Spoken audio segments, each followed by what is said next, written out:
Vibe blowing at the J, got the loud jumping at the bag. Everything I'm on slack. Everything I do is got the Benz jumping at the bag. Vibe blowing at my J, got the loud jumping at the bag. Everything I'm on slack. Everything I do is got the Benz jumping out the bag. Another milestone, look at that.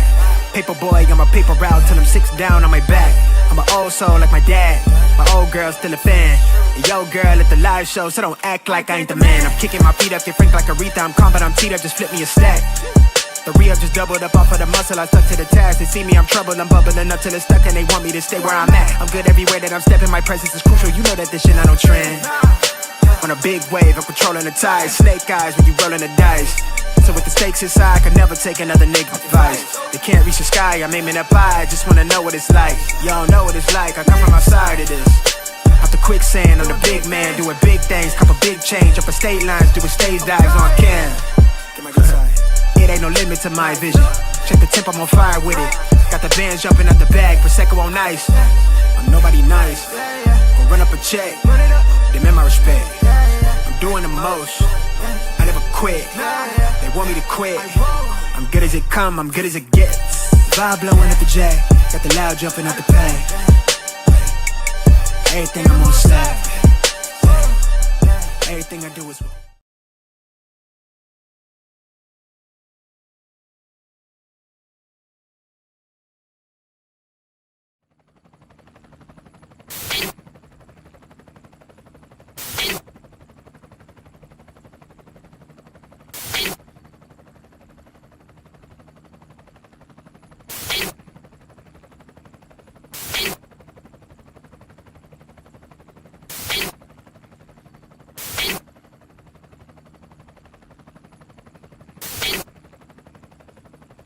and you're in the Desert Storm bunker with Hollywood CGA.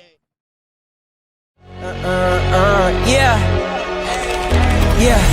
Legends ain't born, they built from the grind. From benches to banners, we sharpen the mind. We sharpen the sword and promise and swore that we going hard and leaving it all on the floor.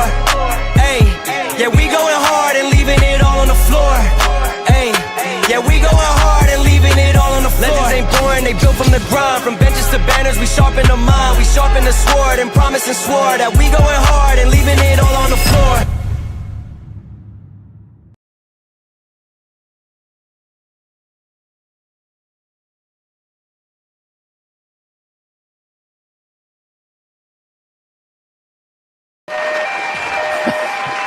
What's going on, everybody? It is Coach Greg Adams back in here with another YouTube live stream. Shout out to the Coach Gang. And that's you. For being in here, being involved, and being active on this YouTube channel. And welcome back to the internationally known and recognized symbol of YouTube excellence and entertainment. It is the Boss Up Show, part of the Free Agent Lifestyle podcast here on the Free Agent Lifestyle channel. You in here with the Bruce Wayne of this ish. World Order. The king of kings, the king of content, and the speaker of truth, yours truly, the notorious one, New World Order, a.k.a. Mr. Coachellini, better known as the prognosticator, Coach Stradamus, and you're in the Desert Storm bunker with Hollywood, CGA, and EWF.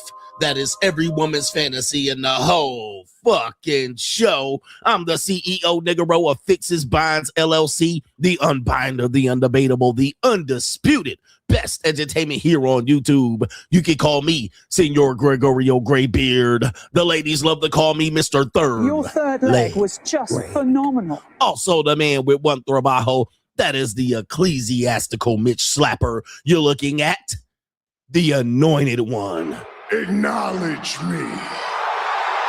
The founding father of the after pill, the junior college sociologist, the Morpheus of the mating matrix, the chocolatey Confucius, the black Moses, the deliverer, also known as the man that walks in the spirit of Elijah. I'm the man with more nicknames than anyone in the game.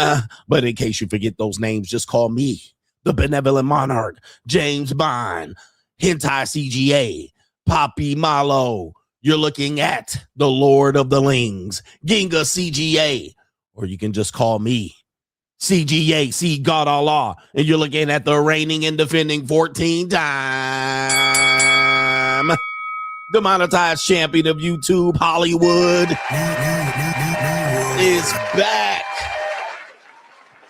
Hollywood is back. We back up in here, gentlemen. The biggest icon in wrestling. Hollywood is still here. We got a great show for you lined up today. We got Houston rapper and self-proclaimed pimp and also Coach Gang member Sauce WALKA. Yeah, Sauce WALKA is Coach Gang affiliated. He does follow me on the social medias. I'm not sure if he watches the live stream because he had a lot of pimping to go on around here. All right, he also is an OnlyFans person. He performs on OnlyFans. He's piping down girls on OnlyFans, confirmed. All right. He is definitely piping down white girls on OnlyFans, so he makes a lot of money in a variety of ways. He also is an entrepreneur, a business owner. All right, I did follow him back over there and realized he has a lot of businesses over in Houston. There's been particularly dispensaries and cookie shops and stuff like that. Shout out to Sauce WALKA here. But he's in the news recently because he went crazy and ballistic on the rapper Drake. And if you don't know Drake, he is Drizzy. He is from the Six God. He's from the OVO. He is the light-skinned Keith Sweat. All right, you guys know Drizzy. And Drizzy be known for being the light-skinned Keith Sweat and sweating on these hoes. All right, he's also known as Trick Drake. Trick, he's not a pimp. Trick, he's a self-proclaimed unapologetic trick. All right, and he's also the guy that puts hot sauce in his condoms when he nuts in these girls. Apparently, he paid Sauce WALKA's white, thick pog to give her back shots, and apparently Sauce WALKA found out about it, and he's none too happy. All right, he is not happy about this. In fact, there is a 1-minute tirade of recording of Sauce WALKA going crazy ham on his pog for getting the light-skinned Keith Sweat's nut busting on her. I mean, this crazy story here, but there's much more to unpack about this particular story, and particularly the philosophy that I try to teach you of how to deal with these women today. We're also going to talk about how Drake deals with women. Allegedly, there's some information that I have learned from some of these 304s that I be dealing with over here as well about how Drake does business, and we're going to talk about that. When you got the bag, you don't want to fumble it. We're going to talk about that also, and how Sauce WALKA is dealing with these women, and of course, how some men claim to be running pee on these girls, but of course, they be getting emotional about these geezers. Okay, we got that coming up. And have you guys noticed, and we'll talk about this later on in the show, apparently these black rappers, or half black rappers, or as you call them, exotical, melodical ass niggas, or African Americans, shout out to ABLs, these black rappers seem to be fighting over a whole bunch of non-black women. All right. Have you noticed that? Well, with Diddy and 50 Cent apparently going crazy recently in the last couple of weeks and years over that Filipina little brown fucking machine known as Daphne Joy. Apparently that still is a problem because Daphne Joy recently had a video of her exploits all over the internet getting railed. All right. And these two black rappers thought they had some Filipina love. All right. But there's no love in the Philippines. All right. There's no love. What kind of fuck you give me? There's no love in the Philippines. You know what I mean? Them girls are just used for fucking machines. That's what they're used for. All right. Yes. American people ain't kind of all fuck. right. You know what I mean? Just get on in them and just borrow them how you can, because it's a whole boat and plane full of Americans and Koreans and Australians and Russians that are coming in with your peanut. All right, 100%. What kind of fuck you give all right, me? but of course, these black men fighting over these non-black women have to be that should be a subject matter all unto itself. And you can add Sauce WALKA and Drake to this recently, because we do have a fat ass white girl being fought over, and these. All right, for some reason, my computer is a little slow today. My sound effect machine is moving a little slow, but we have a fat ass white girl, all right, causing a rift between at least two close to black rappers. All right, it's a funny thing what happens to the non-black woman, what it does to two black men. All right, what is it to two black men? Two black men will lose their lives. Speaking of losing their lives, the internet did not like my comment recently about a black woman getting abused by her boyfriend in these streets, and me telling them to leave these people alone. Black men do not get involved in trying to rescue these sisters when they get mitts put all on them by their boyfriend. All right, the internet did not like me talking about that, but I'll review that later on in the show. But to contribute to today's show, it is $ the notorious CGA on the Cash App, Venmo, Coach Greg Adams TV, PayPal is paypal.me/Coach Greg Adams, and that should be near the top of the description box on the Free Agent Lifestyle channel. And you can super chat by clicking the link on the top of the live chat on the Free Agent Lifestyle channel. Let me close up some boxes over here. Pause. Got to close some boxes up in here. My computer's using a lot. It's working. It's fighting for its life right now. You know what I mean? It's crazy.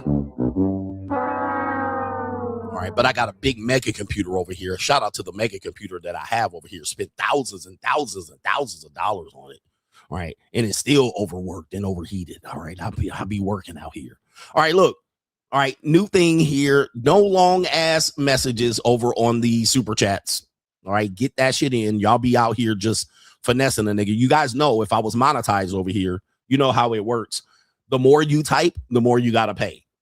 All right, the more you type, the more you gotta pay. Now y'all get away with it over here because I'm demonetized and I'm using these other platforms. And y'all be writing novels for $5. Okay, y'all be writing telenovelas for $5. All right, no mas. All right, no long ass stories, nigga. I'm gonna just skim it and pick out the parts that I want to read and keep it moving. If it's more than two sentences, more than 2 sentences, I'm gonna just move on, nigga. I'm gonna just let you know. And don't be out here blaming me for not getting your story out for 38 cents. All right, niggas be going crazy. All right, shout out to our brother Taiwo says Monk Mo has been a struggle bus for me. And he says right here, you're in your second month and it's helped reshape your quality of women that you connect with. Shout out to you for stopping by for your double dose of knowledge. To the Lord King himself, the notorious one. All right, shout out to you, Taiwo. Hey, man.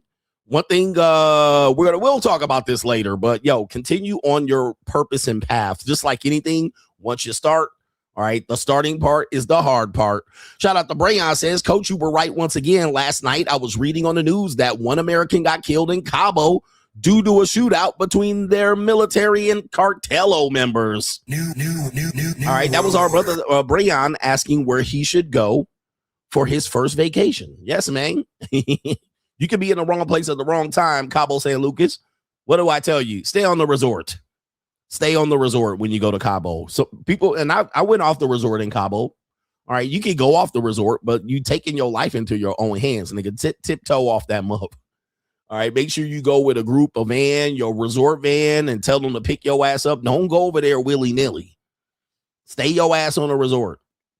That's my best advice. Stay on the resort, nigga. Like, you can creep out of there every now and then, tiptoe like the Pink Panther, but don't think you could just go out there and explore. All right, go over there by Cabo Wabo and go over there, explore over there, and get your ass right back in the van, take you back into the resort.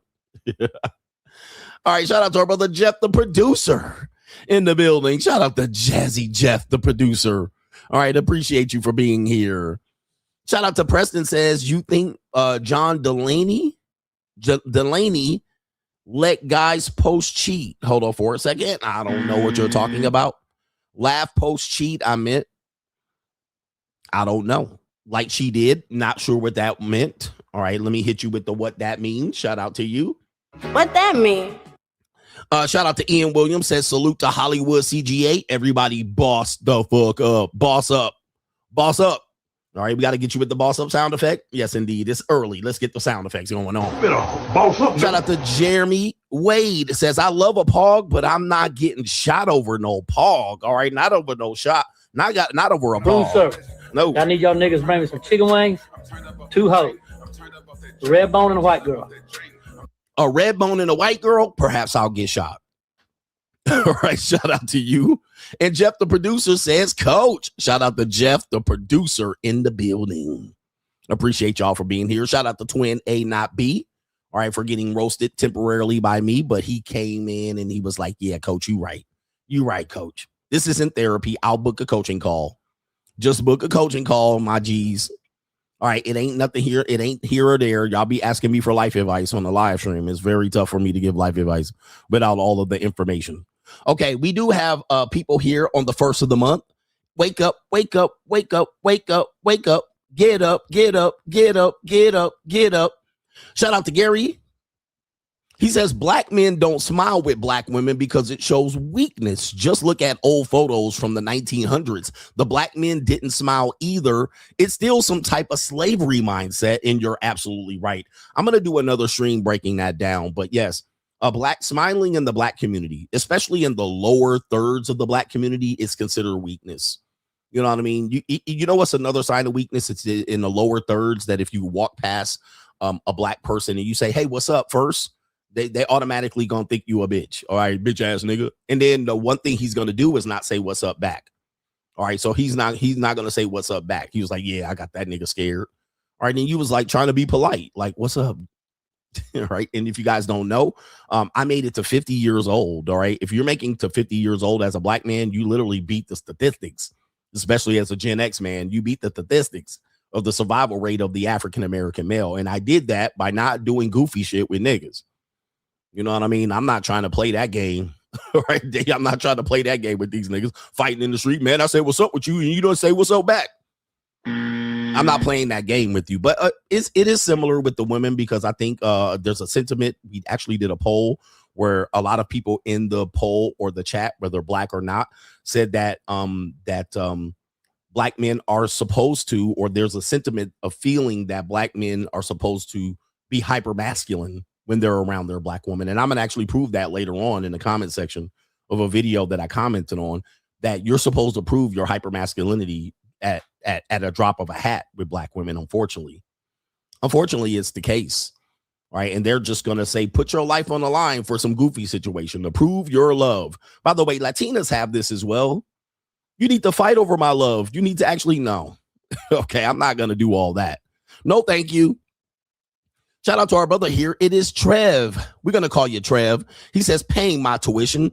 Glad you're enjoying life. Well earned and be safe. Although you covered this topic request in the past, please do a quick update on the latest on the AI girlfriend and its possible impact on the dating scene, on your opinion. God bless. Yeah, man, the AI girlfriend. People thought for a long time that it would be a ridiculous notion that men would go with AI bots or some sort of robot girlfriend. You know, a lot of people in the red pill space thought that a lot of people were going to promote the use of an AI bot or maybe a robot in general. But unfortunately, yeah, man, it's going to be a thing. We already know it's going to be a thing because you got to remember, it's not the people my age that are going to go for it. But certainly I've seen and I've proven, I've actually got the evidence that a lot of people are falling for AI models on Instagram. They're falling for it. Like they think it's real. And not only that, people send me footage and videos and I'm like, that's AI. Now it's not always obvious, but I always look for telltale signs not to show you a bunch of AI content. I might show you one here and there, one ski, two skis. All right, but I'm not going to show you a bunch of AI content and say it's real just to cover it. I'm not desperate. But yeah, Matt Barnes fell for an AI girlfriend, and he was giving that person money and it got extorted. So it is going to be a thing. It's not that people are going to seek out AI girlfriends. It's that people are going to fall for women in the comments. Well, they're going to fall for women on content creation that are AI. And you would think men could pick this up, but there are some idiots out here. There are some idiots that fall for the okie doke 100%. And I'm very careful about this. I'm very, very hyper vigilant about doing this. Especially I'm hyper vigilant about talking and communicating with women on Instagram and social media. I have to know you're real. I have to meet you. I have to have a FaceTime with you, a video call, a WhatsApp call. I talk to women all over the world. Some women reach out to me. Most of the time, the women reach out to me. I don't really run game or try to reach out to the women. If I did, that'd just be a full-time job.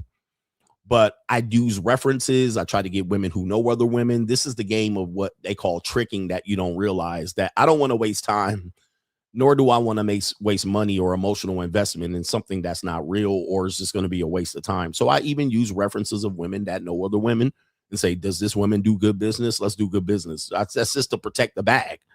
All right. But guys are going to fall for the AI. A lot of AI girls out here on Instagram. And I look at the comment section. The comment section doesn't realize it's an AI. It's crazy. Okay.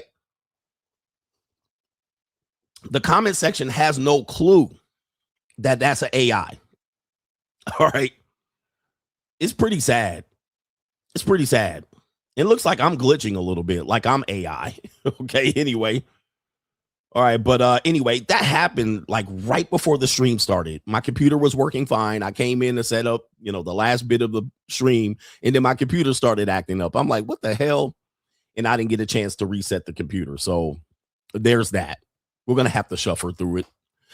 And we got two more. And he says, this is Jay, coach. After seeing the video of 50 Cent's baby mama, I am now in belief that women are nasty.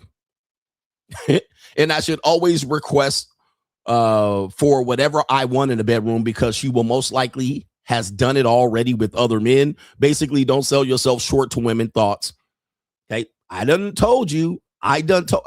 Press 1 in the chat if you heard me tell you guys. Women are nasty. This is not the first time I've been telling you this. And the reason I know is because I've had a lot of women. And yes, they're nasty. I'm telling you, they're nastier than men. I think there are some disgusting men out here, but the normal average regular guy compared to what the normal average regular woman has done, women do some nasty, just mind-boggling things in the bedroom. Mind-boggling. You're like, wow, you're really going to take your tongue and go right up there. Don't even know if I washed all in betwixt them cracks or nothing. All right. They are nasty. They are nasty when it comes to them being in the bedroom sexually. There are some prudes out here, but they are some nasty individuals. And how did I press 1? Okay. Hold on for a second. Somebody got my whole thing here. How did that happen? Look at that. How did that happen? So what is going on here? All right. Somebody managed to have me press 1 and I didn't press 1. So look at that. Somebody stole my whole profile. How the fuck is that happen? How the hell does that happen? All right. That is sickening. So I didn't even press 1 and somebody has my @free agent lifestyle that press 1. That is sick. And you know what's even sicker is that I can't even block the account. It's literally under my account. Like, that is sick. I'm telling you, man, that is some fucking sick shit. So we do have to watch out that, somehow they done hack my shit. Okay. Because now whatever they say in that comment section, I didn't say it. All right. That is insane. That is insane. All right, now I got to watch. Now I have to watch what they say in the comment section. Now I have to watch what they say in the chat. Because I didn't say shit. I didn't press nothing. All right, I'm going to have to restart the stream. If that shit keeps going on. All right. All right, I'm already glitching. New world order. All right, they done gave themselves up, signed into my shit.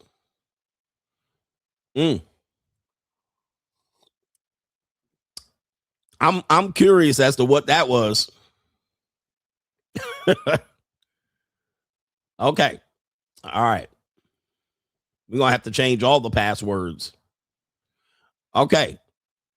And when I pressed it to see if I can ban that account, it literally was under my account. So that is crazy work. All right, let me see here.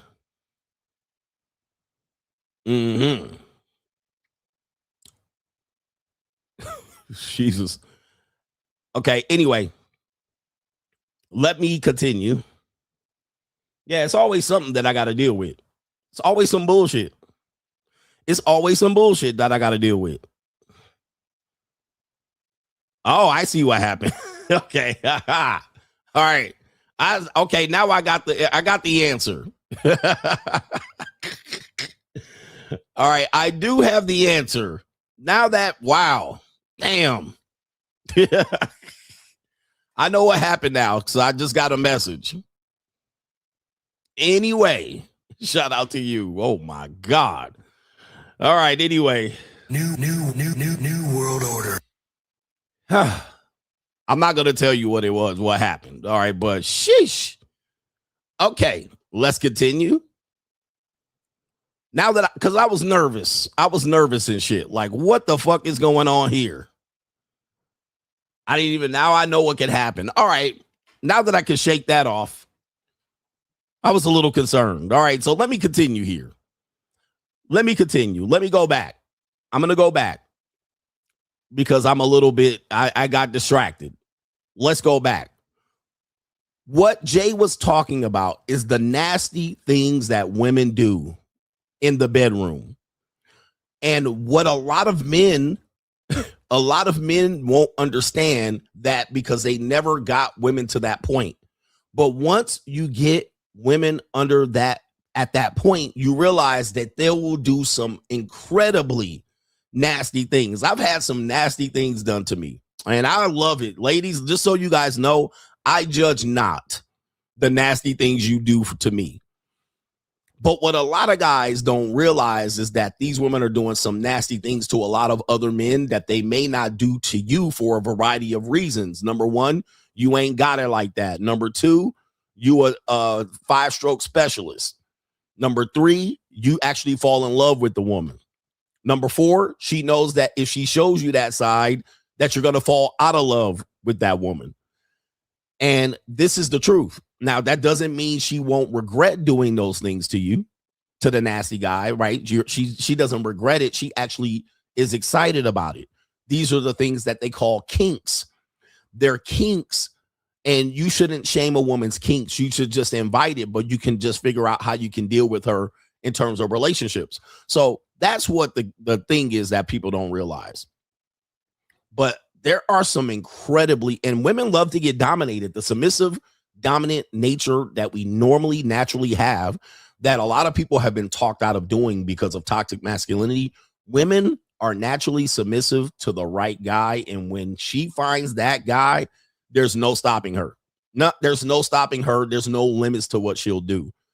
And you can go for about as far as you want to do it, as far as you're comfortable with doing it. You can go there, and she'll do it if she feels like this will bring her closer to you, and she feels like she's in natural submission. Now, what guys get wrong, especially in the space, is they believe that this is a natural thing that she does to every man, and that's not true. That's not true. She does it to the guy, especially today's modern women. She does it to the guy she wants, and she will release herself and give everything to that guy. And if you're married to a woman, and she's not giving you certain things, well, she don't like you like that, because certainly she has done those things. Yes, she has. And she's not doing it with you. You should just know, and you got to ask and request, and she's got to think about it. Dude, I've had women that I've known done nasty things with other men, and then I asked for it because she liked me a lot more. She was like, but I don't feel like I would want to do that with you. Like, they are something else. They are something else. Anyway, shout out to Free Agent Jay, says, good morning, coach. This is the perfect example of no strag policy. Right here, Pookie boyfriend will delete you for her. Yes, indeed, 100%. Sadly, that's the case. All right, yeah, my computer definitely ain't feeling today. All right, so I don't know what's going on here, if we're going to be able to last, or we might have to reset in the middle of it. But yes, sir. All right, yes, sir. So we got Straggle and Sniggle Theater. Let's go ahead and go with it, and then we'll see if this stream is a... Like, ride with me if you ride with me, you can slide with me if you feel like 550 on the 5 sticky, come get high with me, that's a deal, right? Straggle and Sniggle Theater, let's do it. Okay, Straggle and Sniggle Theater, we got how many videos? 1, 2, 3, maybe 4 videos, so it'll take about 30 minutes, all right, to get through it. I try to do them really quickly here. Maybe it's a little bit less. Maybe 3 videos. Okay, Straggle and Sniggle Theater has it through Victorville or Barstow, California. All right, it's on the way about halfway from Los Angeles to Las Vegas. It is an armpit of society. It is basically the lower rung of the white trailer park trash. All right, you don't want to be around Victorville a little bit too late. Certainly not Barstow. All right, you don't want to be around Barstow way too late.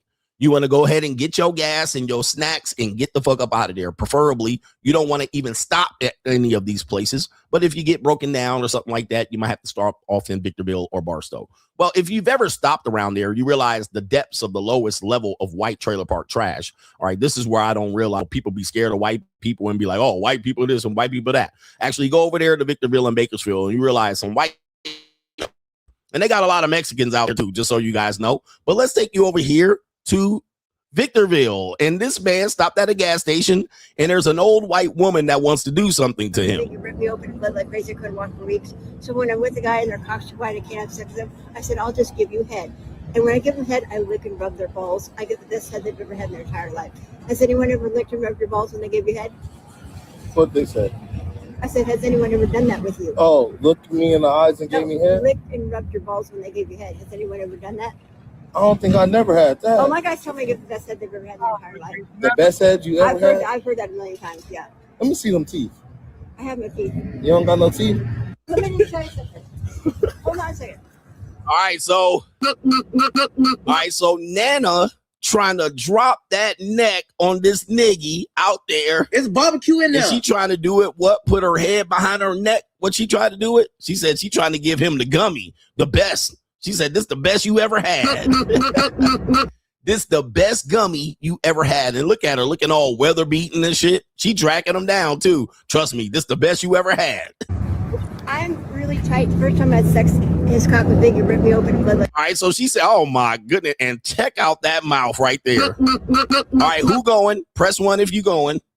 Press 1 if you going. Look at that weather beaten mouth. This is what the average normal white person looks like, just so you guys know. All right, from West Virginia all the way down to Alabama, all the way down to the Florida-Georgia line, to Victorville, Fresno, and Bakersfield, and in between Oklahoma and the Dust Bowl. Okay, this and her mouth looking dry as hell, baby. All right, I don't know if you're gonna be able to do nothing, but you can't even hot Tua on it with that. Hey, over in Victorville and Bakersfield, it is dry.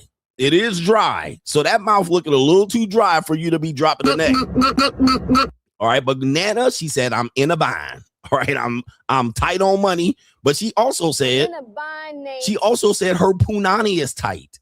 Somebody ripped her from asshole to vagina hole. That's what she said. She said somebody ripped her in half like a razor blade because he was too big.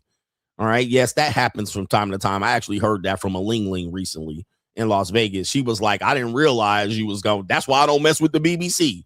And she got up out of there. All right. That's why I don't mess with the BBC. I was like, yeah, you left my bed a bloody mess. All right. But some women don't like the BBC. They don't like it. All right. And apparently 50 Cent baby mama didn't like it either. She didn't know what to do with it. All right. You can tell what was going on here, but that's neither here nor there. All right. Who's going? She said, I'll do things to it. Like crazy, I couldn't walk for weeks. So I couldn't walk for weeks. I'm with a guy and they're cocked wide. I can't have sex with them. I said, I'll just give you head. And when I give them head, I lick and rub their balls. Oh my goodness, ma'am. This is too much information right here. But some of y'all still going. Oh, the humanity. Some of y'all still going. Look at that, Nana. She looking like a baby bird. All right. White women tend to look like a baby bird, especially when they get older. You know what I mean? They don't have eyelashes and shit. You know what I mean? Like a baby bird don't have hair. All right. She looking like a baby bird. All right. There she is right there. But all right. All right. Protect your meat out here, brothers. All right. Protect your meat. Oh man, this stream already. Okay, so we got Straggle Sniggle Theater. What do we got here? We got a woman that says, well, men still hit on her to be lonely and pregnant because she's a single mother, but because men are desperate, she really pick her. So here she is right here. She says, dating during my pregnancy. I don't want to talk to me. Nobody's going to date me. Like, I'm just going to be like alone forever. When I tell you getting pregnant has changed absolutely nothing. Like, guys don't care. They're like, oh yeah, so what's up? Okay, so yeah, I'll be the baby daddy. You ain't got one, right? Oh, okay, cool. I'm just like, who would have thought that this was going to be like? But, you know, hey, fuck it, we're here, we ballin'. You look good. Period. I swear, when I got pregnant, I was like, oh, nobody's going to want to talk to me. Nobody's going to date me. Like, I'm just going to be like alone forever. All right, so you hear what happens. And unfortunately, Instagram now has autoplay, even though I stop it. Once I raise the volume, it autoplays. So we'll, you know, these platforms change the way they do things and it messes up my whole vibe, but it is what it is. All right, you heard what she said. She said she got knocked up. She's a single mom. She got knocked up, obviously, by a pookie. And before the relationship was able to manifest, the guy dipped on her already. Dip, dive. Guy got up out of there. And now she's like, oh, I thought I would be all alone. I thought because I was pregnant, no man would want me anymore. But what did she find out?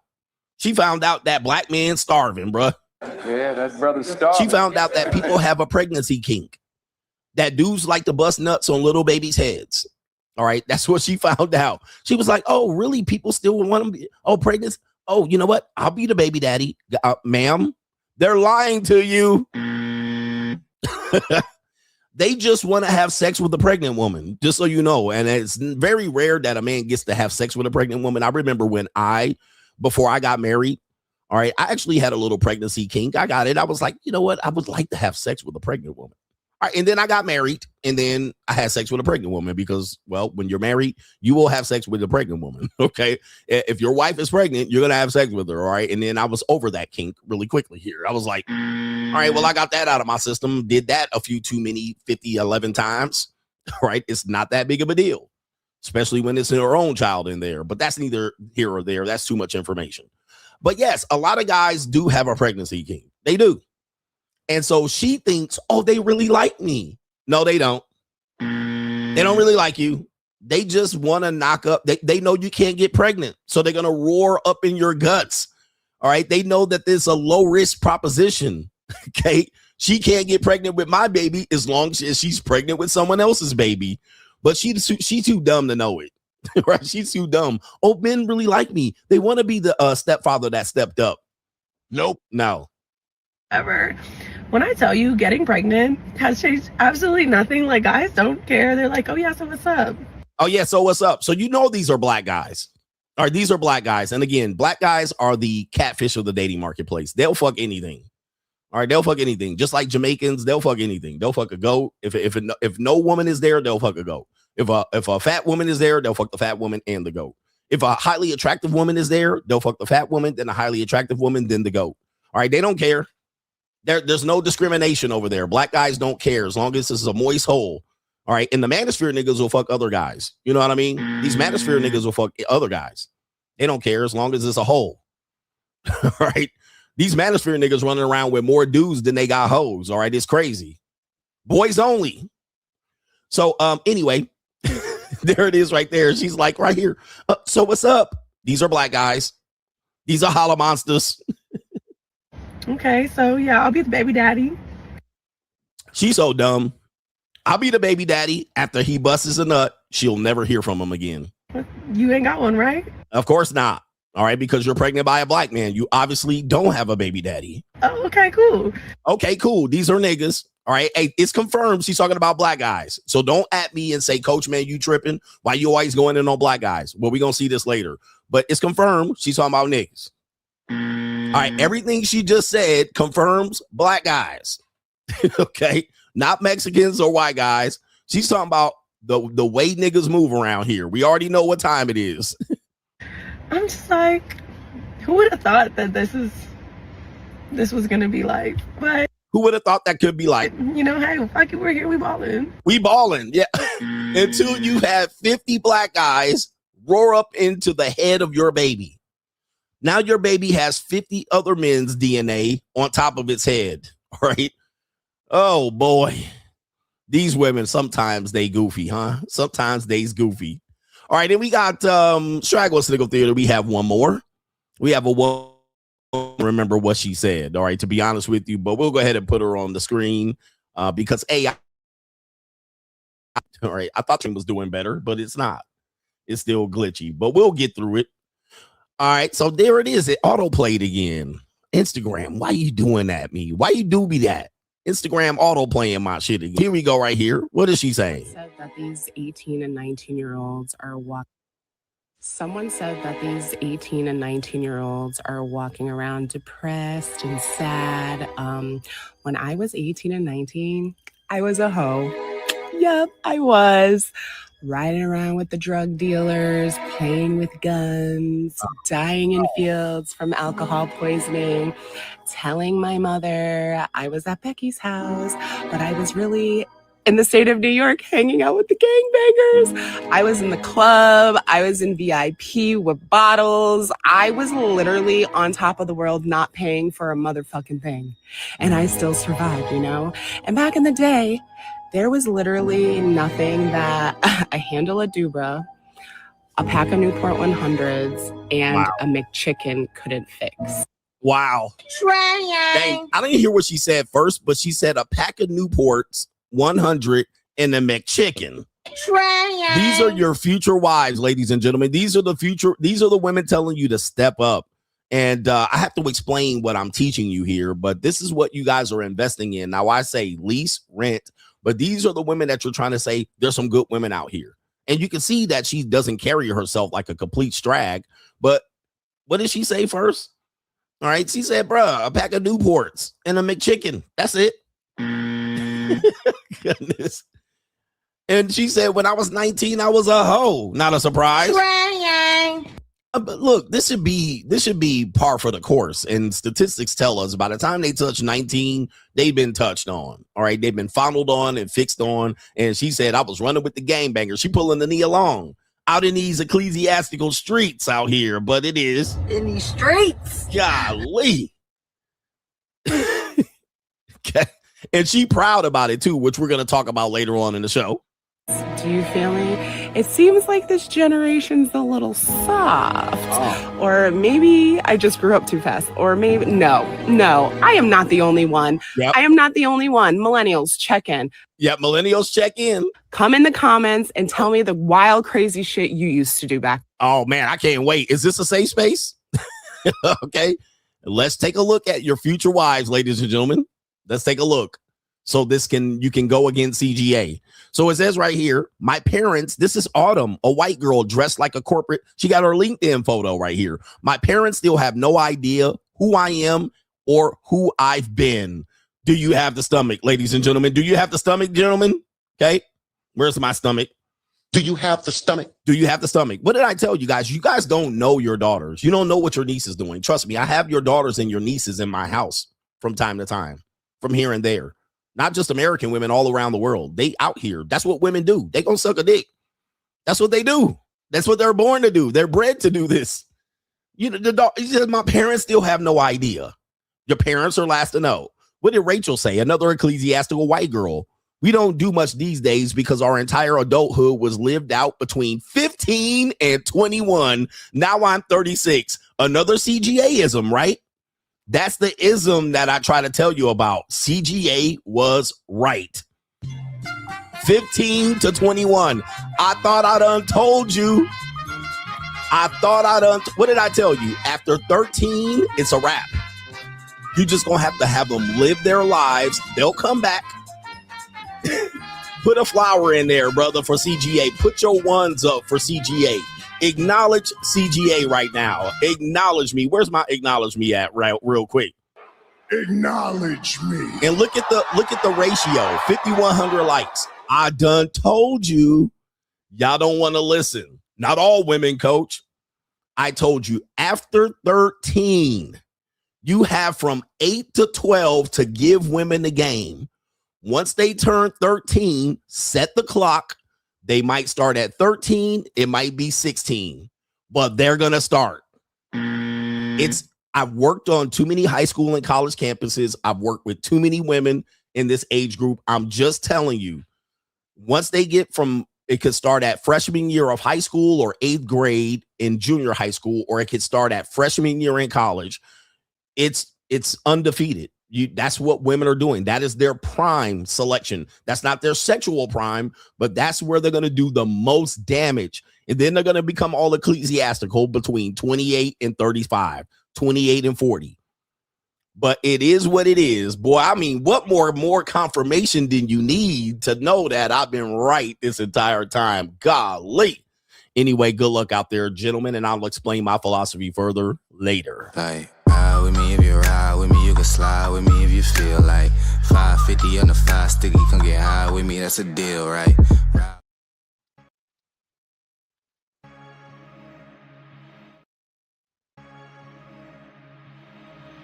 And I'm going to tell you, nothing is going to get you rich overnight.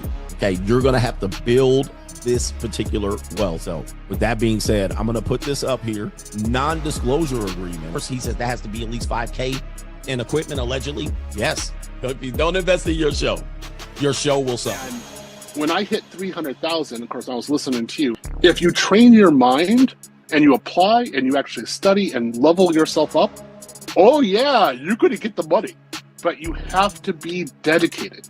You need multiple streams of income. This is a non-negotiable at this point. If you only have one income, if you lose that income, now where are you?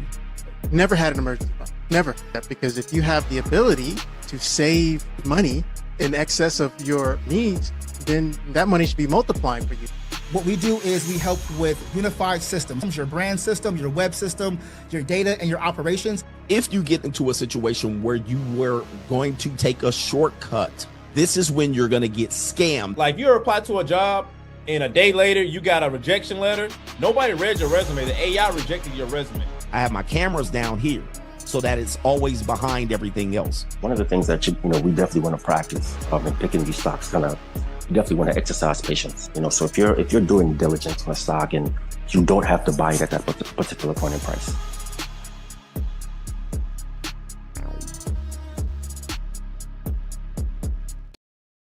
Hey, that's the money mindset. Shout out to you guys, man. What is going on, man? I'm having some issues over here today. Goodness gracious. New world order. All right, goodness gracious, man. I apologize for the issues that I'm having here. I should have just restarted my computer. You know what I mean? I did some work in the background before I jumped on here, but it looks like I'm having a little bit of delay here, but it's okay, man. If you don't notice it, you don't notice it. All right, but it's frustrating to me. But anyways, join the money mindset. Join the money mindset. We are going into season 4, which is going to be the elite level of the money mindset. We're actually going to leave some more people behind in the dust, actually to benefit more of the people who want more of the message. Because there's some people chomping at the bit to go to the next level, and there's some people who are just straggling in. All right, and it's like I have to serve both of the group. I have to serve both people here, and it's tough to continue to reset it and start over. But that's why we have 181, 161 of the previous streams, so you can go back somewhere near the beginning and get the message here. But we're trying to advance the particular group forward, all right, because there's even some people in that watch me on a daily basis that want to advance forward, but there's some crab ass niggas that want to pull us backwards on a daily basis, and we don't like that. Also, with the philosophy of the free agent lifestyle, some people thought that this was a segregationist, hate for women lifestyle that I was promoting, although I talk a lot about what they call female nature. But it's just me being what I call the junior college sociologist. I'm a sociologist. What I do is I use what I call patterns of human behavior to predict future behavior. And what I'm teaching you is not to just segregate from women and hate women. We teach you at some particular point, you're going to have to re-engage with women. Sometimes you might re-engage in a relationship. That if you read my book, I actually talk about the possibilities of re-engaging in marriage and having children and relationships. Although I say at some point you have to remove yourself from that in order for you to elevate. I believe that's almost true. Like you do have to elevate past the current status of women, because those women are dragging you backwards. Or they may drag you backwards in the future via a marriage or a divorce. So I say you must get leverage. You must rise above and then look down and then look at how you can deal with relationships. Otherwise, if you don't do that, you're going to get got. And then you're going to eventually try to figure out how you're going to repair that. And it is not a segregationist philosophy. It is not a hate for women. We just try to predict the behaviors so you don't get caught off guard. Specifically like this Sauce Walker situation. He thought he knew women until he got in this situation and he got a wake-up call. Okay. So, people have made a mistake to attribute that to me because they have a lot of weak men in the red pill and the weak men in the manosphere that preach that. Although they don't practice it, but they preach it. And that's not what I've been preaching here. I've also given you many opportunities to choose a lane in how you deal with women. You don't have to deal with women how I deal with them, or you don't have to deal with them in total. Like I'm telling you, be a free agent. All right. You cannot get married and just stay single.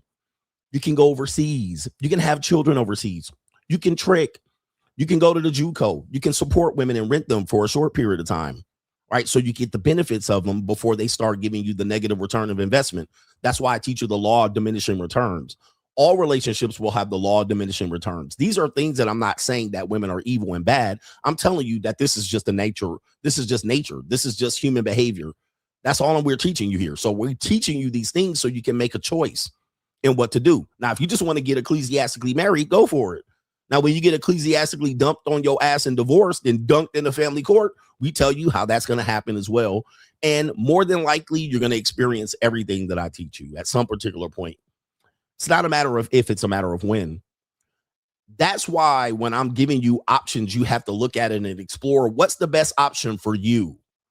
Don't just pick it all and say, well, I reject everything CGA says because I want a different option. What you will figure out is that most likely what I've told you to do, you're going to see more people that were not acknowledging me or not, or at least just stealing from me outright, actually do what I told you to do.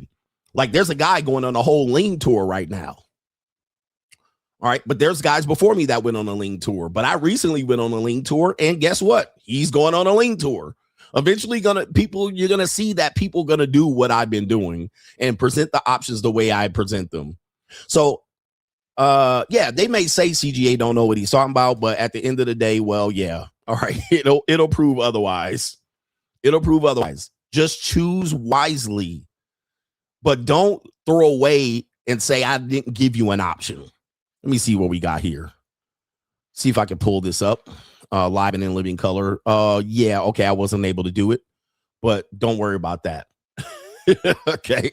Now people want to go on a link tour. It's a thing, man. I'm just ahead of the curve because I'm gonna say this once again. There's not many men in the man space or that are counseling men on the internet that have experience like me. Let's just get this straight. Even though experience doesn't mean good or bad, I have positive and negative experience. But with this men's space, there are men that are 35 and 40 years old that don't even have anywhere close to the experience that I have when talking about relationships, dating, women, sex, and so forth. Not even close. Most of these people are lackluster. And the sad part about it is people think they're giving good advice. How the fuck can you give good advice when you have limited experience with women? These men have never lived with a woman. They've never married. They've never got engaged. They never had kids. These kids never been through the marriage or divorce wheel. They never had an orgy, a train. They never fucked in several continents. They haven't had a girlfriend. They have been multiple girlfriends. They haven't lived in multiple girlfriends. These people haven't done half the shit. And I'm talking about almost everybody from the top all the way down. From the top all the way to the fucking bottom. They haven't had white girls before. There's dudes giving you experience about relationships ain't even fucked a white girl before. Like, how the hell can you give men experience about dating other women and you only fuck black women in your life? Like, come on, bro. Come on, my G. Come on, man. These men don't have experience. They just don't have experience. And then people have the nerve to say they better content creators in the space with no experience. Like, I mean, it's actually a fucking farce to me. It's a farce. Like what? Yep, they never lived abroad. They never even took a vacation outside of the United States. Their first vacation ever outside of the US. How they supposed to be the best information out here? It's crazy. And then when I say white girl, I'm talking about white girl, like a flatback Supreme, like a white girl, a Valley girl, a California girl, blonde hair and blue eyed, not no pog, fat white bitch, dusty mud shark. All right, we're not talking about that. We talking about an ecclesiastical where the white girl introduced you to the parents. Ain't never fucked with a Jewish girl before. Like, come on, man. These people out here, it's a clown. And the man space is a clown show. It's a clown show, bro. Like, what the fuck are these niggas talking about, man? At all. Okay. It's a joke. It is a joke. They can't tell you about anything a woman's going to do to them because they ain't never seen it. All they seen it is what's on the internet. And these dudes are literally in their mid 30s to 40s. Like how sway. Shit is crazy. Anyway, with that being said, man, just know that I'm trying to give you options. The options that I'm giving you is basically to try to not get you in the marriage industrial complex. That's all I'm trying to do. I'm trying to not get you in the marriage industrial complex. So You can choose from the bevy of options that I provide. Now, if you don't like any of them, I don't know what to tell you. Like, I'm gonna just go get married. Anyway, he says they never lived with multiple women, never been to the JUCO. They never leased out a woman before and put her back. They never been with a hottie or a baddie. They never been with a 9 or a 10. Like, what are these niggas talking about? All right, anyway. Shout out to Carter, says Drake is too rich for this low life Pookie type behavior. He says right here, intentionally targeting women attached to other celebrity men won't end well. Dirty macking ninjas' wives, girlfriends, and baby mamas is why he lost so many friends. It's too many 304s out here for this. Shout out to Carter, man. And that's going to be for the main event, in which Drake is known to actually target women that he knows. Sometimes he's enemies with these men, and he'll target the women that he has beef with, or that person has beef with him, and he'll sleep with his woman. So this is something that Drake is known to do. And as we see, these dudes get emotional about their girls, even though they claim to be not emotional about these women. They get super duper emotional about these girls, and they will take you out for these women, man. I mean, 50 Cent and Diddy got a whole beef over 2 C-Mexicans, or at least 1 C-Mexican. So you got to be careful. DG Seymour says, you gave them blue chips and boss ups, and they got even angrier. Men don't want to be better. They want the top 20% to fail. No wonder the elites are pricing them and placing them into permanent poverty. And I'm trying to walk it how I talk it. You're right. I gave men options. I gave them the playbook. I told them to boss up. We talk about the free agent lifestyle. We talk about what you could do, the blue chip mindset. I mean, all the tools that I've given men only for men to see me live it, because I have to demonstrate it for men. And now when they see it, guess what? They get upset. They get upset. And you saw me go from nothing to something using tools that you could have used, and you saw me do it in real time. So I oftentimes have to demonstrate it for men. And then when they see it in real live color, you see that men end up wanting to jump ship. They're like, nah, man, I guess this is tricking. If you ain't got it, then yes. Are you still stuck? I told you that's a lane. And I told you that was going to be a lane. It was going to be overt. But did you think I wasn't going to participate? That's where the man space messed up. Because guys are still stuck. I saw a video again. Some woman, I was going to play the video, but it's like, how many more videos do you need me to play about this subject matter? But a woman was simply saying, well, I'm not going to give access if I'm not getting taken care of, AKA money. And dudes were going crazy. So it's prostitution. So y'all just openly admitted to selling it. Men, what do I tell you about these angry men? Not the angry man. These men are angry at the current state of the marketplace. They're angry and they're jealous of women, which forces them to hate women. If you're in 2026 still trying to define what these women are doing to suit your definition and you're shocked about it, you are behind times. It's too late. Calling them names is not going to stop them. Calling them 304, and the funny thing is, you calling them 304s. You were openly calling them 304s. You talked about 304s, so when they admit they're 304s, you're mad about it. They're admitting they're 304s. What's the problem? Right? What's the problem? You thought they were 304s to begin with. Now they're openly saying we're 304s. What's the problem? What problem are you having? Somebody explain this. What problem are you having with this? Okay. They're saying they're 304s. They're telling you how to do it. You either deal with it or not. What's your problem? That's what I don't get. You guys were calling them 304s on the Fresh and Fit podcast for damn near 8 years. Now they're saying that that's what they're doing. You told them that that's what they were doing. Now they're admitted that that's what they were doing. So what's the problem?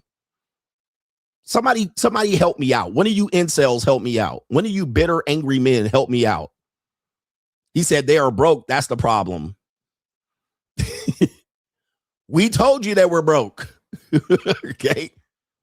That's what we told you. Guys, I told you that they were broke. I told you they're going to be more broker. Okay, so I wrote a book telling you that the decline of the woman is that they're going to be broke. They're going to be priced out. They typically don't do well with their money. You know it. It's kind of like you should be the mousetrap. You should be the mousetrap waiting for this. I predicted this. I told you we're going to be in a marketplace on a steady decline until the year 2032. Okay, and beyond. But by the time we get to 2032, 60% of the population is going to be wiped out. So now that we're here in 2026 and you're hearing this, what problem do you have? Well, the problem is what he's saying. The men are broke. That's what Alexander Ruffin probably meant. It's that the men were broke. They were ill prepared to navigate through the current dating marketplace.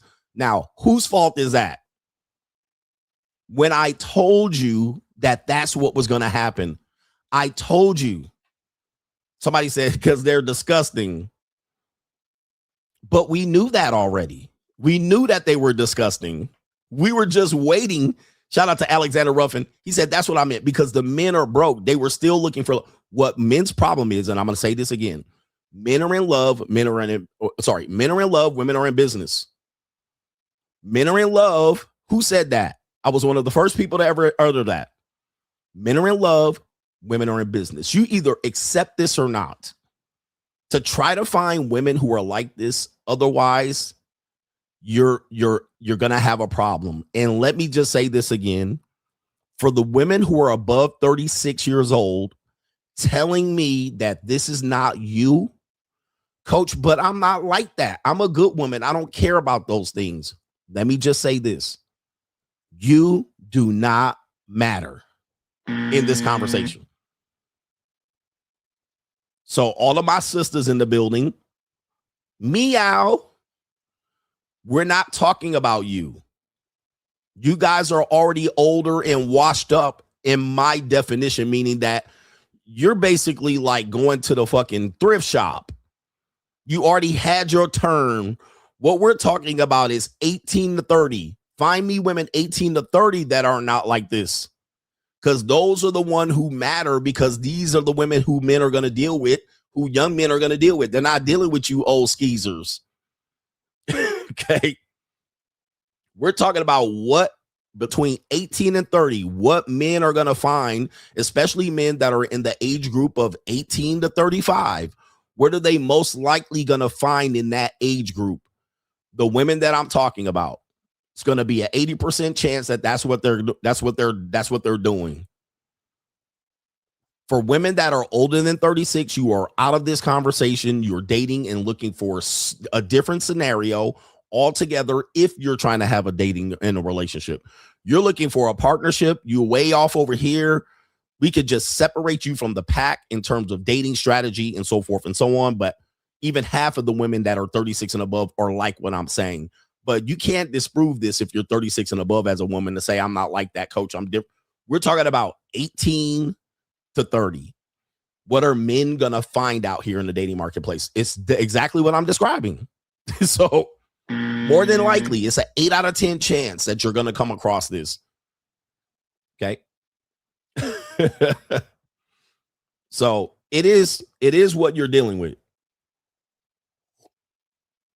Anyway, let's get back to this part of the show. And I need to acknowledge the legendary Alexander Ruffin, who was just in the live chat talking about the broke men out here. They're broke. This isn't a surprise because most 18 to 35-year-old men are broke.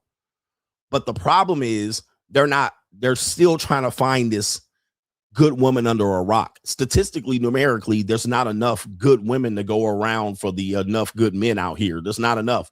So if a woman is on point with her game between 18 and 30, she's going to get picked up. And half of them are going to get divorced. And she's going to be 36 back on the marketplace, looking to get sopped up. All right. Looking to date up, looking to stay single. She's going to be on some other shit, some other journey shit. But if she's worth her weight in gold, she's going to get picked up right away, right off the marketplace if she ain't fucking around and playing around. Shout out to Alexander Ruffin says, Coach, I just got back from my business class trip from Thailand and just had my first JUCO experience. Life is starting to get good since I found the free agent lifestyle and bossed up. That's Alexander Ruffin hitting us with the double sponsorship for sponsoring for the people who could not. Let's go ahead and ring the stream. Shout out to you. Shout out Alexander Ruffin, doubling up, and he's got enough money to donate twice as a sponsorship to keep this show going. And unfortunately for him, he's out in Thailand. He dealt with some lings over there. Maybe he had some lings over there. He realized what time it is. Once you realize, it's a hard thing for us to understand. That's why we got to take it over to the JUCO, or else you're going to be a bitter old man. You're going to be a bitter young man. Guys, these women are going. As we're going to see later with Drake, these women going. They don't belong to you. Another CGA ism, as I'm teaching you this ism. I can't steal that because there's another few content creators that talk about the ism. I'm giving you the real ism. These girls are for temporary usage. Temporary. They're not to own. You're not supposed to own them. They are for lease and rent. Period. Enjoy them for what you can get from them and be ready to replace them at any point, whether it's a month, a week, a year, 2 years, 5 years, 10 years, an hour. Guys, they are for rent. They're not yours. It's just your turn. And this isn't just some red pill shit. Okay. So it is what it is. Accept it for what it is. But the likelihood that you're holding on and keeping a woman forever is it's not going to be long. You're not going to have them for very long. These women got so much going on. And by the way, once you have an abundance, you're going to be able to get multiple women. Guys, at this point, I got too many women coming in my direction. That's my problem now. And that's because leverage options. And I demonstrate this on social media while I'm getting hate from men, the women in my DMs. The women in my DMs, it's like, golly. And they be like, well, they only want to use you for X, Y, and Z. Well, guess what? I only want to use them for. A fair exchange is not a robbery. But how many women in your DMs? I'll wait.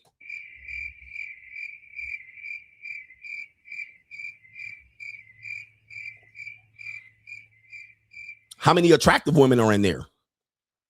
Let's not start this conversation, but this is the current new dating marketplace. Look, I'm simping. That's why. Yep. Okay, everybody, I'm simping. I'm simping.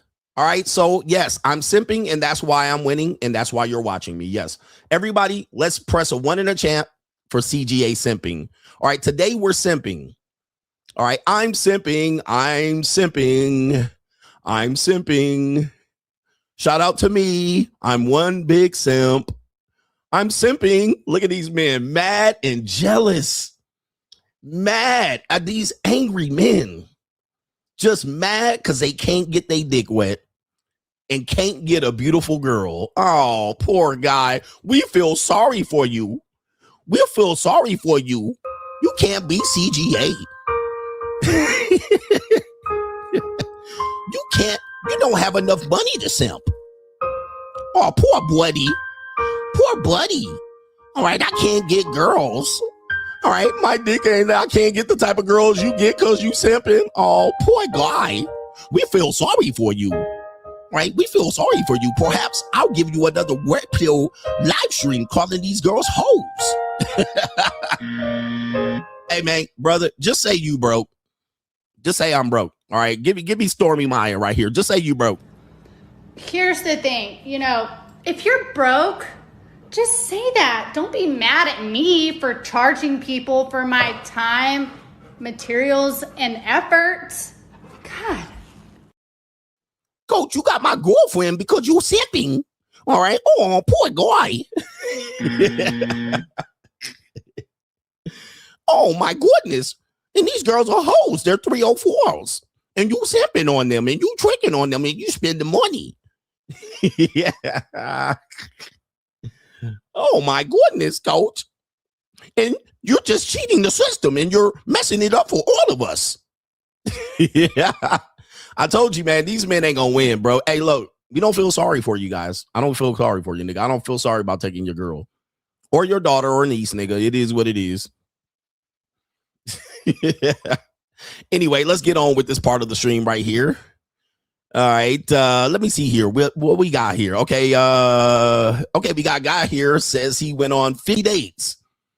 And I believe this is New York. All right, how much do dating cost? Is this Boss Up? Nah, it's not. We'll call it Boss Up segment right here. Okay, here we go right here. We have a guy that went on 50 dates, and he talked about how much he spent on 50 dates. All right. Apparently, this is a thing that this guy here, I don't know if this is real or not, but he says right here, I spent $8,700 on first dates after moving to New York a year and a half ago. Here's what I learned. 50 first dates, 10 second dates, 1 girlfriend. We've been together now for 4 months, all from Hinge, aka what we call normie dating. On average, $174 per date. Looking back, I could have done a better job of filtering. He says goal was always a long-term relationship. So he wasn't looking for hookup. All right, let's just say this real quick because the dudes will be like, well, you could have hooked up for less. He obviously wasn't looking at hookup. He was looking for a long-term relationship. Bell's filter was a call before the date, which you highly recommend, can save both of you a lot of time and set the expectations right. All women were between 25 and 32. 25 and 32, which I said, that is the dating age. He's 30 years old. You could definitely find love of your life on the app. I spent most of my time in the office, so it's very hard to meet women in real life. So this is another example where guys are like, he could have just went out and cold approach. Well, he's obviously in New York and he has a nut. Basically, he has expenses to cover. So he says he's in the office most of the time. He's not out in, he got a job and a career. He's not a other type of guy. He says, I'm not really into bars and clubs. Okay, so there's a lot of guys like this that dudes will tell him, just go to bars, just go to clubs. He's like, that's not my thing. All right, I'd rather go to work. I was looking for a very specific girl, similar in culture and religious.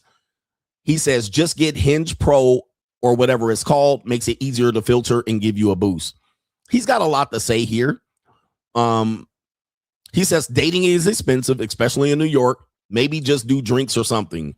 I always did dinner, and instead of paying for them, maybe an Egyptian thing. Okay, maybe he's Egyptian. I always did dinner and insisted on paying. So he paid for all the first dates, and yeah, all right, the women got his bag. They got him. All right, so gotta get my bag and run. Out of 50 dates, I probably like 20. 10 liked me back. One girl I dated for 3 months, but it turned out it was not a long-term match, but she was a great girl. I feel very lucky. I guess I never had an awkward experience. Actually, some really interesting conversations, even if we both knew that it would be a romantic match. Okay. It took me around 50 tries to find my current girlfriend. All right. So let's break it down by the numbers real quick, just so you guys can see right here. All right. We'll put it up on the screen. This is what he said right here based on his data. You can see he's very analytical, and a lot of guys are analytical like this. You can put this together on ChatGPT or Claude. So this is not, not a big deal. But as you can see, 18 months on Hinge in New York City, logged like an experiment. One man, age 30, looking for a long-term match, not just a hookup. This is what he found. $8,700. He's willing to pay for all first dates. So you can see that's what he blew. Okay. That's what he blew. He blew that. See real quick. Okay. He blew that $8,700. If he was looking for sex, he could have got a lot of sex for $8,700 in New York. He could have got a lot of sex for $8,700 in New York. Okay. But he did it. And that's what he got. And also, you see 76% of dating app users are men. Okay. 76% of dating app users are men. This is what we try to tell you in terms of the numbers game on dating apps. You're on there with the majority of men. There are very rare chances that there's some good women on dating apps. This is why it takes you 50 dates. This is why it takes you 50 dates. Okay. For what we tell you is if you're regular normie dating and you're looking for a long-term relationship, you're going to have to date 100 women in the normal dating marketplace. This is my advice. Now, I'm not telling you that you need to have sex with 100 women. I need you to listen to me. In the normie dating marketplace, if you intend to find a long-term relationship, you need to be prepared to date 100 women. The reason why is because it's a crapshoot. It's a low return. The amount of women that you're going to meet to try to date them are going to be low quality women. And he demonstrated that. Okay. He demonstrated that. He said, I went on 50 dates. Only 20 were good. And I think he even said 10. Let me see if I can go back right here. 10-second dates. He mentioned it down somewhere around here. Here we go. Out of the 50 first dates, I probably like 20, 10 like me back. So that's about what I talk about in terms of when people talk about numbers game. And I even think cold approach is worse. Cold approach is statistically worse. And more than likely, you're going to spend just as much money. Now, you're not going to spend it on dinner dates, but you're going to definitely spend it on, club entry and drinks, cologne and car washes and shit like this. You're still going to spend that money. It's just not going to go to dates. And it might not be as much money, but you're going to spend some money. All right. Especially then if you incorporate travel. So in my advice, if I was giving dating advice and a guy says, I want to meet the love of my life, you better be ready to spend that amount of money on at least 100 women to find the one woman you like and likes you back. That's if you're normie dating, which I don't tell you to do. All right. I think it's a waste of time, especially when you're trying to build yourself up, because what'll happen is this is me trying to tell you what's going to happen. At some particular point, if you're not financially prepared for this, you're going to get dating fatigue. Your pockets are going to start hurting, and you're going to pick someone that based on you don't want to continue to date anymore. It's costing you. And then you'll say, I'll go with someone who's making an investment. So you'll say, well, she paid for the first date. She doesn't want an extravagant second date. We just cooked and we started having sex. Those relationships are going to implode. Highly likely. The data shows us those relationships don't last. Because both people were experiencing dating fatigue, they just settled with each other. And you're going to settle with someone who could, if you would have stuck it out, you would have probably found someone better numerically. So my advice is to I would say do what he's doing, but that's if you're looking for a long-term relationship. He did it right, in my opinion. Whether you should have paid for first dates and afforded it, that's another thing. Now, if he was looking to get laid, I would have said he would have been better doing it somewhere else. Now, also, we know that relationship probably not going to last. So now he's going to have to do this again if he's looking for another relationship. The likelihood of the relationship lasting is small. Now, if he marries her, that's a whole different thing. But that means he's going to have to pay more, right? Especially if he's taking the lead traditionally. But this is what he wants to do, so I can't tell him otherwise. But my advice to men is that if you are looking for the love of your life, do not go through dating fatigue, meaning you have to be prepared to pay the cost.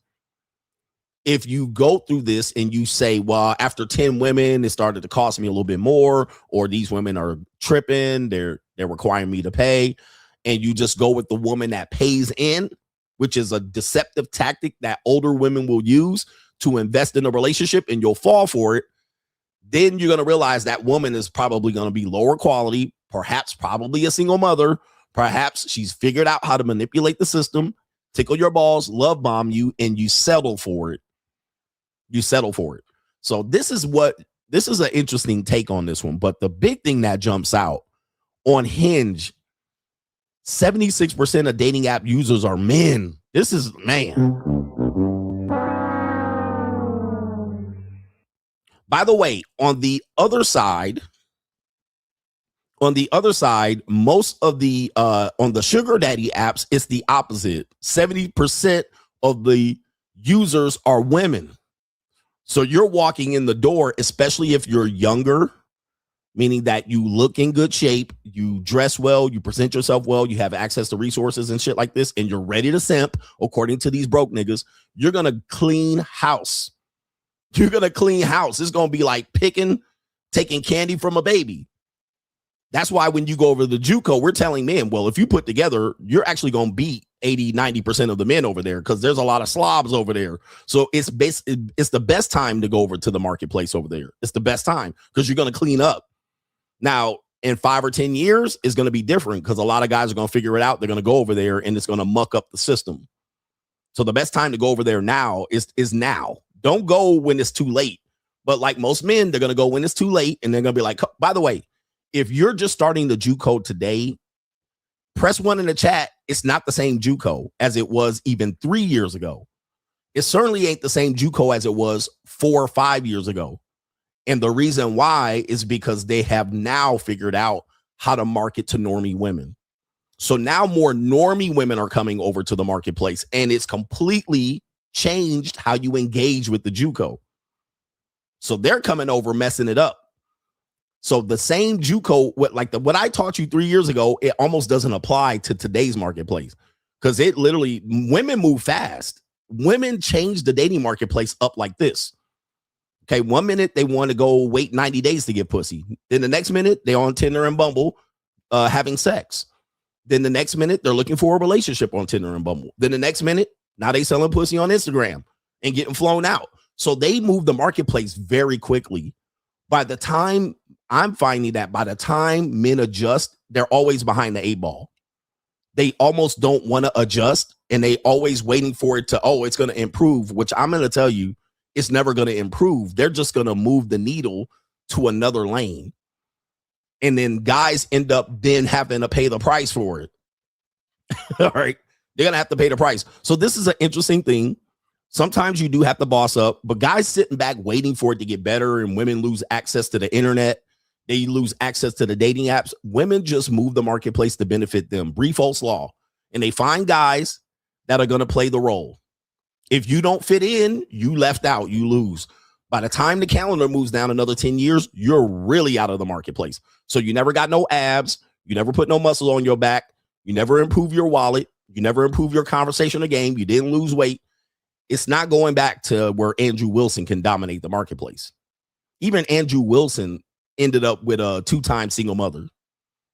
And he had to get a DNA test on his baby that he had with her, that he was not even convinced that it was his child. Like that's what you're up against because you a fat, lazy, pathetic loser that smokes cigarettes and chain smokes. Never improved your look, never got a haircut, never unbigged your back, never did no push-ups. That's what you ended up with, and that's what you're going to end up with. Sorry. Sorry, not sorry. I can't feel sorry for you, men. You didn't listen to me. I told y'all niggas to boss up. I told you to be a free agent. I told you to be the total package.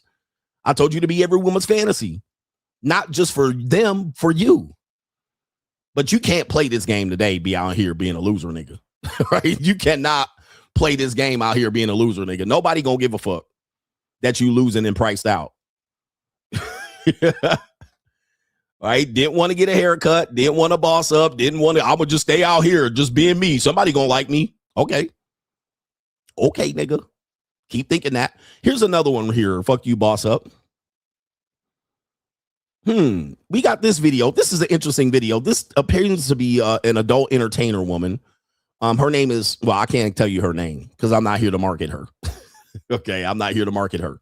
I'm not here to free market motherfuckers. Listen to what she's saying. This is an interesting take. She says, sex with adult entertainers feel safer. And she's going to mention something that I mentioned a lot that most people don't understand that is going on out here. Now, listen to what she says, and I'm going to actually bring it back full circle back to the teachings that I teach you. Let her rip. Way more at risk sleeping with a civilian than with an adult entertainer because we are so on top of our sexual health. We are regularly testing, like religiously. We are communicative. We're upfront. We're not keeping secrets. And when I was dating civilians, I was shut out. No one's getting tested. No one's telling you if they have any STI. I was just like, I'm scared to sleep with you because I don't know when's the last time you got tested. How do I know that you're safe for me? But they project the stigma onto adult entertainers when I think we are actually the safest because we care about our sexual health because it directly impacts our career. So that's a common misnomer I get. I had a call the other day with someone who's like, but don't adult workers have a bunch of STIs? I'm like, oh my God, I cannot believe we're still having this conversation in 2026. Again, I say the same thing. I can't believe we're still having this conversation in 2026. Dudes will be like, you mess with them JUCOs, you're going to catch the STI. I'm like, dude, they're more likely to test. They're more likely to tell you they're seeing multiple people. They're more likely to tell you to put on a condom. They're more likely to tell you to do that. They're more likely to not get pregnant. And they try to project that fear over to you. But I'm like, I told y'all years ago, no, those are the regular people. The regular people are passing around the STIs. The regular people won't tell you that they're bisexual and down low. The regular people want to run up in these women with no condom and bust up in them raw and get them pregnant. The regular people want to go up in there and not get an STI test and disclose their testing standards. That's the regular people. The regular dudes are out here sleeping with 5 and 6 women. No, all raw. Look at Abba. Look at Abba. All right. The regular women are out here trying to hide the fact that they're whores, letting you go up in raw in them and bust up in them on the first date. Those are the regular people. Those are the regular people. Then when you go over here to the dark side, unless you're dealing with escorts, which we tell you not to do, all right, that we tell you that's a no-no. Just too much danger. Okay. Lots of danger related to that. But when it comes to over here on the dark side, you're more likely going to be with somebody who cares about their body, cares about their health because that's their job, or that's what they don't want to pass that on even to their boyfriend. So they're going to insinuate that. They're going to maybe ask you for your results. They're going to ask you to protect yourself. They're going to be protected. They're also going to disclose their results or be willing to if you ask them. Now, if you did this on a normie dating marketplace, you went on a date with a woman, and before you had sex, you said, before we get started, can you disclose your STI charts? The likelihood of her doing it is slim to none. Now, here's the deal. The likelihood of you as a man having your STI charts and disclosing them before you have intimacy with a woman is slim to none. All right. It's slim to none. So it's likelihood that, trust me, I've been on the dating marketplace, normie dating marketplace for many, many years. Dating STIs, dude, they'll let you go up in them and dig them out and bust and then ask if you're safe. Are you safe? Okay. It's too late now. But regular women going to be offended. What do you think? I just sleep around? Yes, I do. Give me your STI results. Right? It's like unlikely that you'll present as a man your STI results to a woman and then ask for hers back. It's unlikely that she'll even give you her STI results, but she'll ask you for yours. And even then, she'll let you go up in her raw. Okay? So I've been saying this for a long time. It's the normies. Statistically, will tell you it's the normies. How many prostitutes you hear getting knocked up? Very little. How many normie bitches out here getting knocked up? Just do the data. Okay. And they're sleeping with multiple men and still come out here knocked up. Don't even know who the father is. This very rarely happens to women on the dark side. It does happen, but it's rare because they are not trying to get pregnant. No woman has come up and said that I impregnated him. Like, and I've been out here on the dark side openly, for 5 years? I've had 0 women. Now look at Abba. Look at Myron. Look at Fresh. Look at Andrew Tate. I mean, go down the line. Look at all of these niggas in the manosphere. Look at all these guys that supposedly don't pay for pussy. All right, every now and then they'll get a flare up. Boom. All right, oh, this woman came up pregnant. Now they got to backpedal and then figure out how to tap dance. Okay, but 0 women have come out and said I knocked them up. And I've been all around the world and 0. There's no incentive for them to get knocked up. There's no incentive for these women to have my baby. Even though I'm who I am, they're like, I ain't trying to have this nigga's baby. All right, I'm trying to be out here on the marketplace. I'm trying to benefit. They can't be out here knocked up by me off the damn marketplace. All right, now I gotta support them. They don't want me like that, bro. They don't have no time for that. They here to provide a service and then keep it moving. All right. Anyway, that's an interesting take, but of course, people don't really realize that. Even she knows. Most of the normie people, they're not asking for test results. They're not even getting tested. There's dudes out here sleeping with multiple women, never been tested in years. And that should scare the hell out of you. That should scare the hell out of you. They out here putting the raw dick in these women and ain't getting no test results. By the way, over on Locals, I submit my test results because what I do here is only for the paid members. What I do here is I'm talking about a certain lifestyle that comes with a certain risk.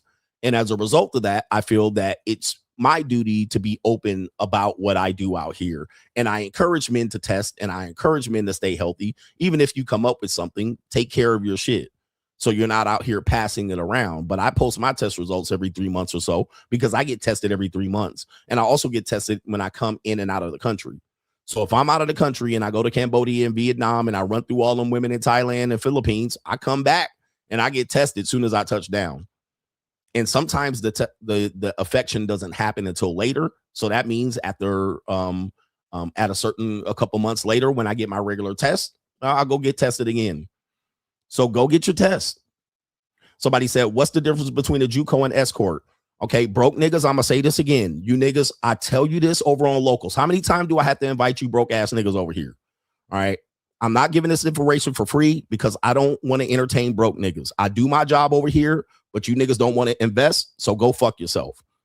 All right. If you don't want to know, all right. If you want to stay ignorant, nigga. But I do have a platform called CoachGregAdams.locals.com where we talk about this shit.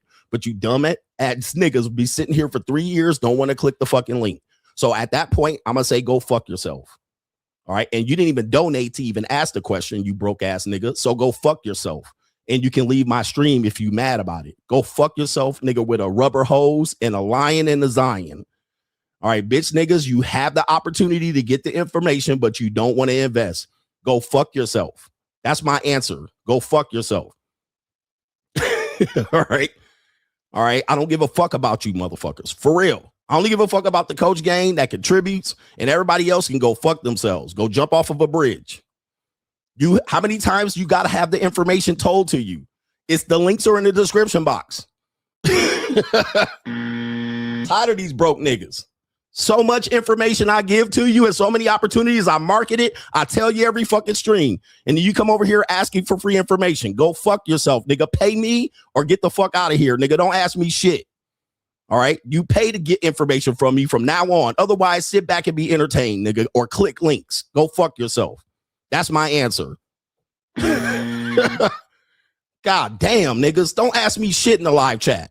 Don't ask me shit, nigga. Pull the fuck up. That's what you do. Pull up and pay up, nigga, and sit there.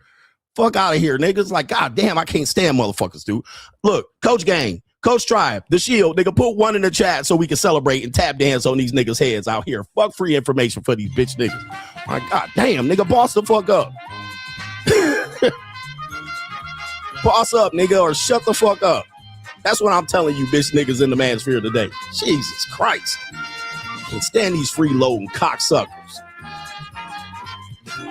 Freeloading cocksucker ass out here, nigga, asking me questions in the chat like I owe you shit. Nigga, pay the fuck up. Pay up, nigga. Why should I make these other niggas pay when I could go here and tell you for free? Fuck, nigga. Can't stand these bitch ass men out here. Hard-headed ass niggas. How many times you been here, nigga? CoachGregAdams.locals.com. Shit, we tell you every goddamn week. And you can't be mad that I take that approach. What the fuck? Are you serious? Are you serious? God damn. Niggas want to just act like I owe them information. Shit.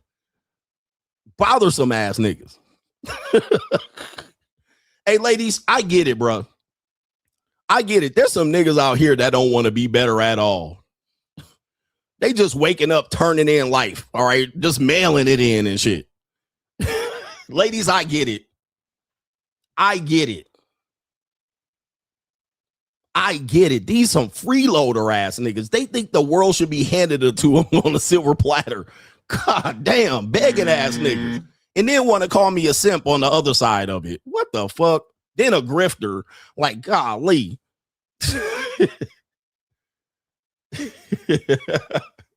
Just take this entertainment, nigga. I'm in the entertainment industry.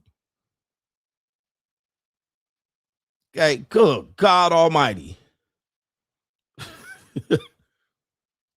T Diamond said, Coach, we've been saying this same thing for generations. I get it, T Diamond. Oh, by the way, T Diamond is on Locals, and I believe Money Mindset. She's one of the few female members that is a Shield member. Okay, I know she's on Locals. I don't know if she's on Money Mindset. T Diamond be in there contributing.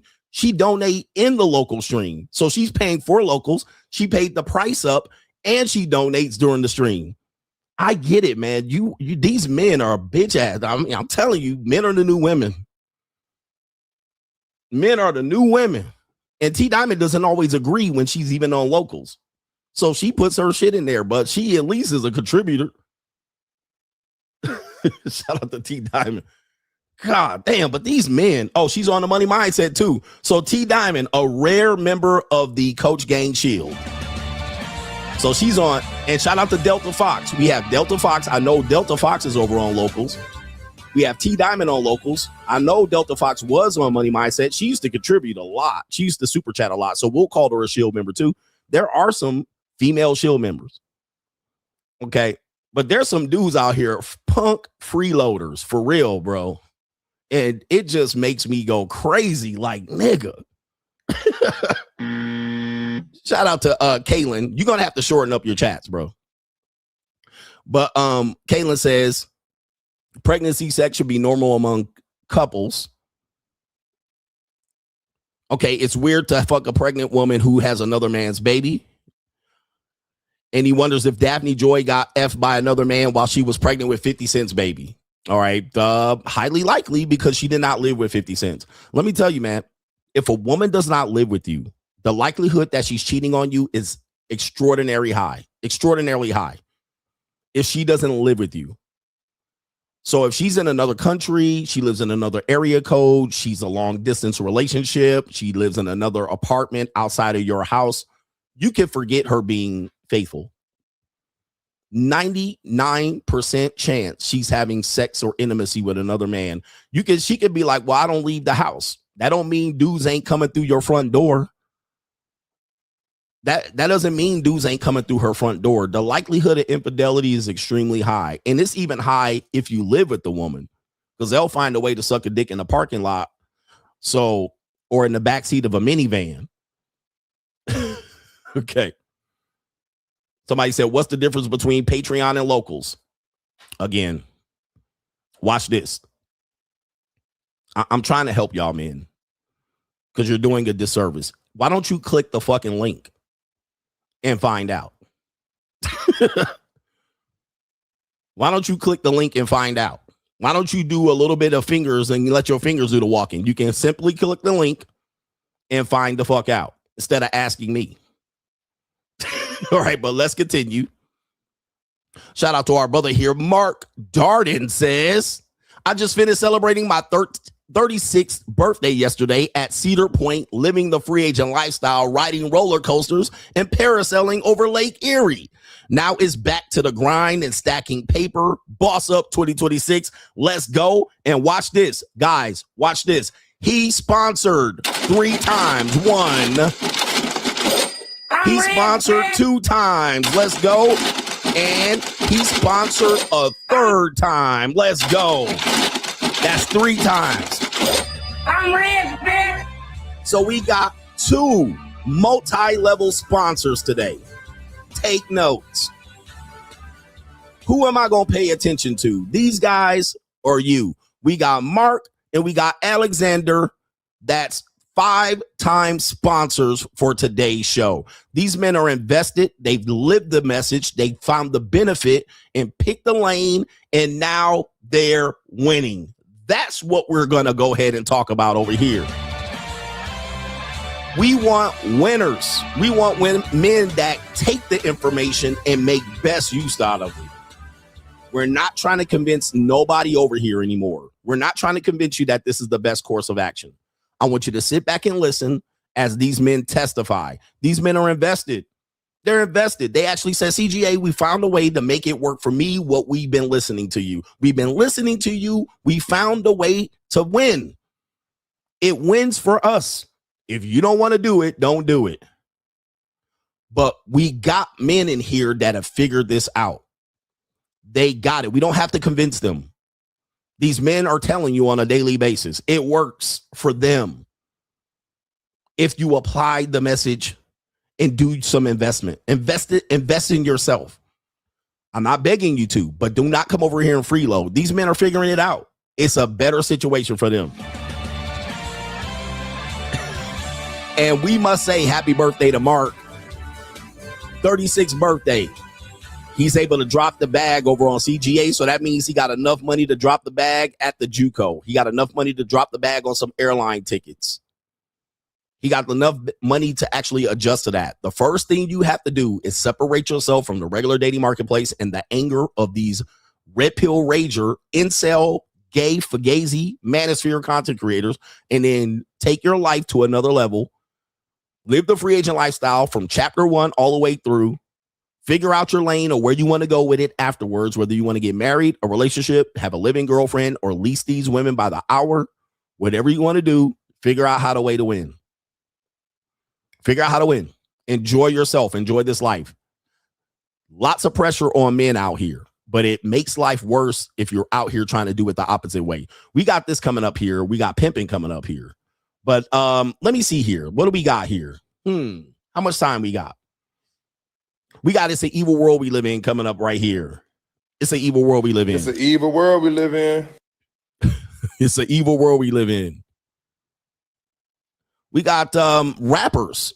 We got rappers. Since we talk about rappers today, I figure we should give you some news, what's going on with rappers in today's world, since a lot of people listen to rap and hip hop. Okay. We got rappers in the news here for, let me see here. I'm moving this down. Okay. All right. So we got the first rapper up here is Soulja Boy. Soulja Boy right here. Soulja Boy's baby. You guys know Soulja Boy. Older people. This is Crank That Soulja Boy. Super Soak That Hoe. You guys know him. All right. I don't know if he has more songs than that, but that's the song I know. But apparently Soulja Boy's baby mama, aka All Men Pay, her name is Jacqueline Martinez. Again, we got a Puerto Rican, potentially a Dominican. That sounds more Puerto Rican than anything. Or Mexican. She says he blocked her, but rent is due. Oh no, out here. Look at this right here. Look. Your rent's due, motherfucker. The binds are easy to fix. And so, yeah, Soulja Boy is famous for saying Drake, right? Since Drake is the main event. So there she is. And take a look at Jacqueline Martinez here. Does she look that much better than what CGA been putting out here? I know she didn't have a baby and whatnot, but the line between what I'm able to get and what these rappers get is we in the same line, bruh. We are in the same line. But apparently says when your baby daddy got you blocked, but rent is due, and I can't play the music, but the saxophone. Your rent's due, motherfucker. The saxophone is playing in the background. But all men pay type shit, but he don't want to pay the rent. But guess what? We got these little birds out here begging. We got these little birds out here begging. And guess what? He's got a baby by her, so he got to support. So this is going to end up being a child support case if he freezes her out. I know dudes will be like, freeze her out, coach. She going to go right down to child support. Now, I don't know how his money is fixed up, but that's going to be an easy win for her. I don't know if he's already paying child support, because he might be paying child support and she blew the money. But now she's on Al Gore's internet crying and complaining that she ain't got enough money for rent. So guess what? It's tricking season. Somebody going to pay that rent. All right, somebody go pay that rent. She going to find somebody to jump in that section to pay that rent. And we do have comments related to this. Okay, here it is right here. This person says, this is why independence with an S, a T and an S is very important. I had to learn that. And this woman said, I am. She replied, I am independent. Again, you're independent, but you're waiting for your baby daddy to pay rent. I told you their definition of independent is completely off. It's not what men think. You are independent. Okay, Jackie, CEO. Okay, independence, the last commenter is slow as hell. That's what I said. Baby, if you can't pay the rent without your baby daddy's assistance, what are you doing for those 30 days? Yep. What are you doing? Sitting on their ass because they just think, that they got a baby. They're going to collect that child support and they got to beg for money each and every month. That's what I said. Independence. Okay. Soulja Boy be too moody, bruh. He says, why would you ever depend on him to pay rent? Well, because these hoes that's how they act out here. Just so you know. Stop normalizing baby daddies as a main source of income. These are the men speaking up. Sounds like she needs to get a job. Yes, she does. But her job is Soulja Boy. That's her job. And she sits around and makes Instagram videos and TikToks all day. I'm glad I'm independent. Yes, I said the same thing. And this one says you should never depend on a man to pay your bills. Unfortunately, because women between the ages of 18 and 30, especially women who are baller alert, baller chasers. What do they call her? bag chasers, they're baller chasers, baller alert. Okay, what they'll do is they'll do this from 18 to 30, and then they'll try to flip it after the fact. You're going to see this later on with the main event. You're going to see this with Daphne Joy. Daphne Joy's out here trying to say, oh, well, now that I look back at it, yes, I was taken advantage of. And we know that's what they're going to say. They were in a different time. They were in a different era. I see now that the errors of my ways. Now I'm looking for a man to pay the bill. Now I'm looking for a man to actually step up. Now I'm trying to get my life right and fix my finances. When they had between 18 to 36 to do so. Okay, now they're in the regular marketplace looking for you. All right, it happens. Now that you know this happens, instead of crying about it, participate in it. Figure out a lane. What lane do you want to participate in? A lot of dudes just hear this message and they keep crying about it. Oh, man, and that's why. Now, we're not telling you to cry about it. We're going to tell you how they operate. Pick a lane. What side do you want to be on? You want to be on the side of getting the girl over here? Go get them over there. You want to be on the side of just abstaining? Abstain. No complaints. You want to be on the side of just cleaning up like Boyce Watkins? Go on the side of cleaning up. Don't cry. This isn't a message for you to just be out here crying. You see these women? What we're telling you is this is how they're going to operate. Pick a lane. You want to be by yourself the rest of your life? Stay over there. But if you're going to be by yourself the rest of your life, you should have no complaints on how these women are moving. All you should do is use it as, okay, yeah, that's why I don't deal with women because of that. But if you're out here, because these women out here, I'm going to just stay by myself. That's anger. That's incel behavior. And I will not allow it over here. I do not allow it. That's just bitch ass niggaism. That's just bitch ass niggaism. Okay. Speaking of Red Pill Rangers, we have Lil Wayne, another rapper in the business or in the news here. He's 43 years old. Lil Wayne retiring his City Boy jersey. Here we go right here. City boy, city boy. Lil Wayne, age 43, has gotten engaged quietly to a mysterious woman in her 20s. All right, I don't know if this is AI. All right, but apparently they have Lil Weezy F Baby, on his knees. This has to be AI. I'm not sure whether Will You Marry Me and rose petals and candles everywhere. And that apparently is an ecclesiastically 20-year-old woman or a woman in her 20s. He is said to be 43. And we know he was previously engaged to a pog. All right. And that went left. He also has baby mamas up the yin yang. Apparently he has a baby mama. What was her name? She looked good back in the day, but she kind of overweight and chunky now. She used to sing that soap, powder. What was that shit called? The laundromat ass woman. Begins with an N. Nivea. Okay, that's one of his baby mamas. I believe Nipsey Hussle's baby mama, Lauren London, is a baby mama of Weezy F Baby, if I'm not mistaken. So he's been engaged at least twice already. So he has Lauren London and Nipsey. Guys, I'm going to tell you, man, you all sharing at the top. It's slim pickings at the top. You're all sharing. You're going to see this in the main event. So we had Nivea, Toya, and Lauren London. So he's got several baby mamas, at least 3 to 5 baby mamas, and at least been engaged twice. Now he actually is engaged again to this woman. And we're going to reveal the woman because the internet actually has broke this down. So let's see the woman involved in this situation here, or the alleged woman involved in the situation. Here it is right there. So this is the alleged woman. It says Lil Wayne's 23-year-old. 23-year-old fiance allegedly identified by internet detectives. And that's what tells me is AI. So this is a light, bright, almost white. Looks like a mulatto. She definitely has negroid features, but does have a very light-skinned complexion. And plus, she has dyed her hair blonde, but she does have blue eyes. So, yeah, this is definitely a mulatto and a nice, tightly packed mulatto. Let's see what the fans, it says fans believe they have identified Lil Weezy's alleged mystery fiance following reports that the rapper secretly got engaged to a woman in her 20s from Indiana. It says internet detectives online now claim the woman is 23-year-old. I'm not going to say her name, but you can read it on the screen, who has reportedly been spotted accompanying Lil Wayne on tour. The alleged engagement comes after his reported split from on-again, off-again girlfriend Denise Bideau in May of 2025.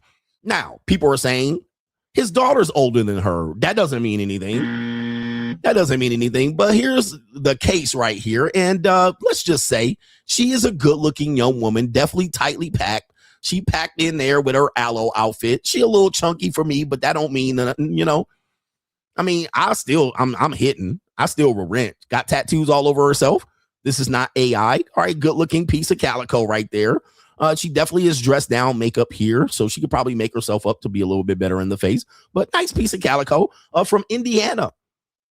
All right, so you can see there, she's definitely a mulatto. She got the mixed hair going up in there. Okay, there she is in the blue eyes. She definitely got some good genetics hitting there. A little chunky, but that's neither here nor there. She thick. There is the woman in the background here. You see they got her right here. That's Lil Weezy, and you can see in the background with the security, this looks like David and his 14-year-old girlfriend. There she is on stage with him right there. You can see, why did I like that? Sorry. But there it is right there. And you can probably say what part of Indiana. I don't know if it's Indianapolis or Naptown that he picked her up from. But, she probably been dealing with some Pookies and some Ray Rays. And, yep, she was still able to come up. Somebody said Gary, Indiana, Strag. I would say, yes, this is probably some Gary, Indiana Straggalicious. And he found her to be valuable because, again, like I said, with these rappers and black entertainers, as what Cat Williams said, light skin, funny face, or racially ambiguous women are going to win. Okay. They're going to win out here. And as you're going to see in the later story and the story with 50 Cent and P. Diddy, these men will fight to the death for a regular racially ambiguous or white or Filipino woman because it comes with a certain cachet. Number one, these men are not experienced with these women. You would think they are, but they're not. They have a severe weakness for them, especially the African-American black male. So they get with these women thinking that these women are going to be different, but they're going to be worse. All right, they're going to be worse. And so, yeah, it happens. Not to say I don't deal with women like this, like I said, but you're not going to find me marrying a bitch. All right. You're not going to find me marrying a bitch. But yeah, man, it happens. It happens. And he's, whatever he's experiencing with her it's his own business. It's his own business. But shout out to him for getting a young piece of calico before she been out here in these streets. I hope you don't marry the broad and give her access to the munyon. Don't marry the broad. Don't marry her, man. All right, because as somebody mentioned in the comment section, this woman hasn't even been alive long enough to realize how great Lil Wayne is. Right? Do you know what I mean? Like, she wasn't around bling bling, hot boys. She just wasn't around shake that, back that ass up with Juvenile. She wasn't around during the good years, the Carter 2. She was a baby. You know what I mean? So at some particular point, she just kind of along for the ride. It has happened. You know what I mean? She wasn't even around to realize the greatness of Lil Weezy. All right. Anyway, yeah. So, she's just a young tender out there. So I don't know about marrying her, but I would have a good romp with her for sure. I would keep her for about a week and a half, too. The lollipop ass nigga. She wasn't around for all that. So she don't give a fuck. That happens. Same thing when I go to the Philippines. They ain't gonna give a fuck. All right, here. Kill this nigga. All right. Anyway, I did skip a story before we get to the main event here. I did skip a story. So we're going to do this. What is this segment?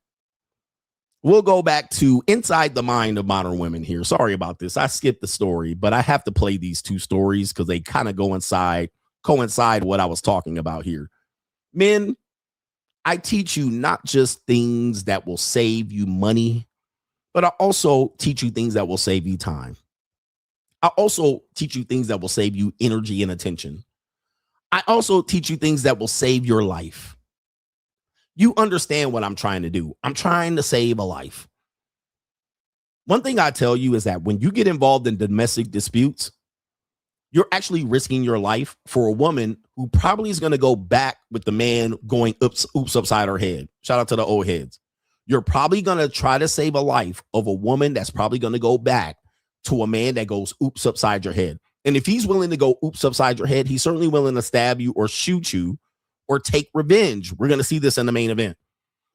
So if you see a woman getting whooped on and beat on in public, well, she chose that route. Unfortunately for black men, they always tell you to put the cape on for women that you're getting no benefit from. And they'll say protect all black women and women need to be protected. And these guys need to put their life on the line to be a man. And I tell you, gentlemen, do not get involved in these people's business. The best you can do is call 911 and hope she don't die in the process before the police gets there in the next 6 minutes. But to put yourself in the middle of the situation is putting your life on the line for nothing, because she's going to go back to that guy more than likely. This is how domestic disputes are. That's number one. Number two, they're just flirting. Sometimes this is how they flirt. Some women just like dudes that beat on them and punch on them and kick them. I can't tell you why, but we can show you that there's evidence of this. They like guys that are will stick up for them and fight for them and shit like that and push them around and yank them out the nightclub and get attention. There are just some thirsty, debaucherous women that are like that. So they're just doing foreplay before they go home and have freaky deaky sex. When they get home and he gets to choke her, put her on the leash and shit like that. Number three, she picked him. She could get away from him at will, but she doesn't want to because she really likes him. So this is the case. So when you put yourself in this situation, sometimes it can go left. And I've showed many stories about this, about death by simp. Apparently, Atlanta man steps in to protect the woman after witnesses say her boyfriend tried to force her into his car after a club. Right here, right outside the club. Right there. Okay, so it's a boyfriend trying to force her into his car outside a club. So the woman knows this guy. They're in a nightclub together. He gets emotional and he takes his girlfriend and tries to take her home. Now, we don't know why this is happening. Maybe she ran her mouth. Maybe she started some shit. Maybe he started some shit. We don't know what happened here. But these guys that typically do this will stab and shoot you right there on the scene if you put yourself in between. Not only that, even if you start whooping on the guy, likelihood she'll start whooping on you. So let's show you the video. Here's the video right there. He yanks her up. He said, come here, bitch. We don't know why. He looks like the aggressor. There he is dragging her to the car. You see this right here. He's got her by the arm. She's somewhat fighting. All right. He hasn't put paws on her yet. He's just dragging her to the car. Now, I'm going to show and play the volume here in a second here. Okay. But I want to show you what's going on here. But the volume is even more despicable. So there he is. Like, we don't know if he's the aggressor here. He certainly is the aggressor now. But she certainly is running her mouth. And she wants to stay in the club and jock niggas. And he said, not on my dime, not on my time. So there he is grabbing her by the weave. All right. And we don't encourage any domestic violence here. If you guys are experiencing domestic violence. All right. There they are on the side. All right. We got the Pookie Mobile. Of course, it's a Dodge Charger. Charger, and there she is kicking. Now, let me go back here. Look at what I said right here. And I tried to get ratioed here, but there's Coach Greg Adams right there. Stay out of these people's business if you value your life. Unfortunately, that sentiment got a little ratioed here. And look at the comments. We got a person that says L. Another person here amplifying what I said. This guy said facts. This one said exactly, coach. And it says, this is rather embarrassing, disappointing coming from a man. So here it is, the first one. This is rather embarrassing and disappointing. This one says, someone just got shot by their boyfriend for intervening 2 weeks ago. That's why he left this comment. Okay. This one says, wow, what a joke. This one says, but if it was your mother, daughter, or niece, you would want someone to step in and help. Man, watch out. I think she meant men, watch out. And this is them attaching my mother, niece, or daughter to it when my mother, niece, or daughter were not in the video. Neither is my mother, daughter, or niece a whore out here dealing with Pookie.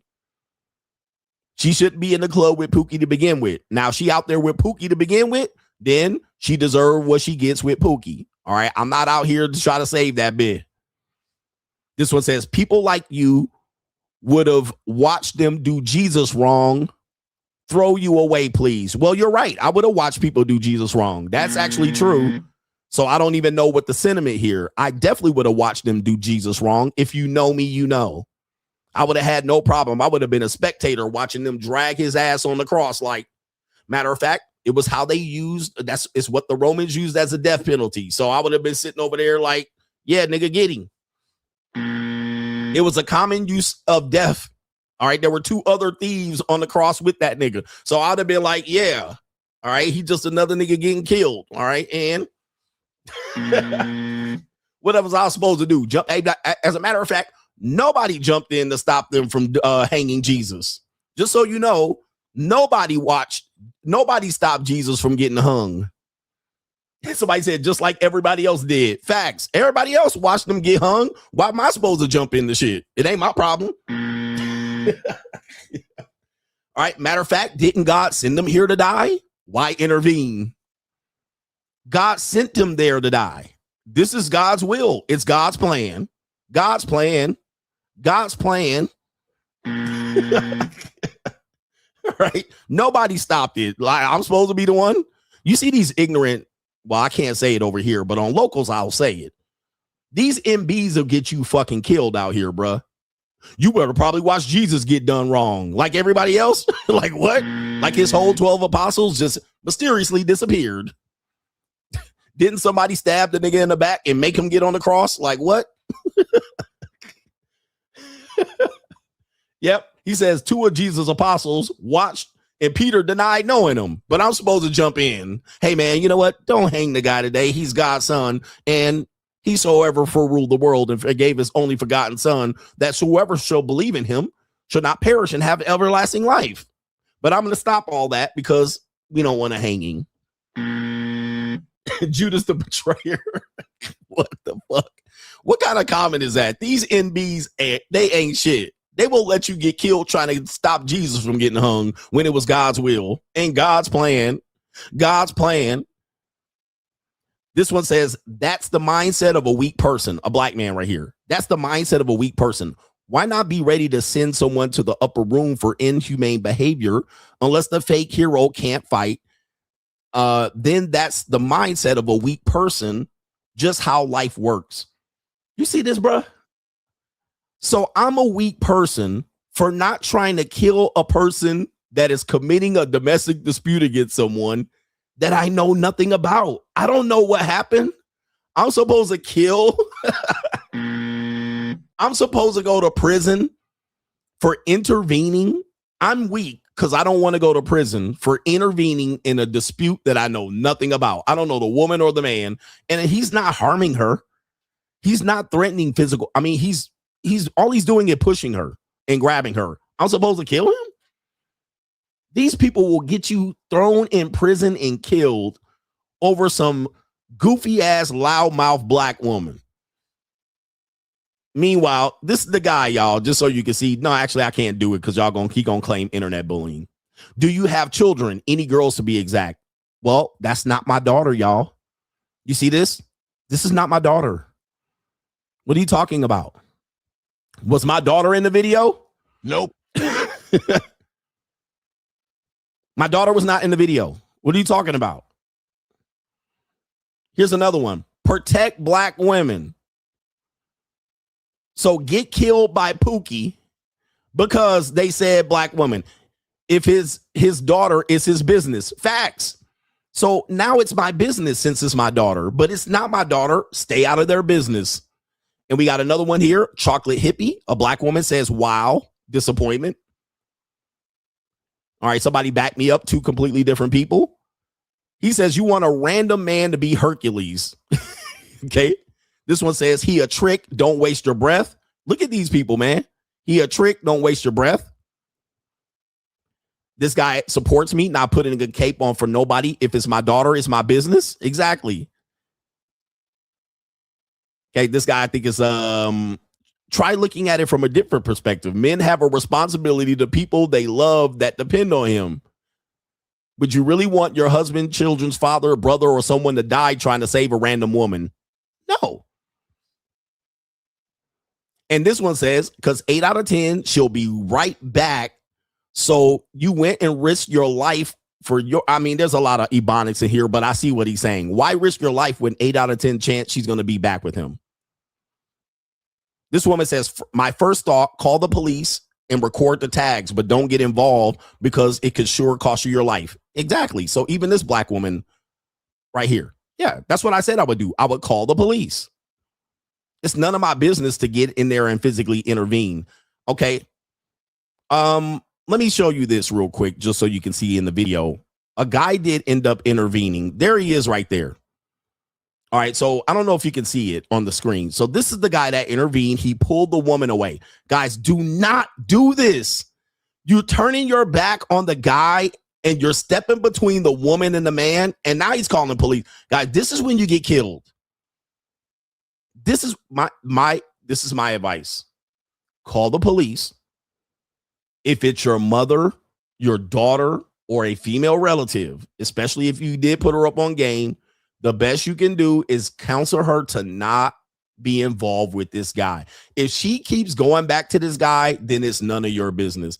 But guys, grabbing the woman first and pushing her away and then standing in between them with your back turned to this goofy ass nigga, man, I'm going to tell you, never do this. Never do this. That's just as much as you trying to kiss the woman away. And guess what? She's still talking shit. This is why she got in the situation in the first place. Man, oh my goodness, gentlemen. Oh, and black men have this necessity to be a hero. But if you would have died in the commission of this crime, all you would be is a mural on a goddamn paper at a funeral. You wouldn't get any GoFundMe, nothing. They would just say, hey, man, dude, and I'll share so many stories of this, of dudes doing this. I'm just telling you, I wouldn't do it. Men love to do this to act like they're men, acting like this is Wakanda or some shit. You can get stabbed and shot up really quickly doing this, man. That I do not advise. Look, he's got his hand in his pocket right here. Absolutely not. No, gentlemen, my advice as you call 911 and step to the side. Hopefully they're going to be there within 3 to 5 minutes and hope he doesn't take this woman's life, but it's none of your business. Brothers, do not do this. This doesn't prove you're a man. Don't let these people act like this proves that you're masculine and a man and an alpha. You're protecting black women. Dude, you're not even prepared for this. He's got his hand in his pocket. Okay, this is crazy work. There he is. So he's got something in his pocket, y'all. Or maybe he's trying to act like he's got something in his pocket, but he's got his hand in his pocket right there. That is just crazy. And there's more of him pushing the guy. I mean, he's walking away. Oh my God, man. No, I would never, ever, ever. No way, bro. No way. You guys are asking for it. I'm gonna tell you, man, it ain't worth dying for these individuals. These are two losers. Let me just say this. These are two losers, in my opinion. They deserve what they get. I can't help them. I'm not gonna protect women. Somebody even said in the comment section, talking about I got all these muscles, all right, and I don't want to help. I'll show you this one right here. I hope you feel the same way if one of your family members did that. Well, somebody said they woke up together the next day. Facts. Let's see here. Somebody mentioned I had a whole bunch of muscles or something like that. Maybe. Oh, here it is. Oh, somebody says they were responding saying muscles can't stop a bullet. Because they was like, you got all the muscles and you still ain't gonna help. Nigga, I didn't put all these muscles on my body so I can help Strags and NBs. Okay, God damn it. I can't find it. Or they out here talking about I got all these muscles. Now for these goofy ass, I can't say it, man. I got to stop talking about this story because I'm going to slip up and say it over here. But I say it uncensored on Locals, just so you guys know. But muscles don't stop bullets. Okay, looking for the comment section, I guess, right here. Somebody said right here, women trying to send random men on suicide missions. Dudes get unalive for that quite often. Facts. No way, bro. I ain't trying to send you to die. I ain't got muscles for me to be in here intervening with some NB. Okay, and the last one out here, this is a pivot that I told you a lot of women gonna make related to this particular thing that men are bothered by, which is women doing sex work, right? And this is gonna be even the Jew code.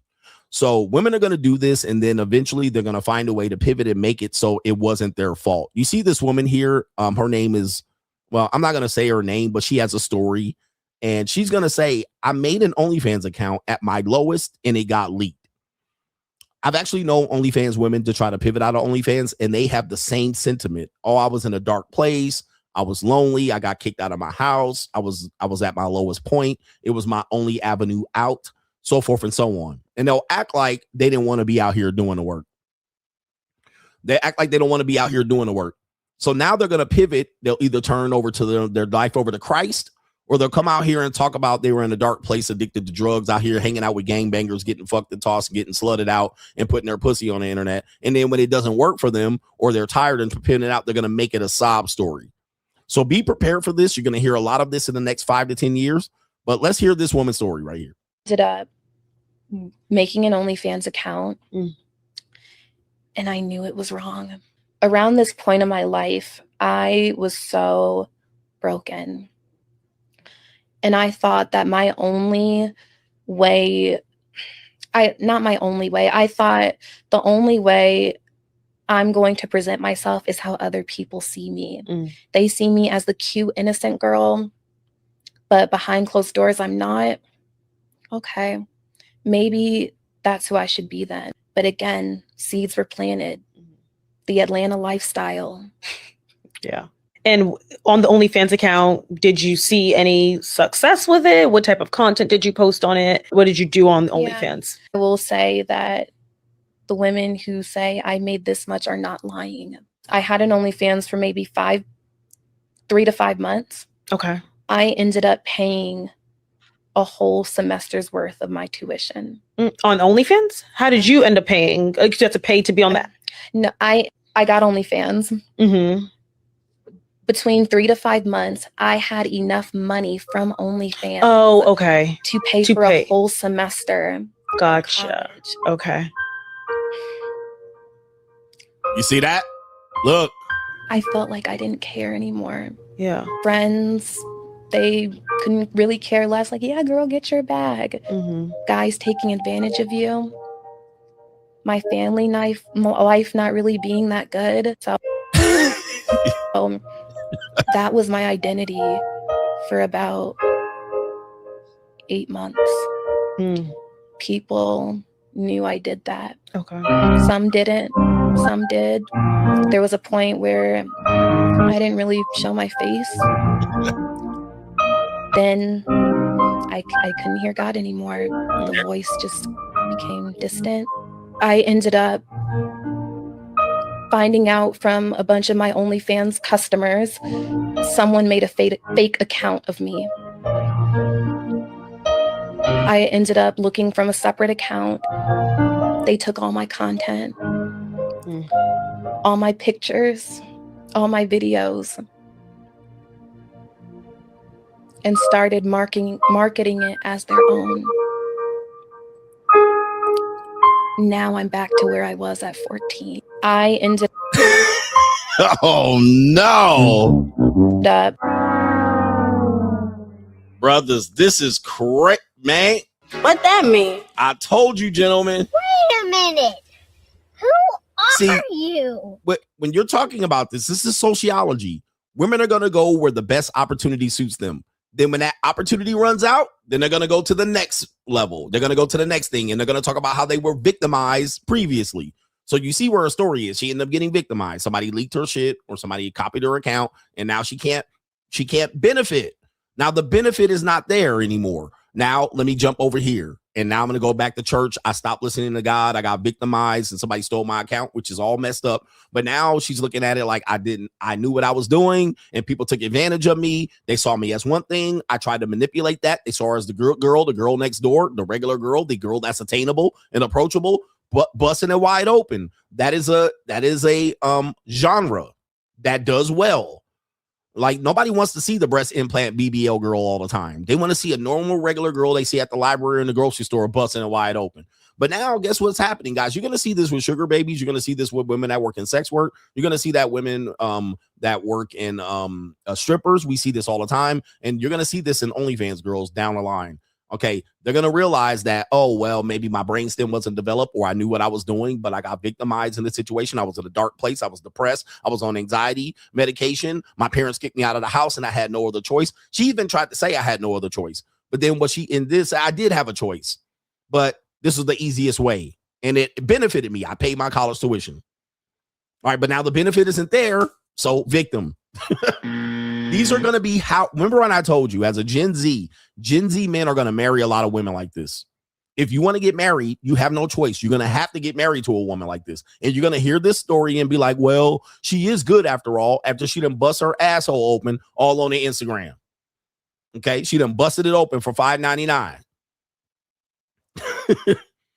Okay. And then you're going to look at her catalog and she going to look like she having a party. She having fun. And you can be like, you look like you sure having fun sucking up on all that. And she was like, yeah, but I really wasn't having fun. It was just work. I was in a dark place. And you'll go for it. There's going to be dudes that are going to go for it. We seen the woman, Lily Phillips, her boyfriend went for it. Well, it was just work. All right. She really didn't like it. She likes it when I give her the missionary. I told you guys that this is going to be the future of dating. Because a lot of women are exploring this. They're doing the feet pictures. They're selling feet juice. They're doing this. A lot of women in this age group, 18 to 30, they're exploring this avenue first. And then you're going to fall for the okie doke. It's going to be just like this. How many dudes do you think going to fall for this okie doke? I would say a lot. And if she's out there letting you touch that punani juice and she making you think you hitting that bottom, you going for this. You're going to be like, okay, yeah, it was different. She was in a dark place. She got manipulated. You don't understand.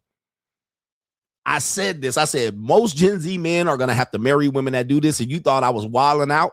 But as long as he positions it as this and she looks like this, innocent and regular, they're going to marry her.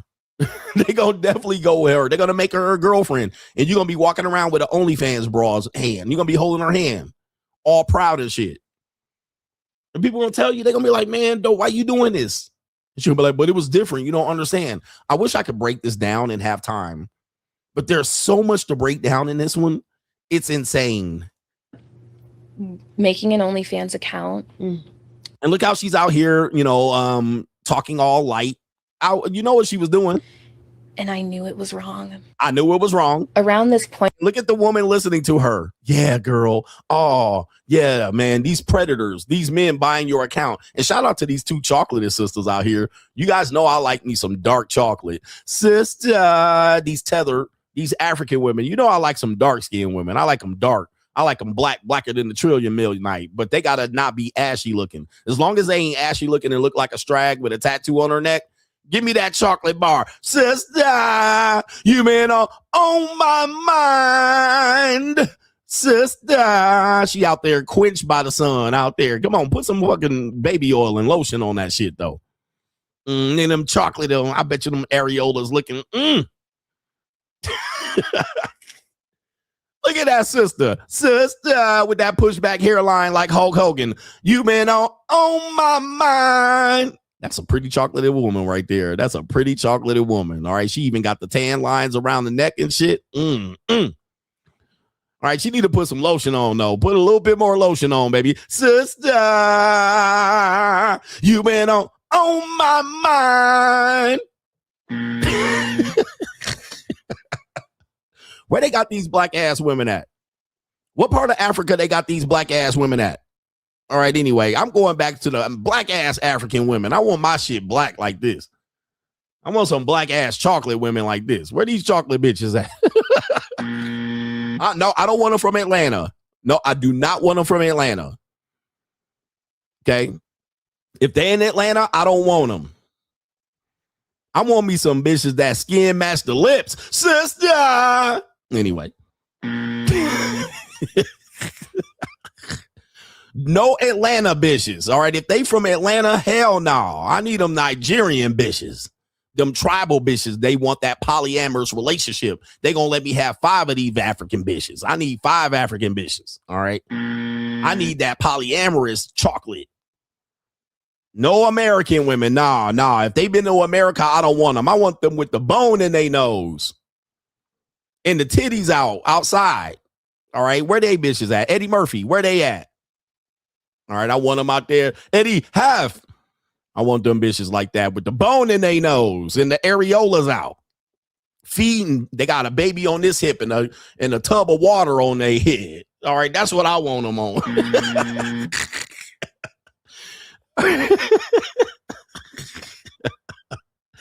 Where they at? All right, I'm going straight to the source. Goody goo goo, not goody goo goo. I'm foo foo. I want them black. Hey, any black African just out here? All right, with the chocolate bitches with the areolas out, looking like chocolate chips and shit. All right, they don't look like white women look like pencil racers. Black women should be looking like chocolate chips on their titties and shit. Where they at? All right, cream pie. All right, anyway, about this video. I done gone off the rails here. In my life, I was so broken. And I thought that I thought the only way I'm going to present myself is how other people see me. They see me as the cute, innocent girl. There we go. But behind closed doors, I'm not. Okay, so see, look, what do I tell you, bro? They trying to tell you. So I am a cute, innocent girl, but guess what? Behind closed doors, I'm not. We said this earlier. These women are doing some despicable things. Nasty girls. They're nasty out here. Especially young women. Behind closed doors, I be out here. The woman said that earlier. Yo, we out here. Okay. Maybe that's who I should be then. But again, seeds were planted. The Atlanta lifestyle. Okay, so she blaming the seeds were planted. That means access to these things. People were promoting it. The Atlanta lifestyle, attainment of money over your soul and morals, if you will. Yeah. And on the OnlyFans account, did you see any success with it? What type of content did you post on it? What did you do on OnlyFans? Yeah. I will say that the women who say I made this much are not lying. I had an OnlyFans for maybe 3 to 5 months. Okay. I ended up paying a whole semester's worth of my tuition. Okay, so she would have kept doing it had it not been for somebody stealing her content. On OnlyFans? How did you end up paying? Did you have to pay to be on that? No, I got OnlyFans. Mm-hmm. Between 3 to 5 months, I had enough money from OnlyFans. Oh, okay. To pay for a whole semester. Gotcha. And she's in college. So what are your college girls are doing? We talk about this, man. It's available to them. Seeds were planted. Okay. I felt like I didn't care anymore. Here come the tears. Look, like this is the sympathy that they're going to tell you. They're mastercraft manipulators. This is the manipulation. It seems innocent. She's going to be sitting across from you and she's going to be telling you this as a man. And you're going to be like, yes, baby, I feel sorry for you. Marriage. She's still young. She probably less than 25 years old. Yeah. Friends, they couldn't really care less. Like, yeah, girl, get your bag. Mm-hmm. Hey, friends supporting it. Guys taking advantage of you. Guys taking advantage. There it is. Guys taking advantage. It is all Jermaine's fault. Look at these horrible men out there, these predators, these men asking for these despicable pictures and for me to put this in my this and that. And OnlyFans girls are at the JUCO. These men, I'm sleeping with them in hotel rooms for $500, taking advantage of me. My family life not really being that good. Okay, family, my mama, my daddy, my bald-headed granny. So that was my identity for about 8 months. Okay, but now it's your identity permanently. Okay, so the internet never forgets. That's your identity permanently. People knew I did that. Okay. People knew they did it. So she can't get away from that. All of her family and friends know. All of her friends and sorority sisters know. All of the dudes at the college know. So she's going to have to escape this and move to a different area. And hopefully they don't know and find out. But it's going to follow her. Some didn't. Some did. There was a point where I didn't really show my face. then I couldn't hear God anymore. Now God. Okay, so I'm telling you, this is a very predictable path. I only tell you about human behavior, and I'm going to be right almost 80, 90, 20% of the time. 80, 90, 100% of the time based on human behavior. I know how humans behave, and it's very predictable. At this point, it's too predictable for me to the point where I'm like, well, I'll just wait and see, and eventually I'll have it confirmed. Just wait and see. So now God. I couldn't hear God no more, but I was busting that pink punani wide open on the internet, shoving things in there and letting other niggas slut me out. Okay. The voice just became distant. I ended up finding out from a bunch of my OnlyFans customers, someone made a fake account of me.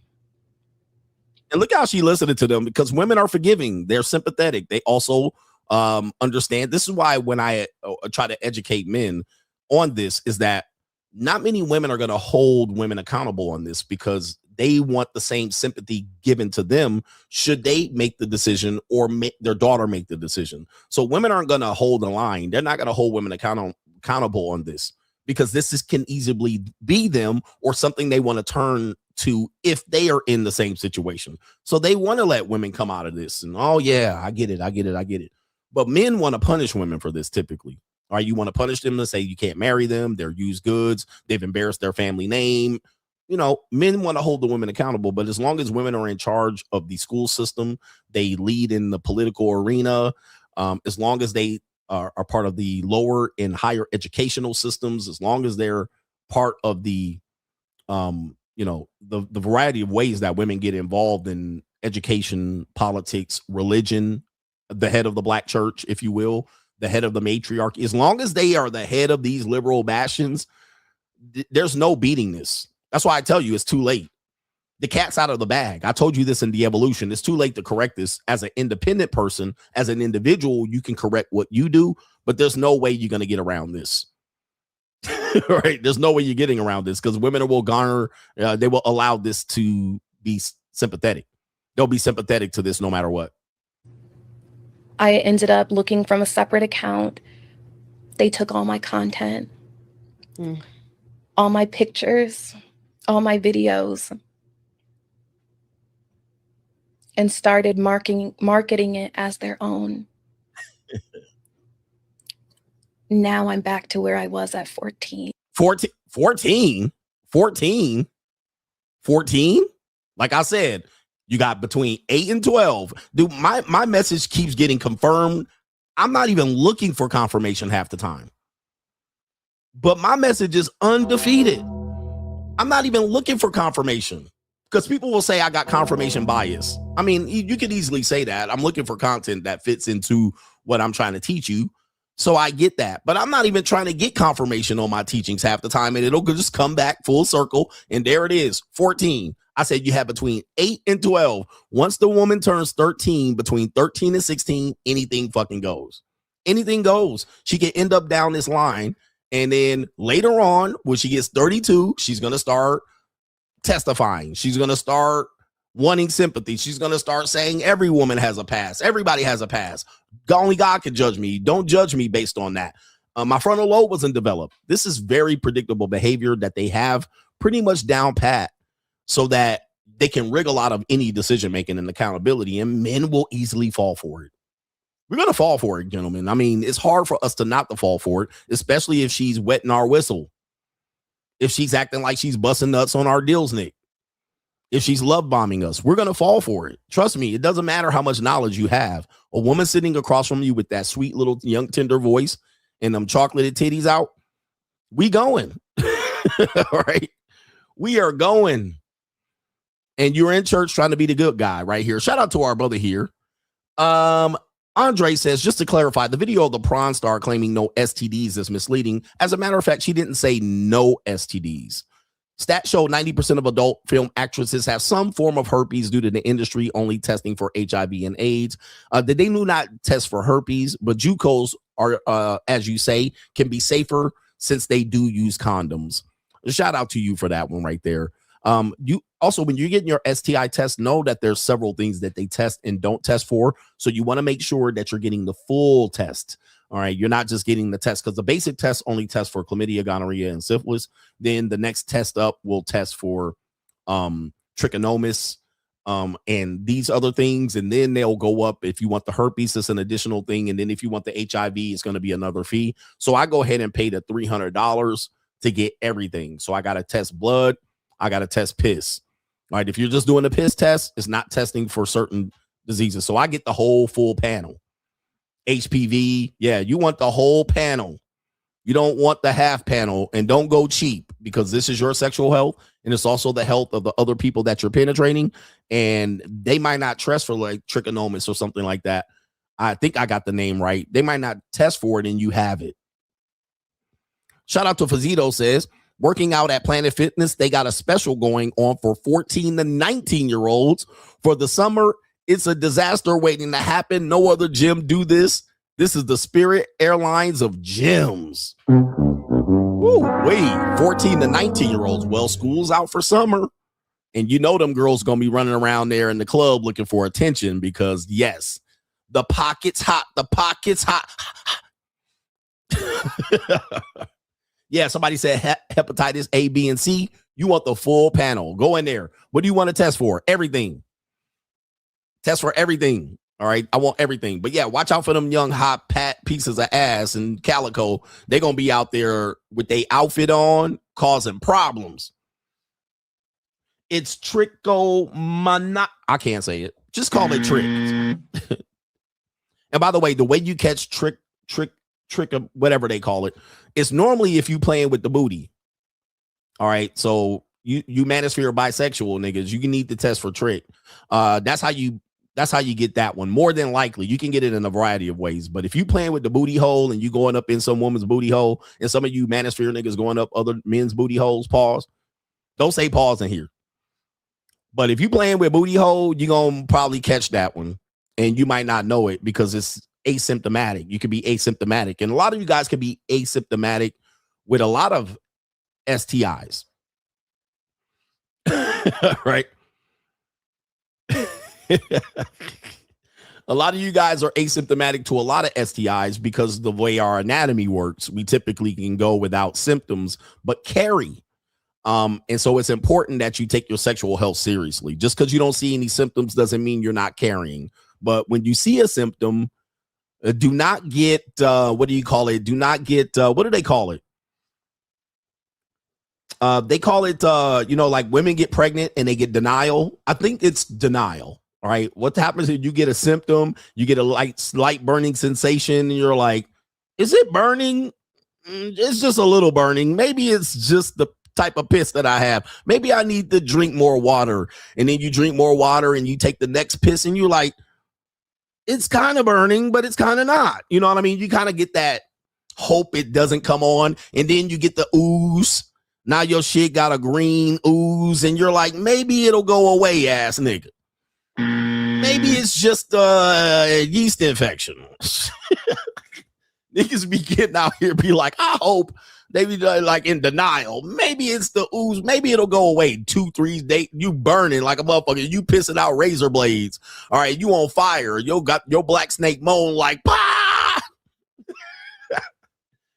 All right, you crazy as hell. You like, bro, just going to get it checked out. Going to get your antibiotics, nigga. Going to take the piss. You got something. You got something, homie. You got something. Now your shit is oozing. Now you got to go see the doctor, ass nigga. All right, but y'all niggas be waiting a month or two, going through the piss and shit like, maybe I don't got nothing. You got it. Go to the doctor, bro. Go get your antibiotics, nigga. You got an STI. And niggas be letting women slurp it off. All right, that's just pre-cum, baby. Just slurp that off. And she slurping up the ooze. And you be like, damn, maybe I should tell her. And y'all crazy because y'all will fuck women raw knowing you got the ooze.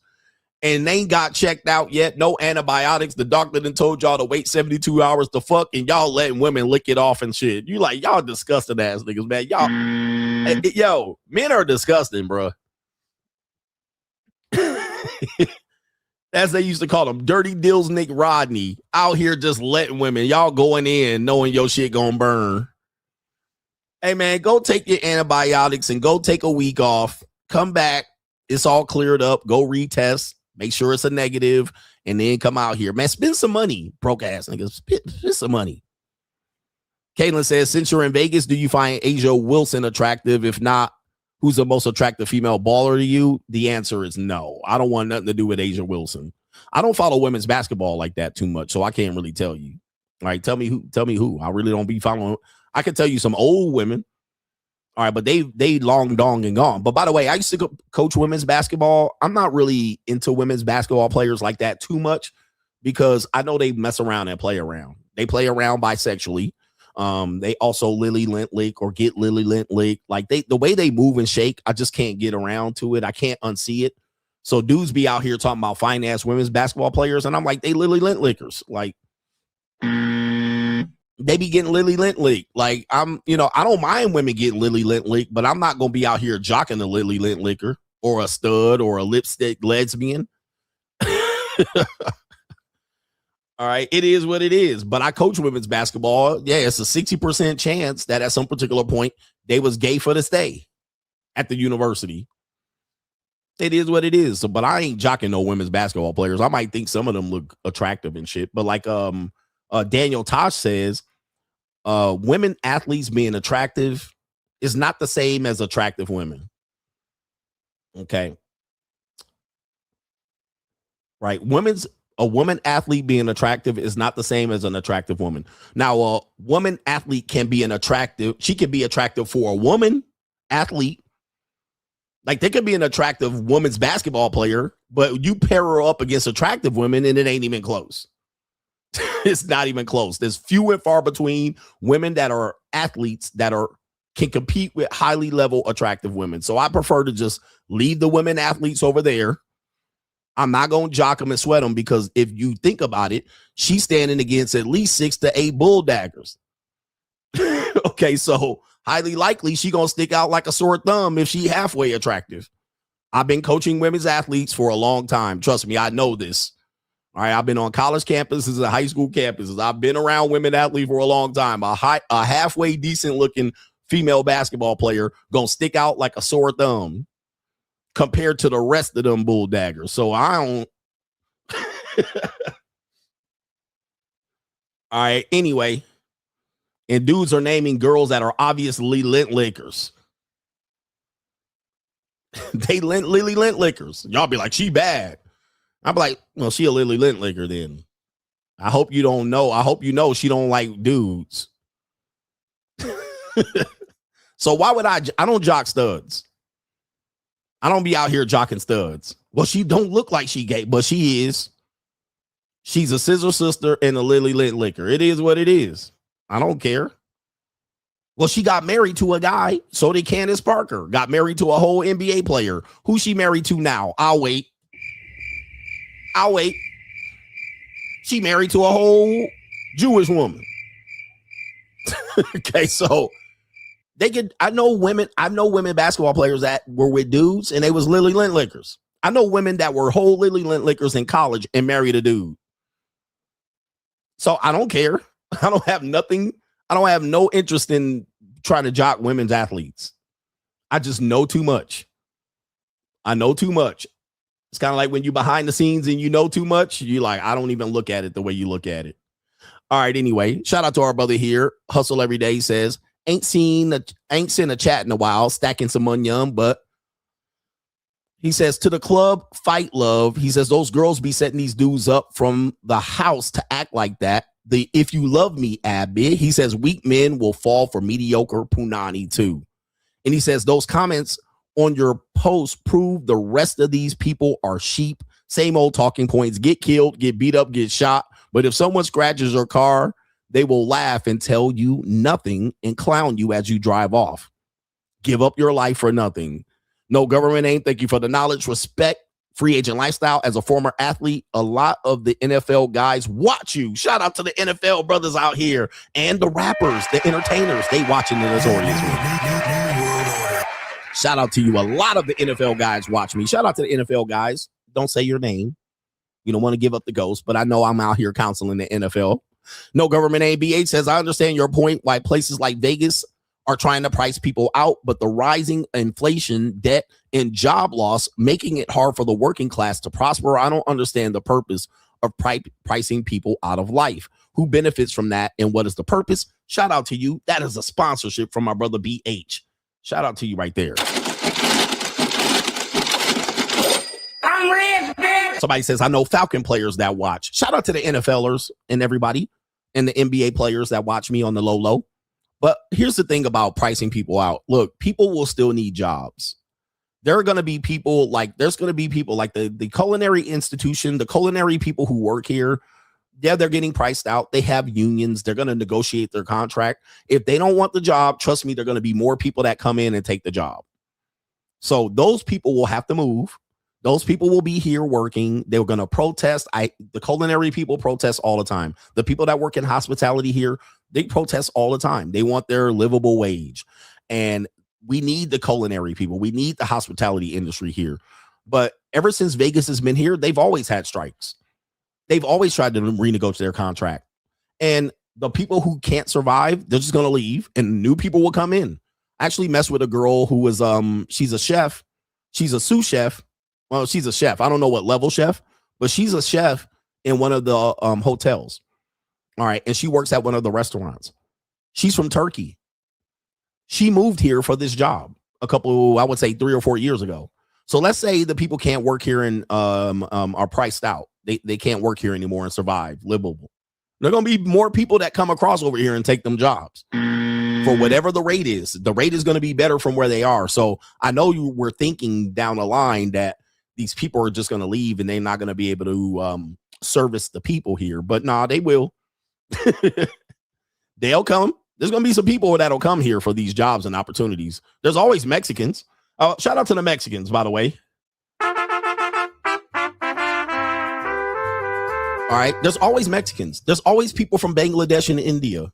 There's always people from the Mediterranean and Turkey. This world is big, bro.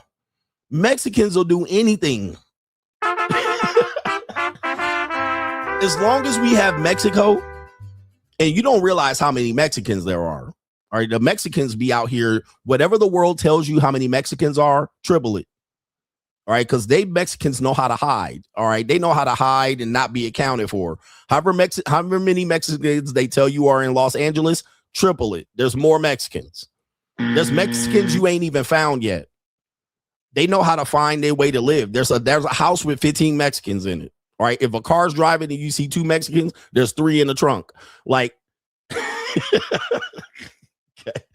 So as long as you got a job, and as long as there's Mexicans and you are close to Mexicans, you're going to be able to find a way to get there and get some employment. Then there's Filipinos and Filipinos. Filipinos work for peanuts. As long as there's Filipinos and Filipinas, you got employees. You got employees. All you got to do is find a way to get them C Mexicans over here. All right. By the way, let me show you this. Let me see here. And people saying this is racist. I'm just trying to tell you. Let me see here. Let me see if I can pull this up. Look at this. Let me put this on the screen. Let me show y'all. This is Las Vegas news recently. May 26th, Las Vegas is seeing a huge cultural shift happening right now. The Filipino population in Las Vegas has exploded 300% in recent years. Right there. They just named a Filipino town. Bro, as long as we got Mexicans and Filipinos, trust me, bro, the Filipino population in Las Vegas has exploded 300%. That means how many more sugar babies we got? We never gonna run out of motherfucking sugar babies.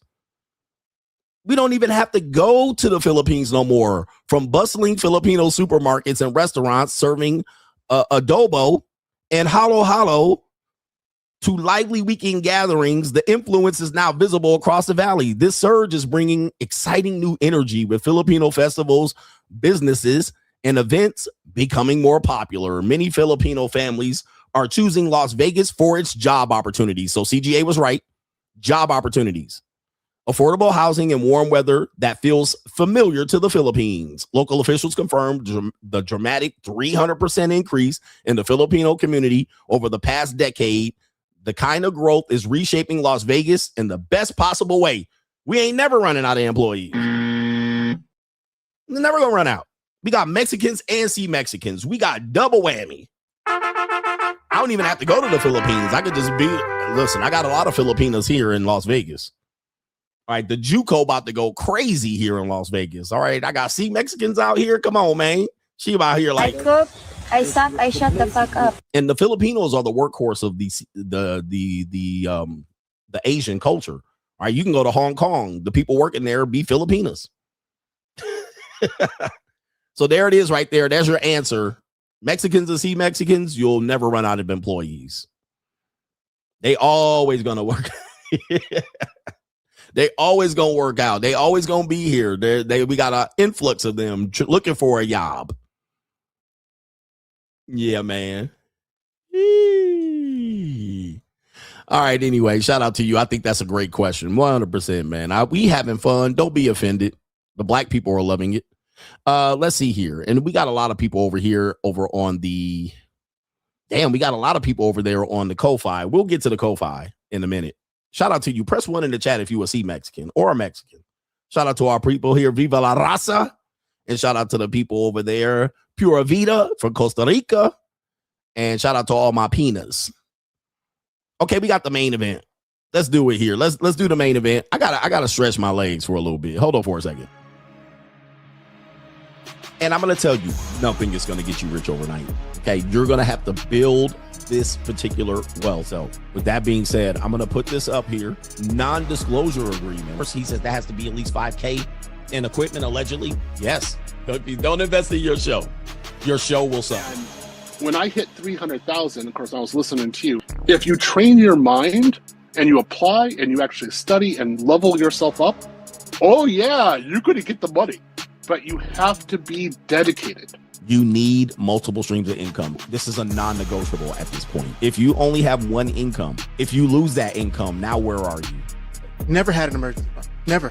Because if you have the ability to save money in excess of your needs, then that money should be multiplying for you.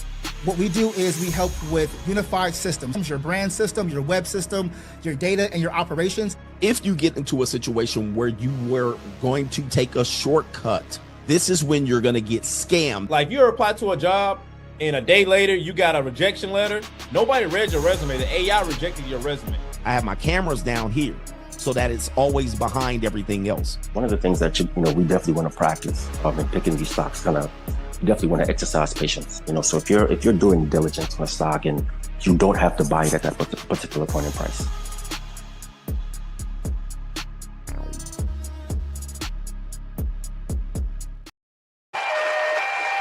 Main event.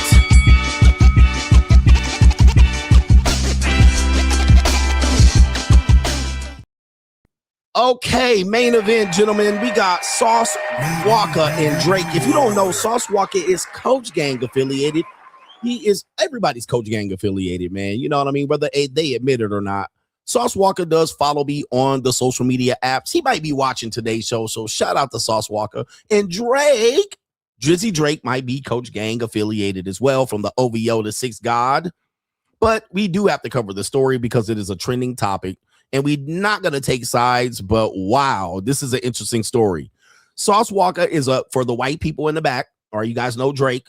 All right, but Sauce WALKA is a rapper from Houston. All right, he also is an OnlyFans artist. All right, he does have sex on OnlyFans. All right, if you want to support him, support him. He is not hidden this. He talks very openly about this. He does have sex with women on OnlyFans. I had to, since he was a supporter, I had to go check it out. And I went over there to check it out. And I was like, yes, he's fucking over there too. And he is having sex with a lot of women over there, mainly white women. All right. I didn't see a lot of black women over there that he was having sex with. But yeah, I was like, okay, yes, he is having sex over there. That's interesting. All right. But he's a rapper. He's also an OnlyFans artist, actor.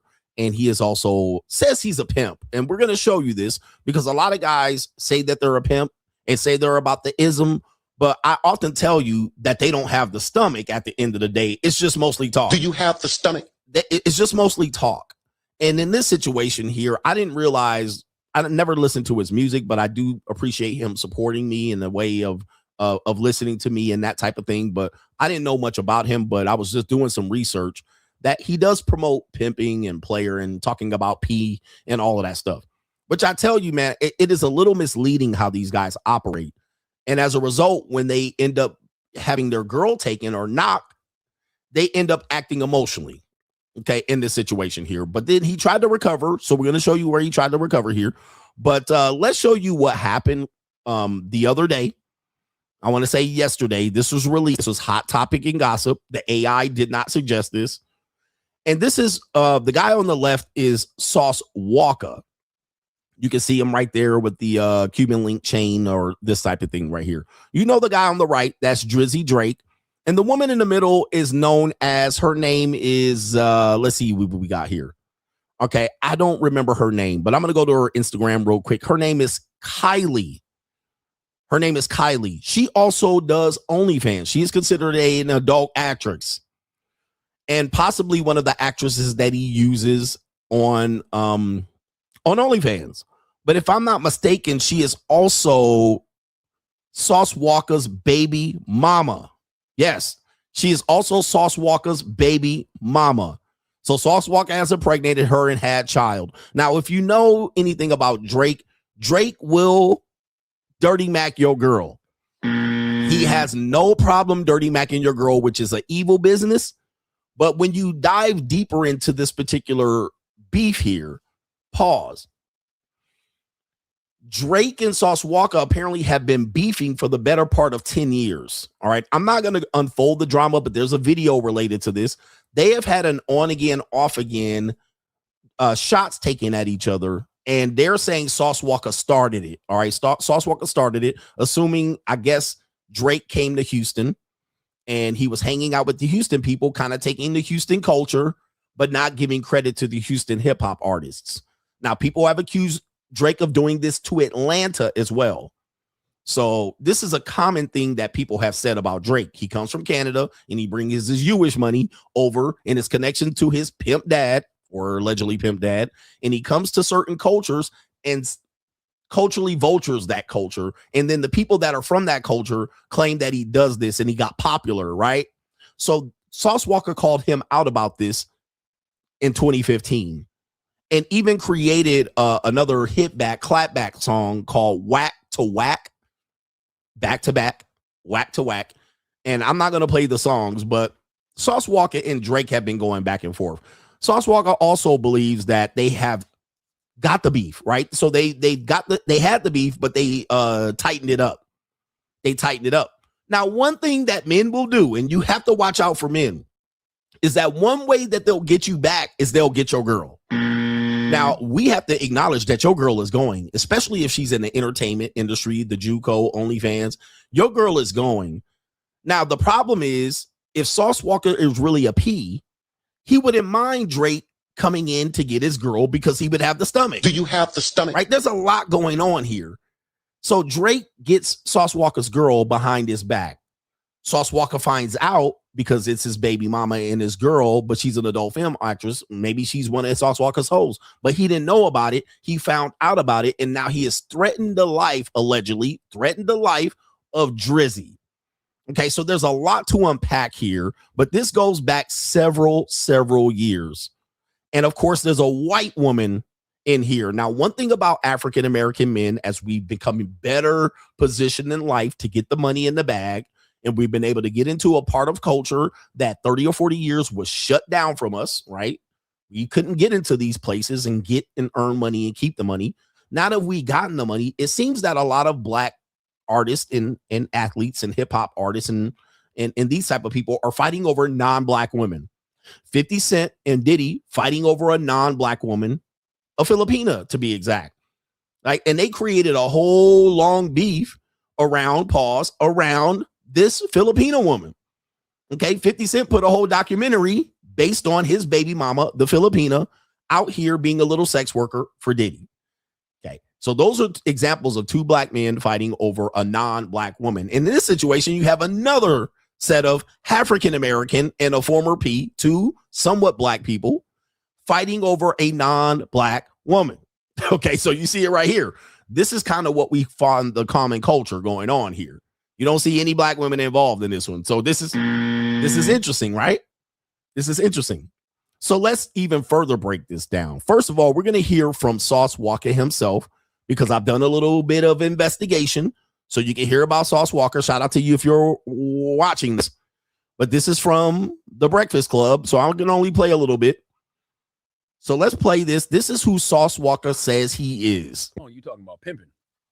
I mean, I'm always talking about the pimping. I mean, but you know, it's the P is a lot of things. It's being a pimp, it's being a player, it's being a president, it's being prestigious, it's being professional, it's being Paru, it's being a lot of things being a P, you know what I'm saying? And I represent all of those titles very well, but I'm So who created P? Did it come from Texas or did it come from what? Ghana? You saying the term P? Yeah, the P, pushing P. That's Well, I don't push P. What we do is something the P different. thing. The P itself don't come from no rappers or none of that. The P itself come from the game. It comes from a man with a plan and a woman with a vagina that's a little bit finer. That's what the P comes from. Okay. You know what I'm saying? All the other stuff is like fabricated or extra. Like you can make it sound cool. It's like saying you're pushing paper. You know what I'm saying?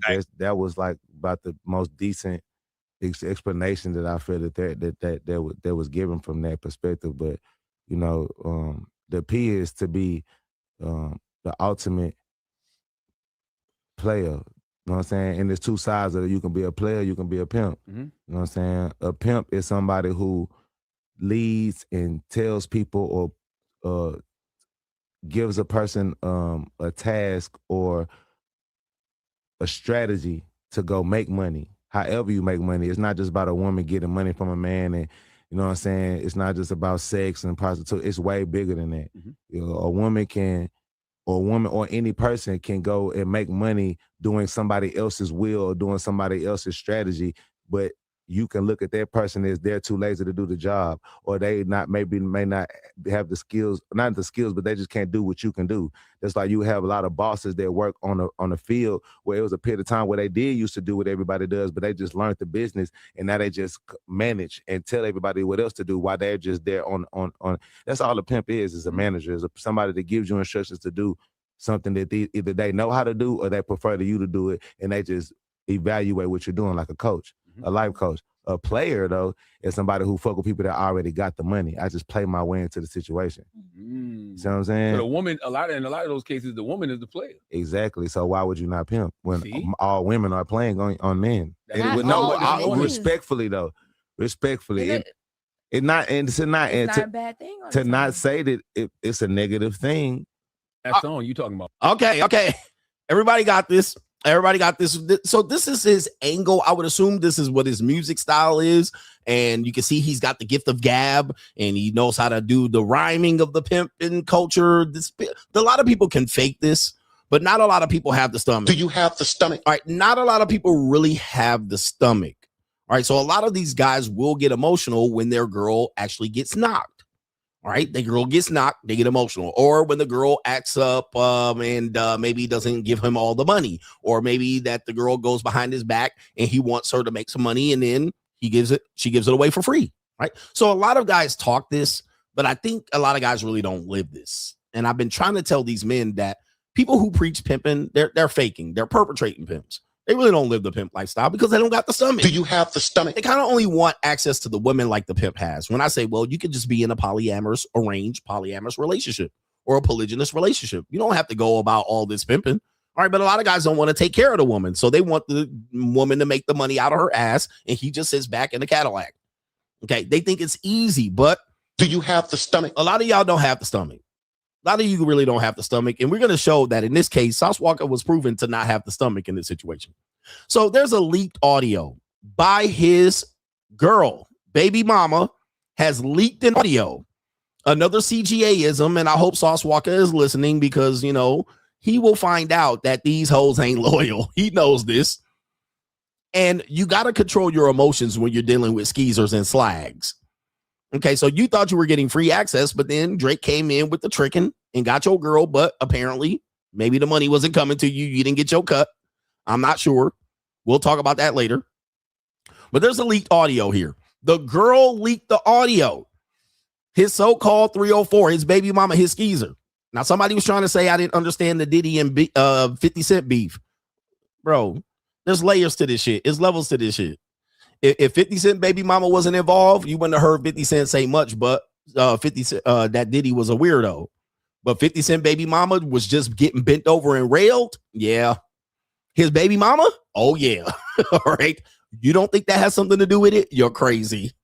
Okay, so anyway, let's see if we can play the audio here. And by the way, if you guys want to take a look at this pog, we'll take a look at her pog. This is her on social media. And these girls are all reachable. 2,500 or less, you can get to these girls. All right, you're going to get to them, man. Because they're all for sale or for lease. Anybody that follows women like this, please understand that these are working girls. These are not girls that, I mean, sure, they date guys for free and here and there. They dealt with pookies in the past, but these are escorts. These are working girls. And certainly if you click the link, what do they call it? The link tree. You know these girls are for sale or for lease or for rent. All right. Even if they got a boyfriend like she apparently did.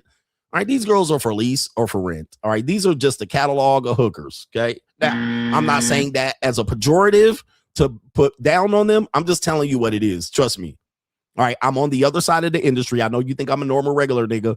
All right, but trust me, bro. I got a lot of girls like this will give me access very easily. All right, they put it right in front of me. All right, and you can toss them up easily. But you guys are going to be over there following them, and I've already tossed them. It is what it is. All right, toss them, and you can be like, well, you paid to toss them. So did everybody else, except for the nigga in Jamaica. It's okay. It ain't no big deal. But you're following them, though. I don't even follow them. All right, they follow me. All right, so anyway, that's how it works around here. Instagram is just a catalog of hookers. All right, and we have fun with those girls. We have fun with them. Just have a little fun. And it ain't no fun if the homie CGA can't have none. I'll just get your chicken bag up. It is what it is. But here's what happens when you get emotional about these women. When you make these women your girlfriends and your wives, guess what happens? You catch an L. So in this situation, we're going to listen to the video of Sauce Walka's leaked audio of him allegedly threatening to get Drake smoked. Oh, no. Say nothing about me with my baby mama or nothing. Or I'm going to handle y'all. It's that simple. I don't give a what the consequences is. Why? Yeah, you handle me. You already handle me. So what the matter? You already put your hands on me. You already do all that already. So what the even matter? I got you jumped by my hoes. I will put my hands on you, though. But I didn't. You got jumped by my black hoes. It's shit on video. Yeah, because you had me set up. Are you proud of that? Does that make you feel good? I will get you jumped again. I don't give a... Just like I get Drake smoked, I will get Drake car shot at. The man, you better realize who the hell I don't give a... Nobody talking about. Okay, you need to calm down. No, I don't need to do nothing. Yeah, you do. I'm so disappointed in Sauce Walka, man. In his Drake diss track, Whack to Whack, he admitted that he's a pimp. All right, so that's Poetic Flacco. If you don't know him, he does cause a lot of drama on the internet. He is definitely in everybody's business, right? He's in everybody's business. And he's even calling out the hypocrisy of saying Sauce Walka says he's a pimp. This is not very pimping, Sauce Walka. This does not come across as very pimpism. This comes off as quite emotional. Actually in tune to the pimps that I know. Why? So you heard here that he also is admitting to getting this white woman jumped by his black hoes. You know, sometimes you run your mouth a little bit too much. If you're on the phone, gentlemen, with a woman, please be careful of the information you share. Obviously, Sauce Walka, I hope you're listening. Please do not get emotional while here on the phone. Don't be out here selling wolf tickets, admitting to crimes. Number one, you admitted to having your black hoes jump this white woman. All right, that's an L. Where the white women at? Okay, and she confirms it. Yes, you set me up. And he says, and I'll do it again. Oh, not too good. That's just starting off. That's a bad look already, Sauce. That's a bad look. What happened? Why you got mad? Why you out here admitting to having someone beat up and assaulted? This is going to get you to jail. You know these hoes ain't shit. Ladies, I know these hoes ain't shit. They're going to record you. They're going to build a case against you at all times. Don't admit to any crimes. As a matter of fact, never admit to a crime with a woman. Never, ever admit to a crime to a woman. Even if the woman admits that she's cool with dudes that commit crimes, do not try to look cool and act like and say that you committed a crime. Okay, because I got a lot of women out here. They say they used to run drugs for Pookies and Ray Rays and cartel. Don't try to jump in there. Hey, man, I was involved in the game too. Just be like, yeah, that's great. Okay, don't jump in there and talk about what you did 20 years ago. Because as soon as she gets mad, and she's going to get mad at you at some particular point. Guess what she's going to do? She's going to pull them receipts. She's going to pull that case out. And this is what she did. So number one, do not admit that you got black holes to jump her. This is a bad look. Then you said you're going to get Drake smoked. Now, you might have been emotional about this. You might be feeling a certain way. But you just admitted that you're going to get one of the biggest pop stars. And yes, I said pop stars. You're going to get one of the biggest pop stars on the planet killed. AKA white people smoke means killed. If you didn't watch Menace to Society in 1991.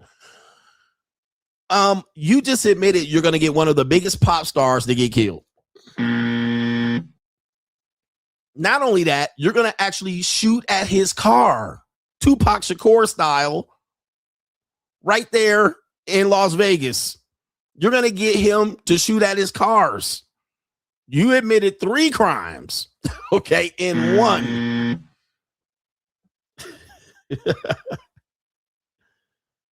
Okay, this is not good. This is not a good look for you, Sauce. I know you coach gang, but bro, you went from pimping these hoes to actually getting out here on the internet, going crazy and ham, committing crimes, admitting to crimes, abuse, all kind of shit, assault, battery, attempted murder, alleged attempted murder. This is not good, man. I'm gonna tell you, bro. We need to have a little. Here's William. We need to have a conversation out here. And she's antagonizing you on the video, getting you to admit to these crimes. Men, gentlemen, what do I tell you? These hoes are loyal to themselves, gentlemen. I don't care how strong your pimping is. She on there antagonizing you, instigating you to do so because she's recorded. Stop talking on the internet, bruh. Stop talking. Be very, very, you got to know, man, when I call myself the Bruce Wayne of this ish, I am the Bruce Wayne of this ish. I know these hoes are always going to be recording. New world order. They always going to be recording. They always building a case. Don't ever trust them. This is how they do. By the way, just so you guys know, they're not trying to do this to you to technically harm you. Technicality. Remember, everything's a technicality. They're not doing it to harm you per se. So when a woman's building a case against you, she's not intending to pull your file to harm you. What she's trying to do is protect herself from being victimized. Let me explain this to you.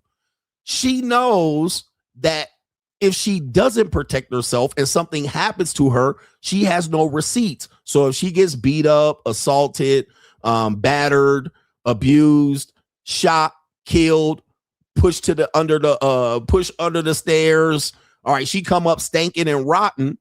She wants to have evidence secured to build a case against you in case she goes up missing. Okay. She come up missing. She actually has something to reach back. She comes up with a bloody face, a busted nose, and a black eye. She come up 86, 8 miles out, 6 feet deep. She comes out packed in a suitcase in a trash can with breast implants, only way to identify her, with her teeth pulled out and her fingertips and toes chopped off. She knows that she needs some evidence to present to the public to build a case. This is why they're doing this. They're not doing it to intentionally harm you, but they will in case they're already a victim of some sort of abuse. That's why they do this. This is why they do this constantly to you, It is not to eventually expose you. It is to protect them from this type of violence that men seem to do against women and get away with it. And he hasn't even admitting it. I got you jumped by my black hookers, right? So that's why they're doing this. That's why they put the Nicole Simpson pictures, photographs in the security deposit box, just in case she gets her throat slit with her head hanging off her spine. She has some evidence to track back. Okay. That's why they do it, to protect themselves against being abused. So they have evidence just in case it happens 3 or 4 or 5 times. You promise not to go upside her head. She has a evidence that you did it before and you lied again. Otherwise, then if you go upside her head the first time or the next time, you're going to say it was the first time and she can go back and say, no, it was the 3rd or 4th time. Okay. So when they're dealing with you, text messages, WhatsApp, phone calls, FaceTimes, just know they're recording it. Just accept they're recording it and accept that they are talking to other people about it. Accept that they're building a case and pulling your files and screenshotting your messages. This is just what it is. This is just what it is. So when you go on a rampage and get emotional, you're basically digging your own grave. You're digging your own grave. It's that simple. I don't give a what the consequences is. Why? Yeah, you handle me. You already handle me. So what the matter? You already put your hands on me. So there she is. You already put that's her building a case. You already put your hands on me. So it wasn't just the black women that you sent.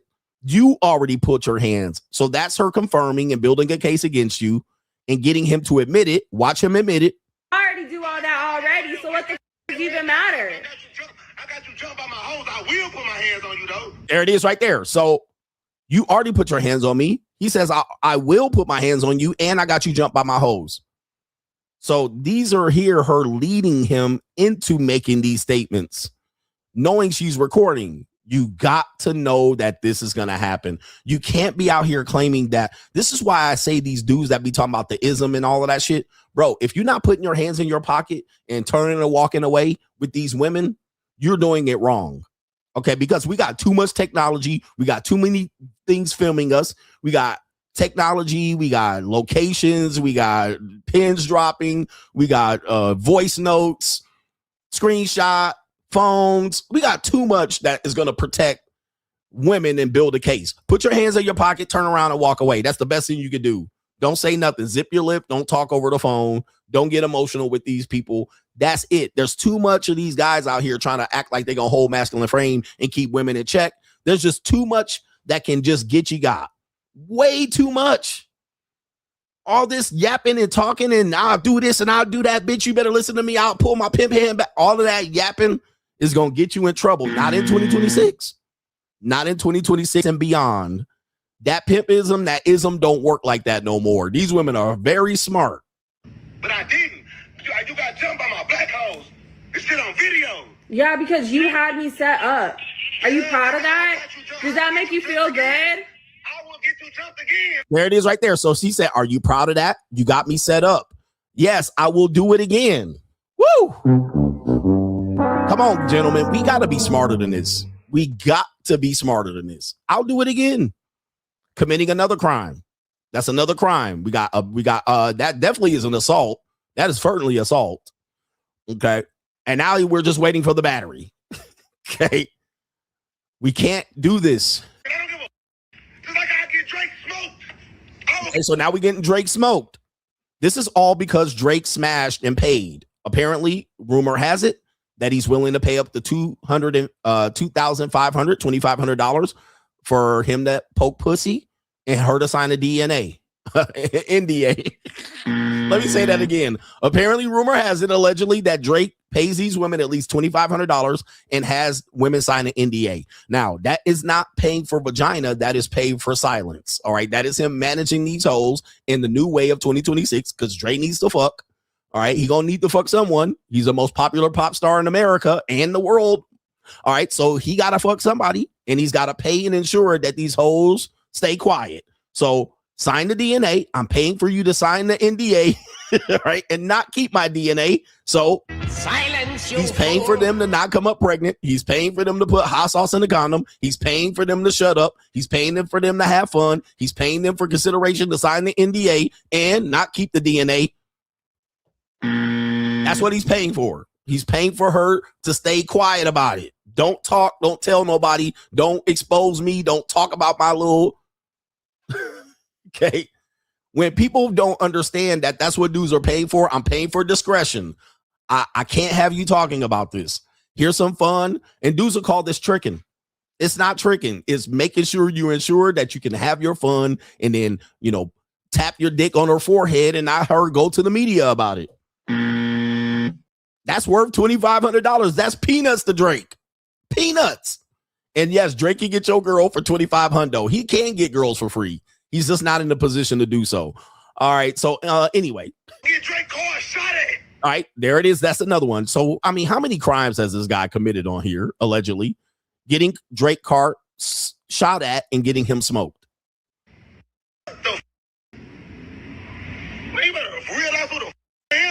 Okay, so there it is. You need to realize who the fuck I am. Well, now Sauce Walka is a big deal, y'all. But in comparison to Drake, not so much. All right. But you also have to understand he's actually trying to get women. Like when dudes use this, you need to know who I am. You don't know who I am. This is all big boy. This is all little boy talk. People do this in public. You walk up to a dude, you have beef with a dude. You don't even know who I am. You don't even know what type of dude I am. All right. Do you know who I am? No. Nope. I don't know who the fuck you are. And by the way, you're nobody, nigga. You standing around here in the goddamn same parking lot that I'm standing in. You're nobody. Nigga, you ain't got no security detail. You don't got a black big ass Chevrolet Yukon picking you up. Nigga, you're nobody. Nigga, you in the parking lot. You ain't even at the valet. You're a regular nigga. Trying to tell me I'm somebody out here. Everybody know who I am. You in my town. You're nobody, bruh. Nobody knows who the fuck you are, nigga. Go sit down. You ain't got no security with you. You ain't got no entourage.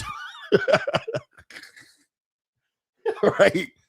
No entourage, no hoes holding your suitcase bag, nigga. You ain't got no bag, man. Do you know who I am? You don't know who I am, ass niggas, man. Shut up. I know you can't stop this firearm. Pow, pow. All right, now you're nobody. Now you're dead. I cannot stand when people do that. I'm a real one. You won't know, man. People know who I am. People know I got murders on my... Shut up. Shut the fuck up. All right, nigga, just look. Prove it then. Shut up. Here we go. Nobody come back. Okay, you need to calm down. No, I don't need to do nothing. Yeah, you do. I'm so disappointed. Right, so yeah, he does need to calm down in this situation there. He definitely crashed out. But Here's William. we've all had our bad days. We've all had our bad days. So Sauce Walka, I'm just trying to give you advice here. This is not a good look, and you know that. You've been getting criticized for this particular thing, but it gets a little bit worse, y'all. It gets worse. Because of this situation, he had to cover his tracks. And how do you think he covered his tracks? Okay, he had to cover his tracks because this was a bad look. And by the way, we don't even know when the video recording of that happened. This could have been prior to Drake. But of course, the court of public opinion, we don't know. But we do have you crashing out on her voicemail, and you didn't deny it was you. How do you think he covered his tracks? Somebody said it gets worse than this. It does. He did not blame AI. So I would have blamed AI in 2026. That's AI. And I would have just let that happen, bro. Somebody hacked into my phone. I would have played AI. I would have blamed AI if I was Sauce Walka, but he didn't have time to talk to CGA. What he then tried to do was say, well, I was actually pimping her, actually committing another crime. So going back to his original video where I showed you he was claiming to be a P, he actually took the I have the stomach position. Okay. Do you have the stomach? So he took the I have the stomach. It says Sauce Walka now claims his child's mother gave him the money that Drake sent to her. Quote, we've been splitting Buddy's money for years. Sheesh. Oh no. Okay. Do you have the stomach?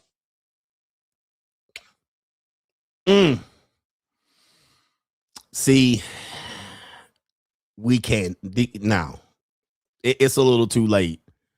So now you've been running game on Drake. Y'all been saying he spent money. I'm using his money. This.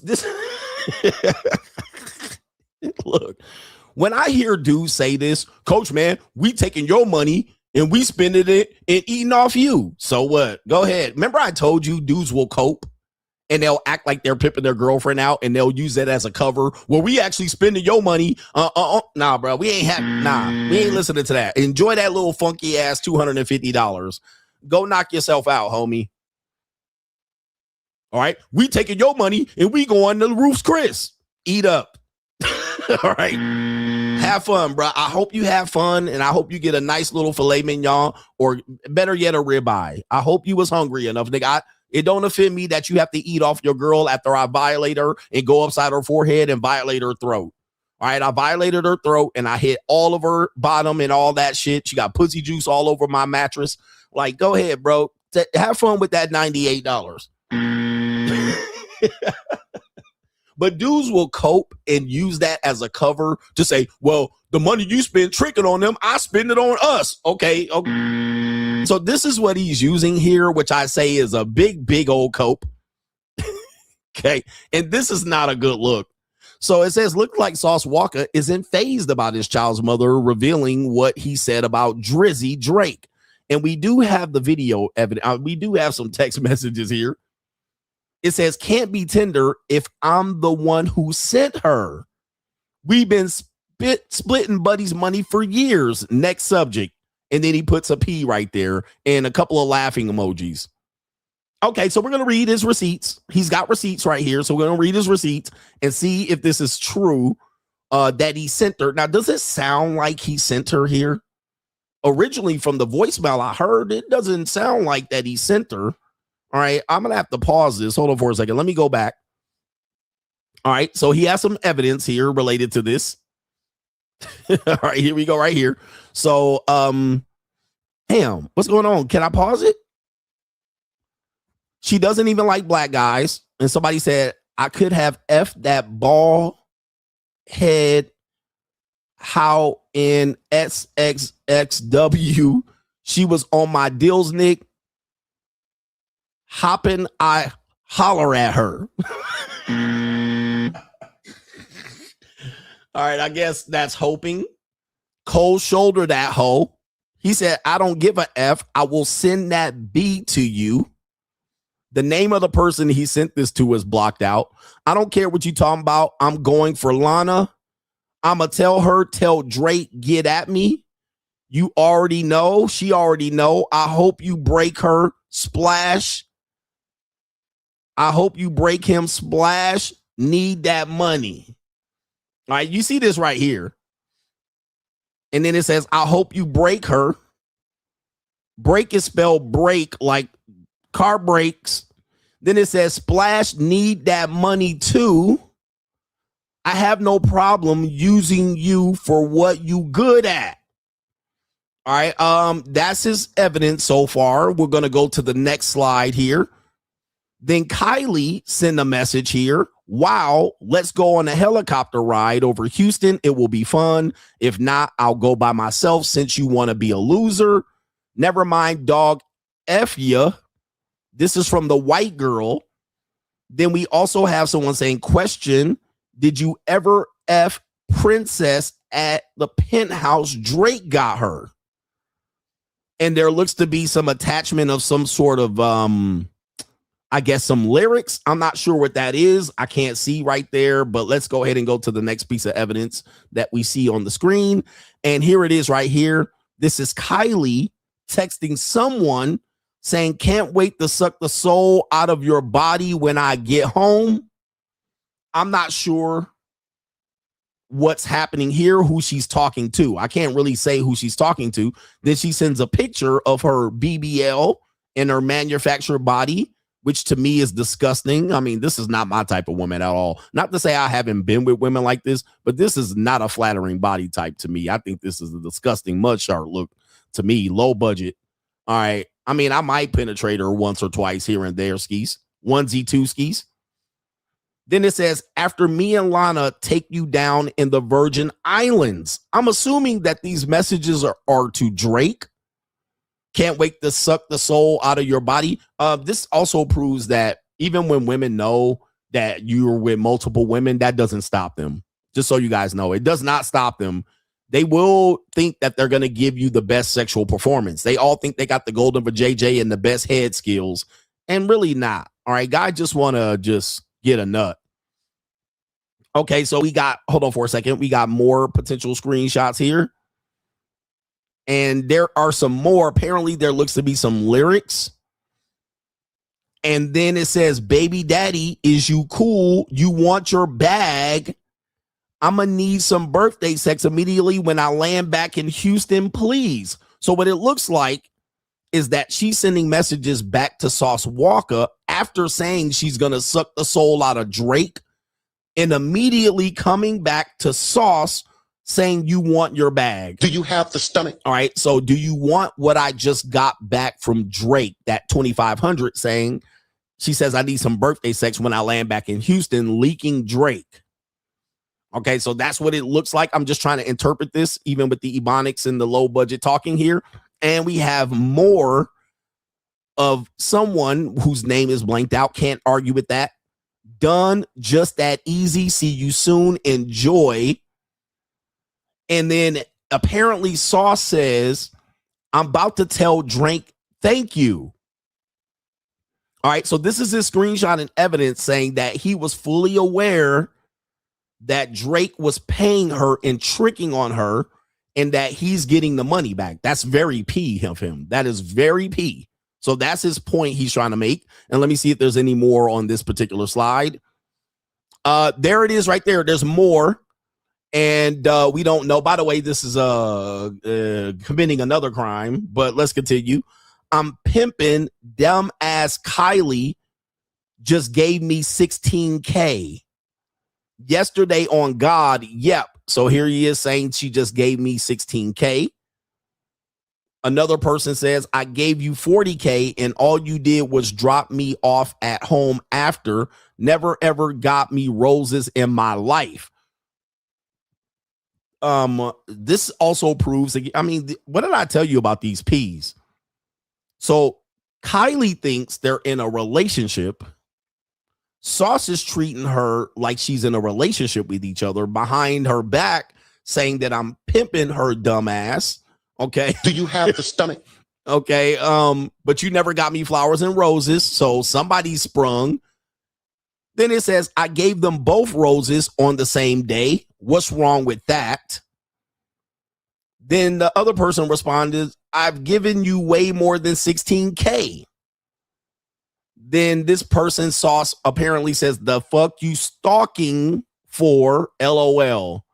Okay, so we got the human trafficking element here. Maybe another one of his hoes saying, I gave you more money, but you never gave me roses. She only gave you 16K. So yeah, he's got a problem managing his hoes.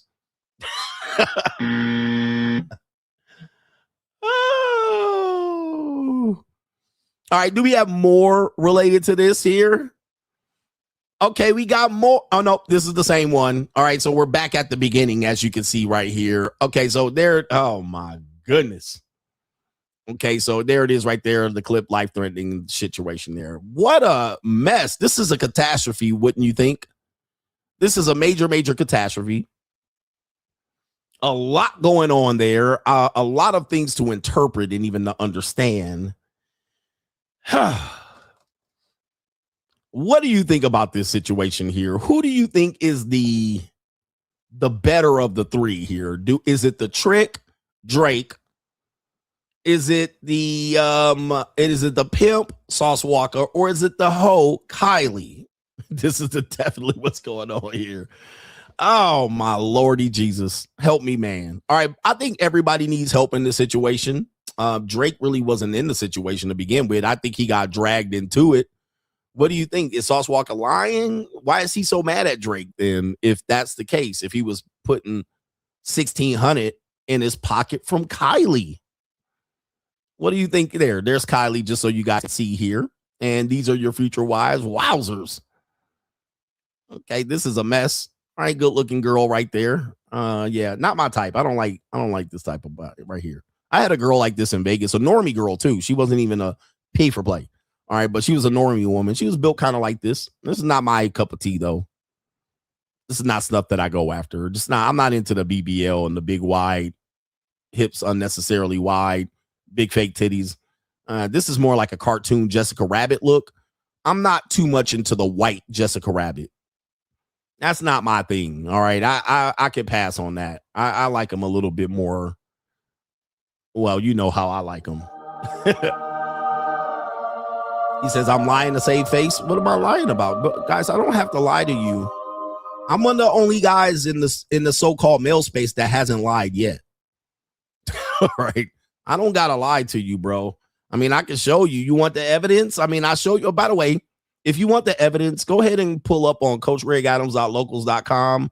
I show you up over there. I know y'all niggas be thinking I'm lying. Like, wow, that's crazy. Y'all think I'll be up here lying on the internet for your viewing pleasures? I don't got nothing to prove to you loser niggas. But by the way, y'all too much of a loser niggas that be thinking I'm lying. I don't got to impress loser niggas. What do we got here? Someone says, he says, I'm just out of touch. I don't know what to tell you. What I'm supposed to be in touch with niggers? Or like what? You want me to be in touch with niggers? Like, why be in touch with niggers? Like, it doesn't improve my life. Like what? Like, the real problem is niggerism. That's the real problem. Like, this is nigga business. Like, nigga business is low life behavior. Like, why would I be in touch with niggerism? I'm in touch with real shit. You want me to be in touch with niggerism? The real problem is niggerism. That's the real problem. Like what? Like, I'm supposed to impress you, be in touch with niggerism? Like, the real problem is niggerism. You need to be in touch with niggerism. Now, why? Why? Like, this is low life behavior. Nothing I reported on is gonna.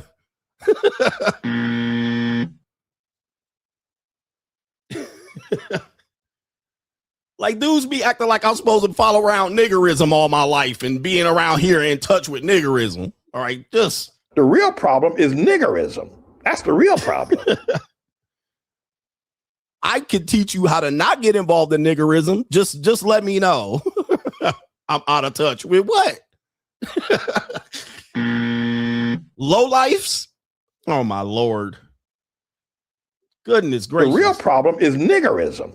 That's the real problem. What are you talking about, bro? I'm out of touch with niggerism. The real problem is niggerism. That's the real problem. Okay, great. They want me to be cool, like I'm supposed, because I'm black, I'm supposed to be involved with this chimping out monkey. The real problem is niggerism. That's the real problem. Unbelievable. I'm supposed to be in touch with this stuff. All right, I'm out of touch. Trust me. All right, I'm blatantly out of touch. Trust me. I'm not impressed by any of this shit that you were impressed about. Anyway, the real problem is niggerism. That's the real problem. Oh my Lord. Just crazy. Like, this is not shit that I would be proud of just keeping in touch of. Let me track around this all my life. Yes, I'm super cool now. The real problem is niggerism. That's the real problem. You think I'm cool now because I reported this story? Nigga shit, nigga shit, nigga shit, nigga shit.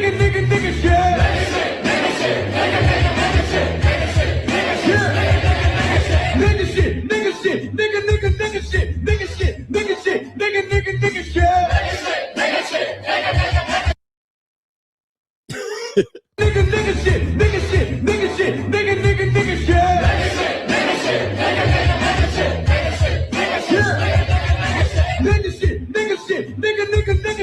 shit, nigga shit, nigga shit, nigga shit, nigga shit.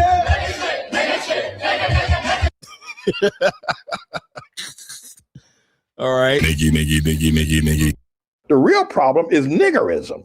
That's the real problem. Nigga shit, nigga shit, nigga shit, nigga shit. Nigga shit, nigga shit, nigga shit, nigga shit, nigga shit, nigga shit, nigga shit, nigga shit, nigga shit, nigga shit, nigga shit. Are you happy now? I'm in touch now. All right. Anyway, let's get to these super chats. What kind of low life do you think I am?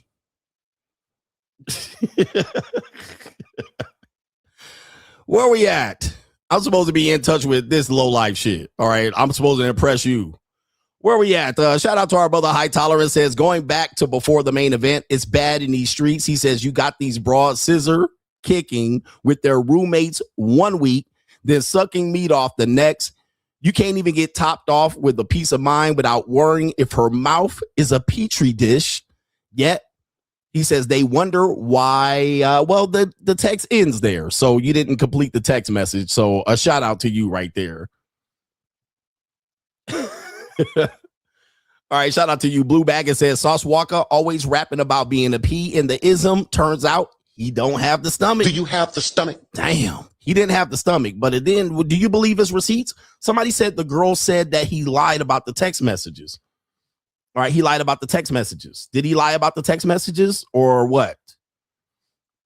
All right, but like I said, man, he is Coach Gang, so I don't know. Somebody said that she said he lied about the text messages. No, we can't really take Kylie's word for anything. Well, because she's a 304. You know what I mean? We really can't. Okay. We do have Kylie reporting about this. Sorry, man. This stream's gonna go to the 4-hour mark. I didn't mean to, but niggas think I'm here to impress them. It says Sauce WALKA's child mother Kylie continues to speak. He beat up this Maybach because Drake bought it. Oh my goodness. All right, so she's got receipts. Yeah, his Cadillac got repoed the other day. I have photos to prove it. He doesn't have money like that, and you deserve better for him and your son. Get the F from around him and everyone else. And this is him. Again, they got a picture here. Says this was a month ago. Okay, I don't know what this is the apparently at the repo shop. I'm assuming this is a picture of him at the repo. Oh no, man. But hey, listen, I had my shit repo before, like 20-something years ago. These are receipts. I never have money in my accounts. I'm broke. Of course she broke. She a 304. This is the girl that does OnlyFans. Apparently Sauce WALKA taking all her money. And then this Maybach is the one he beat up because Drake bought it. Golly, bought her she gotta be lying, bro. She got to be lying. Drake did not buy no Maybach. Again, bro. If Drake bought her a Maybach, I will be shocked. Bought her a Maybach. Anyway, she showed her money account. And apparently Sauce WALKA must be peeing her because, yeah, he done took all the money here. Let me see here. She got an auto loan for $16,000. She's got a savings account, checking account, low, less than $3,000. What? What is going on, man? I don't know, man. Shout out to our brother here. It is High Tolerance says, salute to CGA. The generation of Houston culture isn't the culture of yesteryear. You didn't hear about the Scarfaces, the Willie D's, and the GBs, and the Slim Thugs, and the UGKs crashing out. Drake is J. Prince protected. However, the way his son moving out here, I wouldn't trust his pops either. Yeah, that whole Houston culture, I don't want anything to do with it, especially, you know, as a content creator. Give it some time. They'll be going after the content creators because we the new rappers and entertainers out here. But Jay Prince, the way they move, Drake is protected by, what is it, mob ties. Jay Prince Jr. is definitely an anomaly. He is, I don't know if you can trust him. I don't know if Sauce WALKA even rolls around with those guys. And ask take off what happened. So there's a lot of what I call in the industry, a lot of these people control the industry. We seen that with the OG, the guy that was, you know, taking people money, saying they need to check in. He got arrested, right? They've been running the industry for about a good 20 or 30 years. That was in LA. You also had the Suge Knight, the Death Row characters for a long time, even back to the Run DMC days. You had the characters running around. The guy, what's his name? The guy running around with Tupac. He was a criminal guy, criminal-oriented guy. I want to say his name is Jamaican Kingston something. I can't remember his name. I'm out of touch. Big U. But there was a guy running around with Tupac. He was supposedly end up connected and getting people killed and shit like this. I mean, very, very, very curious behaviors around these rappers and entertainers. Take off. Haitian Jack, Jamaican Jack, Kingston Jack. All right. Yeah, man. There's a lot of people in these industries that run around and hover around these guys that are not very trustworthy. They're not very trustworthy. They make a mess of the industry, and then people get killed. Take off. Very tough. Yeah, the Supreme. Oh man, shout out to Mr. Handsome says the community. Let me see. Let me go back to your first one, just in case it's in order. The community stayed trying to send random goofy niggies on suicide missions. I remember when Charleston White called out sassy Cam Newton for that destructive dummy behavior. Shout out to you right there. Look at this bitch ass nigga. And then he also asked Sauce Walker, been a clown, that ninja claiming pee and crashed out over this bad body built bubble belly BBL pog. Like the wise Lord of the Links said, yo, bitch is going. Appreciate the content, coach. Shout out to Mr. Handsome Paws. Yeah, that woman, man, I've been with women like that, and trust me, I'm always disappointed. Like 100%, I'm always disappointed when I'm with with women like this. Not to say that I won't get it in, but these women are almost highly disappointing. And I'm going to tell you why. Do y'all got time today? I'm going to tell you why, as a man of experience. Yeah, I got time. Remember, I'm one of the only guys that has a lot of experience out here that will tell you this shit on the internet. These women are like, they're going to give you the lowest effort. They think that you just want to see some ass wiggle. They'll twerk and do silly shit, right? They'll act like I'm 50 years old. They'll act like I'm 23 and just new to this shit. They barely will suck a good dick, all right, because they got the bubble lips. They can't slob on an individual. They not going to do nasty shit. They too worried about their hair getting curled up and pressed and ruining their makeup job and their eyelashes being on the pillow with all their makeup and foundation being all on the pillowcase. Okay, they're going to think and try to give you a lazy, lethargic effort. You can't really lay on them because they'll tell you their breast implants hurt. All right. These people are often dead fish in the bed. I've often said they're highly overrated. Dead fish in the bed. They don't want to get all sweaty, right? Because look at all this makeup on there. I mean, they are oftentimes awful. Right? They'll be like, oh, you squishing my implant. Oh, don't grab my BBL because it's going to deform. Like, just always completely insecure. Like, insecurities off the charts. Off the charts. Completely lazy. They don't want to slurp and lick shit and get stuff all on them. Don't ruin my makeup. Don't put stuff on my eyelashes. Okay, anyway. Anyway. Okay, Carl's Jr. star. I've just seen and been around them too much. I'm like, never mind. Just keep it moving. All right, just you don't want to, don't grab my track. Don't grab my hair. These are hair extensions. Don't pull so hard. Oh, don't choke too much. Don't get too many. Don't get too many fingerprints on my. Shut up. They just want to sit there and run their mouth and get up in there and let you nut in 2 minutes. They be just as happy. Yep. Don't mess up my baby hairs. All right. You sweating on my baby hairs. You sweat too much. Shut the.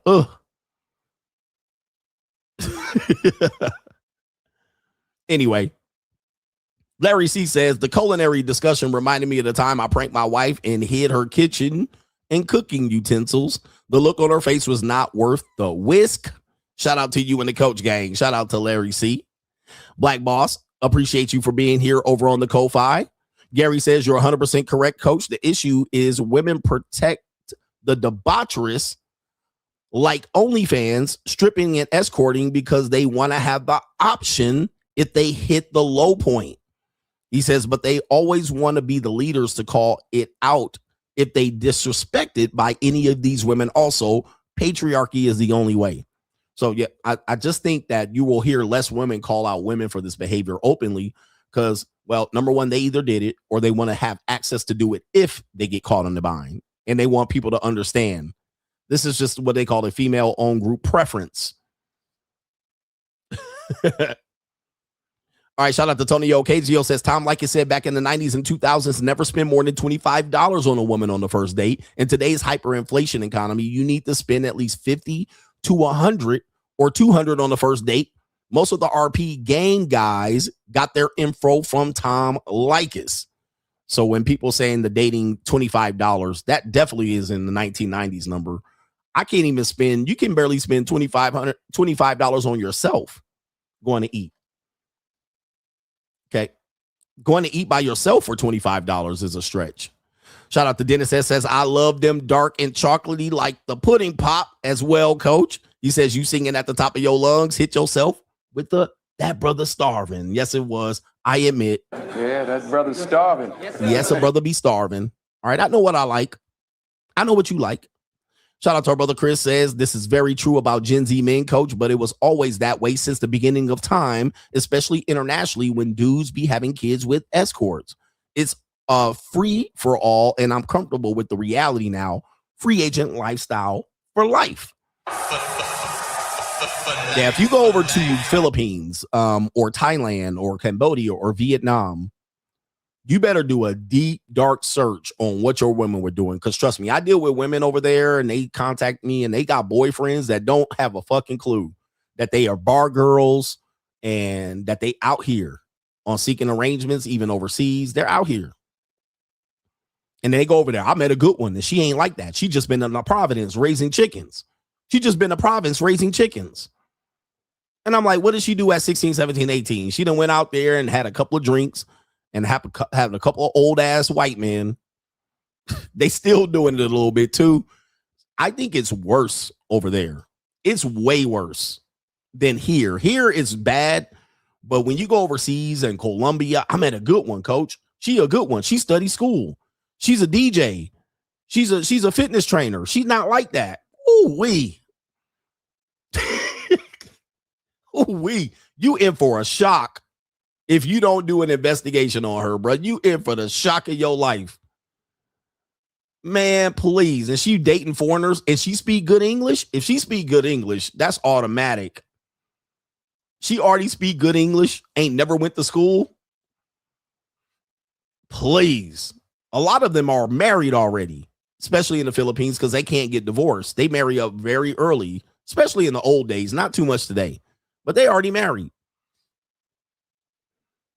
But she does know, she does know how to treat a guy. She is fit, feminine, and friendly. She knows how to cook, suck, and shut the fuck up. She knows all of that. I cook, I suck, I shut the fuck up.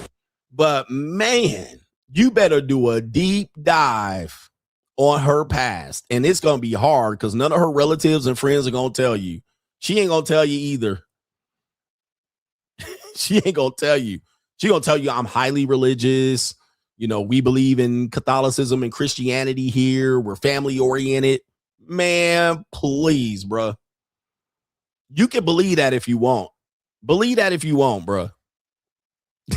Initial DL says the girl that regrets going to OF should have just kept doing it. She already fell into the dark side. Now all of that is on the internet forever and she has to suffer the consequences. But I think she couldn't continue because somebody was robbing her of her content. Shout out to brother Wealthy says just purchase your book, The Free Agent Lifestyle, and we'll be joining locals. Shout out to you for investing and going further into the deep dive. Shout out to you. And just when you're dating a woman, just know there's multiple men behind her. You don't even have to assume, and it doesn't mean you don't have to accept it. But don't ever think a woman just twiddling her thumbs. She ain't throwing no puss out there. She ain't dating and kissing dudes. She ain't sucking and licking dudes off. Like a woman, like women are like men. Like when they see an attractive man, they can't do anything about it. If they know nobody's looking, they going. That's why they be out at Jamaica 18 times. Now, she could be a woman that's going to make you pay for dates and a woman that might sell you some punani. But when they go to Jamaica and they see 6'4", 215 chiseled in stone, and he coming out with the long Donkey Kong, she going. She's going. She can't turn that down. That's like if that Pog woman come out butt naked, bucket naked. You going to slide in. You sliding. I'm sliding, and I don't even want her, but I'm sliding. Okay. They all got somebody going on in the background. Now, some woman's going to say, not me, coach. I don't got no men texting me. My phone is dry. I'm not seeing other guys. Okay. Tell me how old you are. Let's go Kevin Samuels. How old are you? If you say anything with a 3 in it, this is what I need you to do. Any age that starts with a 3. Shut your bitch ass. Shut up. We're not talking about you because you were doing that already. Okay, you already previously were doing it. So shut up. Don't tell me you ain't doing it now. Not me, coach. I'll be out here getting recipes for chicken noodle soup, reading books, getting the book of the month club. I don't be out here like that. If your age starts with a 3, you are not in this conversation. We're talking about women 18 to 29. Okay. 18 to 29. What are they doing? They outside. They are not twiddling their thumbs. In these streets. They putting punani snail trail on the marketplace. They licking up and lapping up. In these streets. Now, you might get righteous and indignant, and you might start being out here proselytizing and going out here spreading the word of Jesus Christ and the Latter-day Saints now. All right, now that you tired and worn out. In these streets. Okay, but what was you doing 5 years ago, 10 years ago, Miss 30 plus? We know what you was doing. Shout out to Offset says this guy in Thailand just exposed himself. He hasn't experienced shit.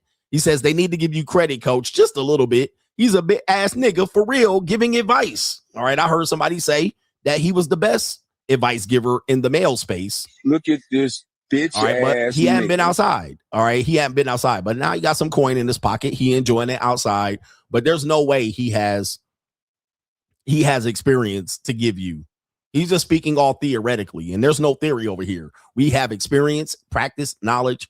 We have information, and so forth and so on. BPOP says, explain the escort danger. Well, first of all, escorts tend to be on cocaine or some sort of hard level drugs. Then they're moving around with a security, a manager, or a pimp.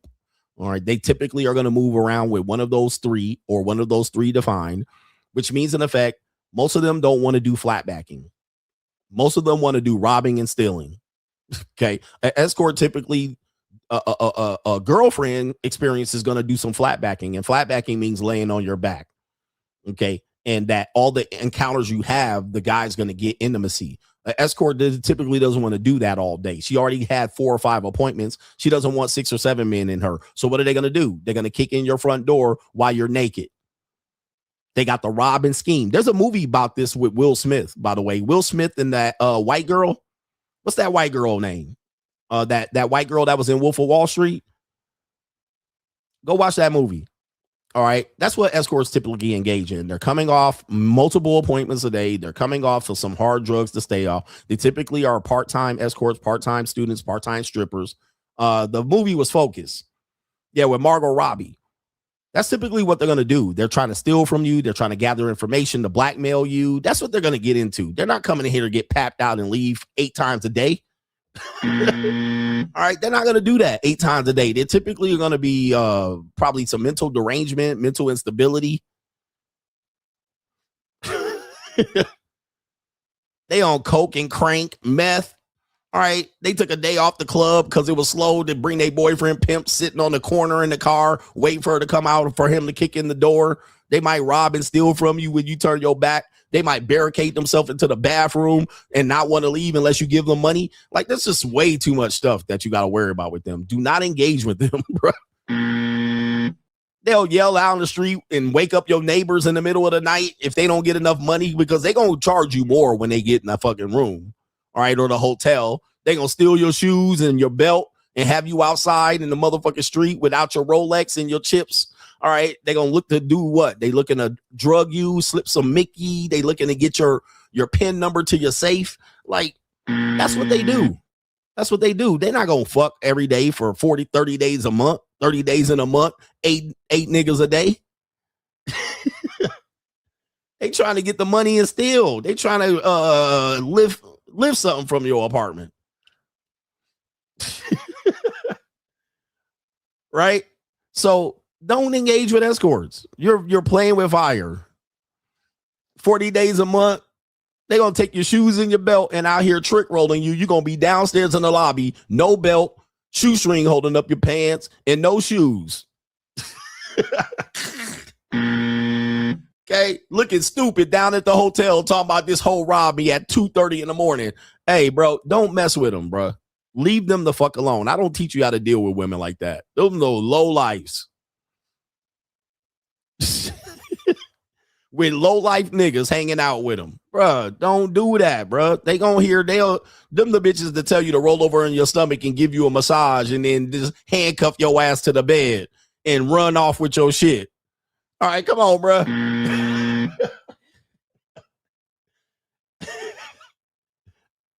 No, man. Unless you roll and they got your ID, they got the ID down at the lobby. Man, you playing with fire, bruh. You play with motherfucking fire. Leave they ass alone, bro. They are not here trying to fucking suck everybody they meet for the rest of their life for 8 months, 10 months out of the day and all day at the hotel 3 and 4 times a day, 8 days a week, nigga. No. And the dudes they hang out with are low life niggas.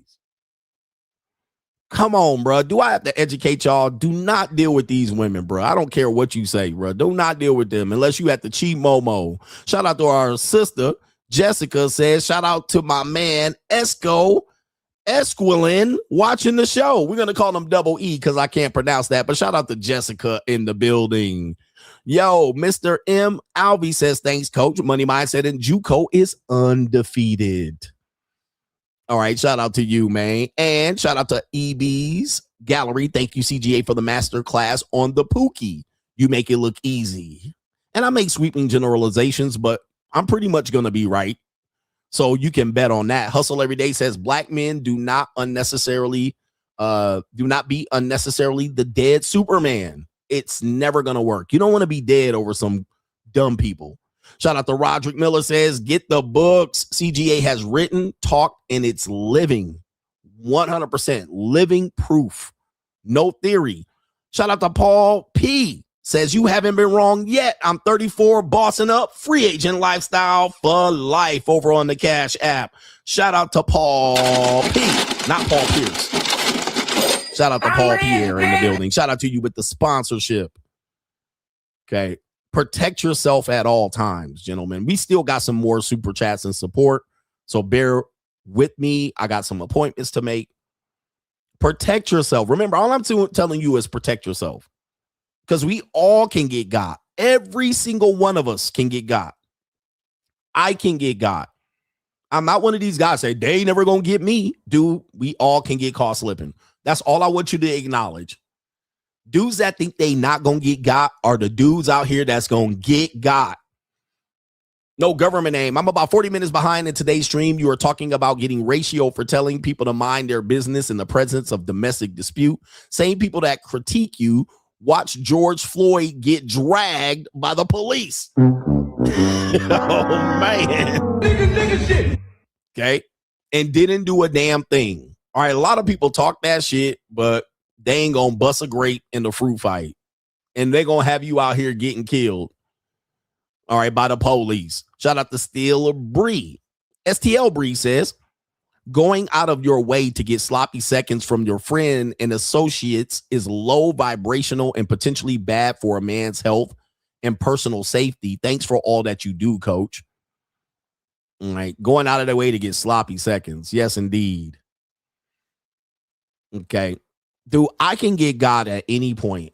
All of us are doing high risk behavior. If you're doing this, if you're engaging in sex with women, you're engaging what we call risky behavior. Now, there's ways you can engage in high risk behavior, which a lot of dudes promote. Cold approach, having sex with strangers, having sex with women that are on the monetized dating marketplace. This increases the risk. Now, you can further increase the risk when you do drugs, Then you're on out of the country doing dating apps. There's alcohol involved. You're going raw and sex worker. You're just increasing the risk. Then you're hiring escorts, women that you don't know, bringing in your personal domicile or bringing into your hotel rooms where you're behind closed doors and people can't hear you getting snuffed. All right. And you're dealing with women that work with managers and pimps. All right. You're just increasing the risk.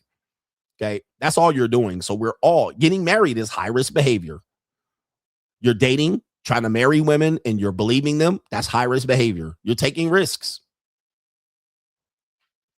Just acknowledge the risk. Don't say you're going to avoid the risk. The only way you avoid the risk is not doing it. I'm not going to do anything. That's avoiding the risk. Okay. Which is a strategy. That's a strategy. Avoiding risk is strategy.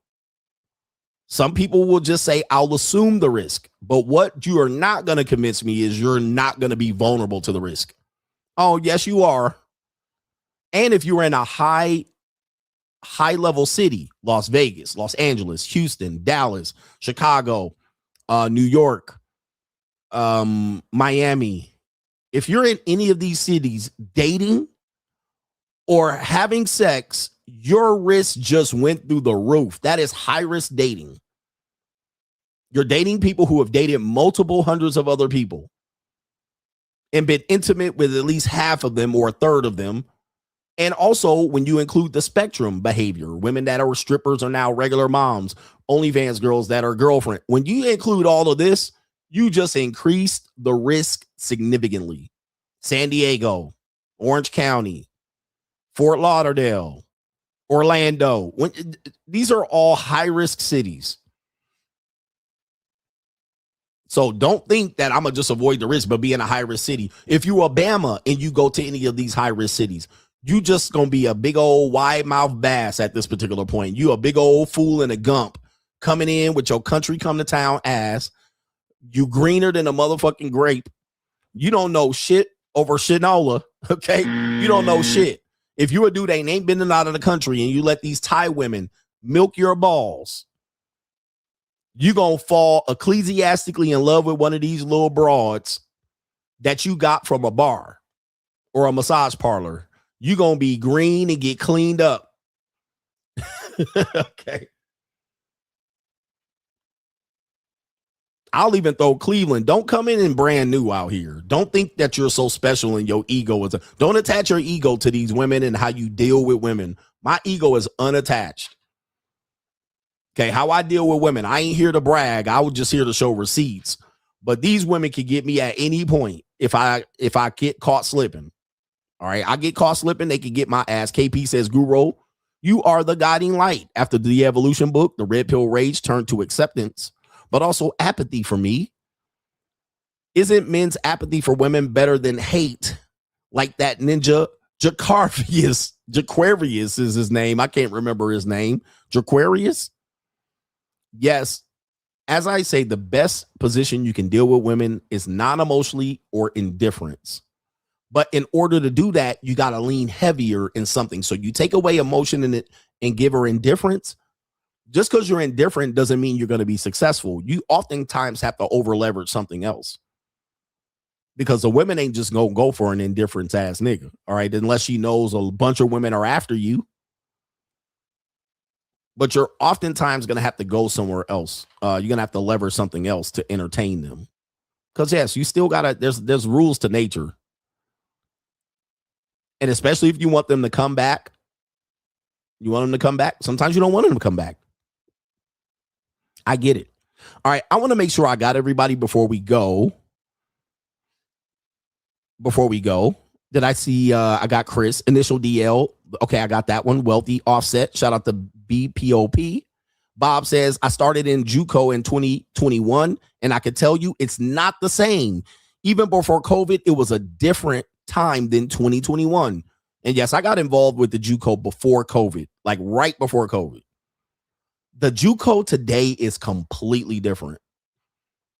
It is completely different. So you got to be able to move and adjust.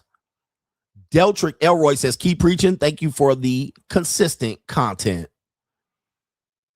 I think I got him already. But even dating is completely different. So what men tend to do is they want to either go back or keep it the same, but your dating strategy from 2022 is different in 2026. Your dating, let me give you an example before we go. An example of this is I used to be able to, let's say for instance, you were in a high school or college dating. When I was in the 90s dating as a high schooler and a college person and an early adult, that was my 90s. So I was high school, college, early adult. What worked in the 90s doesn't typically work today. Much.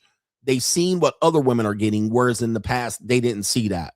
So women were somewhat limited in terms of where they traveled. They were limited in terms of knowledge and information and what they know. You can trace this back to even the Garden and Eden story, where wisdom and knowledge actually prevented Eve from being in a good relationship with Adam. Okay, so, but if I was in 1990 dating as a young adult in the 90s, Mr. Out of Touch. See, experience is a key. I don't have to be in touch with today, but look, if someone said to me that in 1950s and 1960s, I could take a woman to Dairy Queen, put her in my Chevy, and then we can go cruising up and down the boulevard, and I can get my wife by telling her, I'm going to make you mine. I'm going to marry you and put a ring on it, and just sold her a dream, that would work in 1950 or 1960. In 1993, that wouldn't work as much. 1996, I couldn't take a bitch to go. Okay, I could take a woman to go get a strawberry. What do they call it? Not even a smoothie. What do they call it when you get it at McDonald's? The little strawberry shortcake or whatever you call it. A sundae. I couldn't take a woman to get a sundae in 1996. Tell her that I'm going to marry you and make you mine. Take her to the sock hop, the prom, and then she was mine. McFlurry.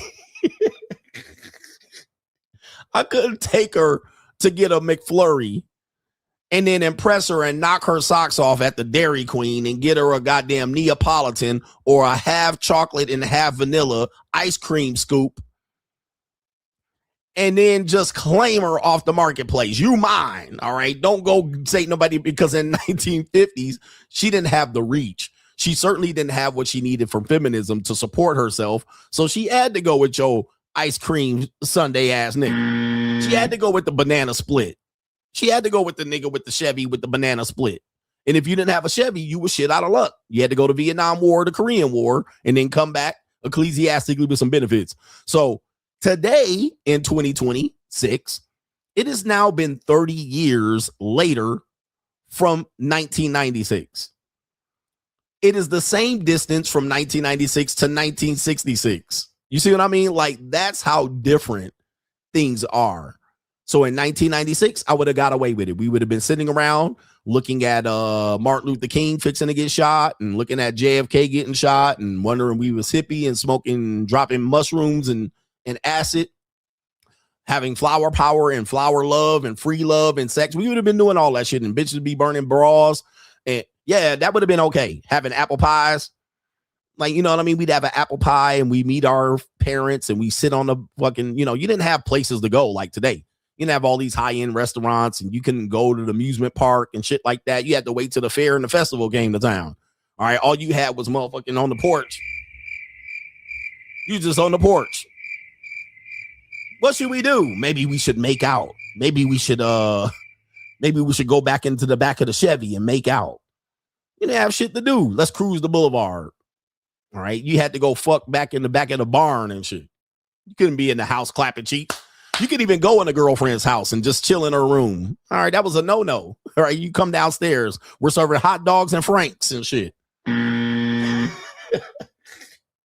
He said playing cards and shit. Yeah. Sitting at the drive-in movie like, I'm going to make my move. All right. You had to fuck in front of everybody. You couldn't just sneak away. You had to go to Lover's Lane. All right. Down by the creek. You had to go down to Lover's Lane, down by the creek, up there. Yeah, bro. You could just be chilling, going here. Now these women want to go. They've been dating 100 guys already. They've been here. They've been there. They've been to these places. So now you coming into 2026. You want to go to Lover's Lane? But you want to go down by the creek? All right. The van down by the river has been. You want to go behind the baseball field? All right. You want to go in the conversion van? You want to go in the van? You want to go to the arcade?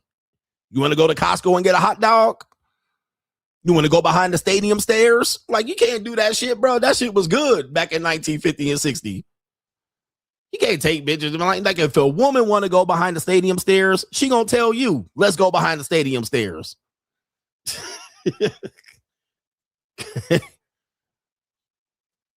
Okay, she gonna tell you, I want to suck you off behind the stadium stairs. She will literally tell you. All right. Because women go in my car, they be like, what car are you taking? Oh, we taking the G-Wagon. She be like, why don't you take the Porsche so I can suck you off while we driving down the road? Oh, okay. Okay. Easy peasy. Guys, when they want to do it, they're going to do it. All right. I dream about sucking you off going 100 miles an hour down the freeway. All right. Get the Porsche keys. You don't even have to tell them to do it. They nasty. They want to do shit like that. Back in the 50s and the 80s and 90s, you have like, oh, what kind of girl do you think I am? What have you done for me lately? These women are nasty 304s. They want to do this nasty shit they see on the internet. You don't got to convince them of that and run game. If they want to do it, they be like, Daddy, take the Porsche so I can suck you off down there. And she be like, my throat is a little dry. They want to do nasty shit. They want to do this shit they see on the internet. They want to do the shit they hear in the music. Back in the 90s, you had to convince them that. Here, lay your head in my pillow and just relax, relax, relax. This pillow was made for you. All right. And then she back in there. All right. Here, you be like, yeah, now open your mouth, unzip the. You had to walk her through the instructions. She had to act like she didn't know what she was doing. You know, I normally don't do this. Okay. Yeah, baby. I know. Relax. Relax, relax. Today, these women want to do it. Let me get in the front seat and do that for you, Daddy. They nasty. It's just a different time. It's just a different time. Okay.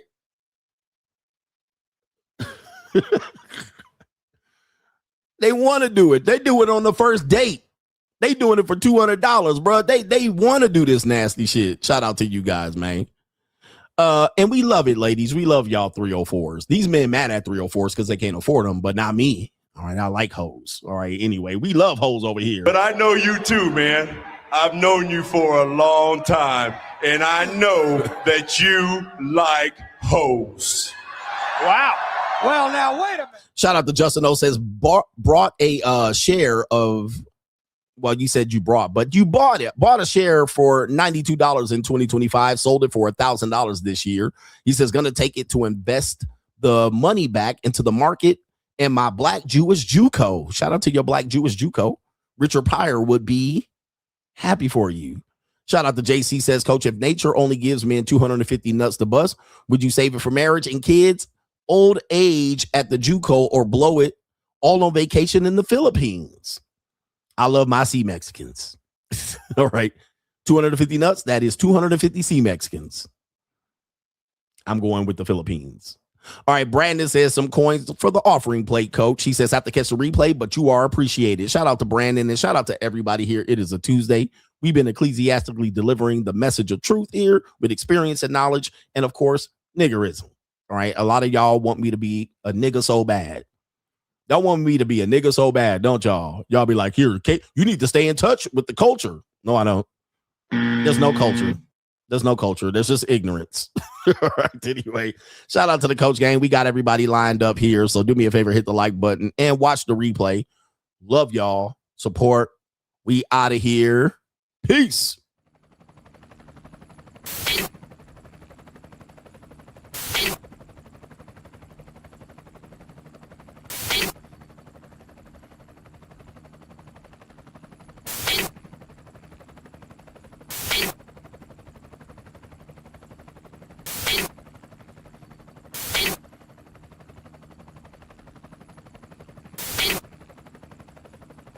And you're in the Desert Storm bunker with Hollywood CGA.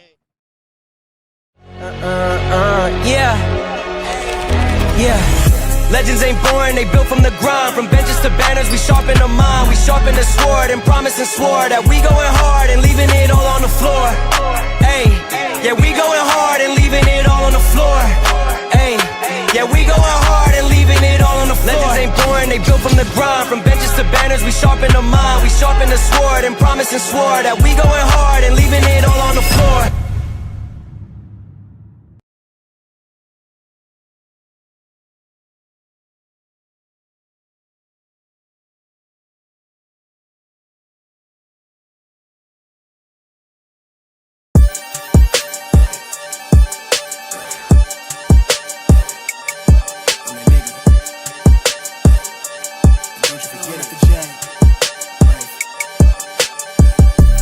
Vibe blowing at the J, got the loud jumping at the bag.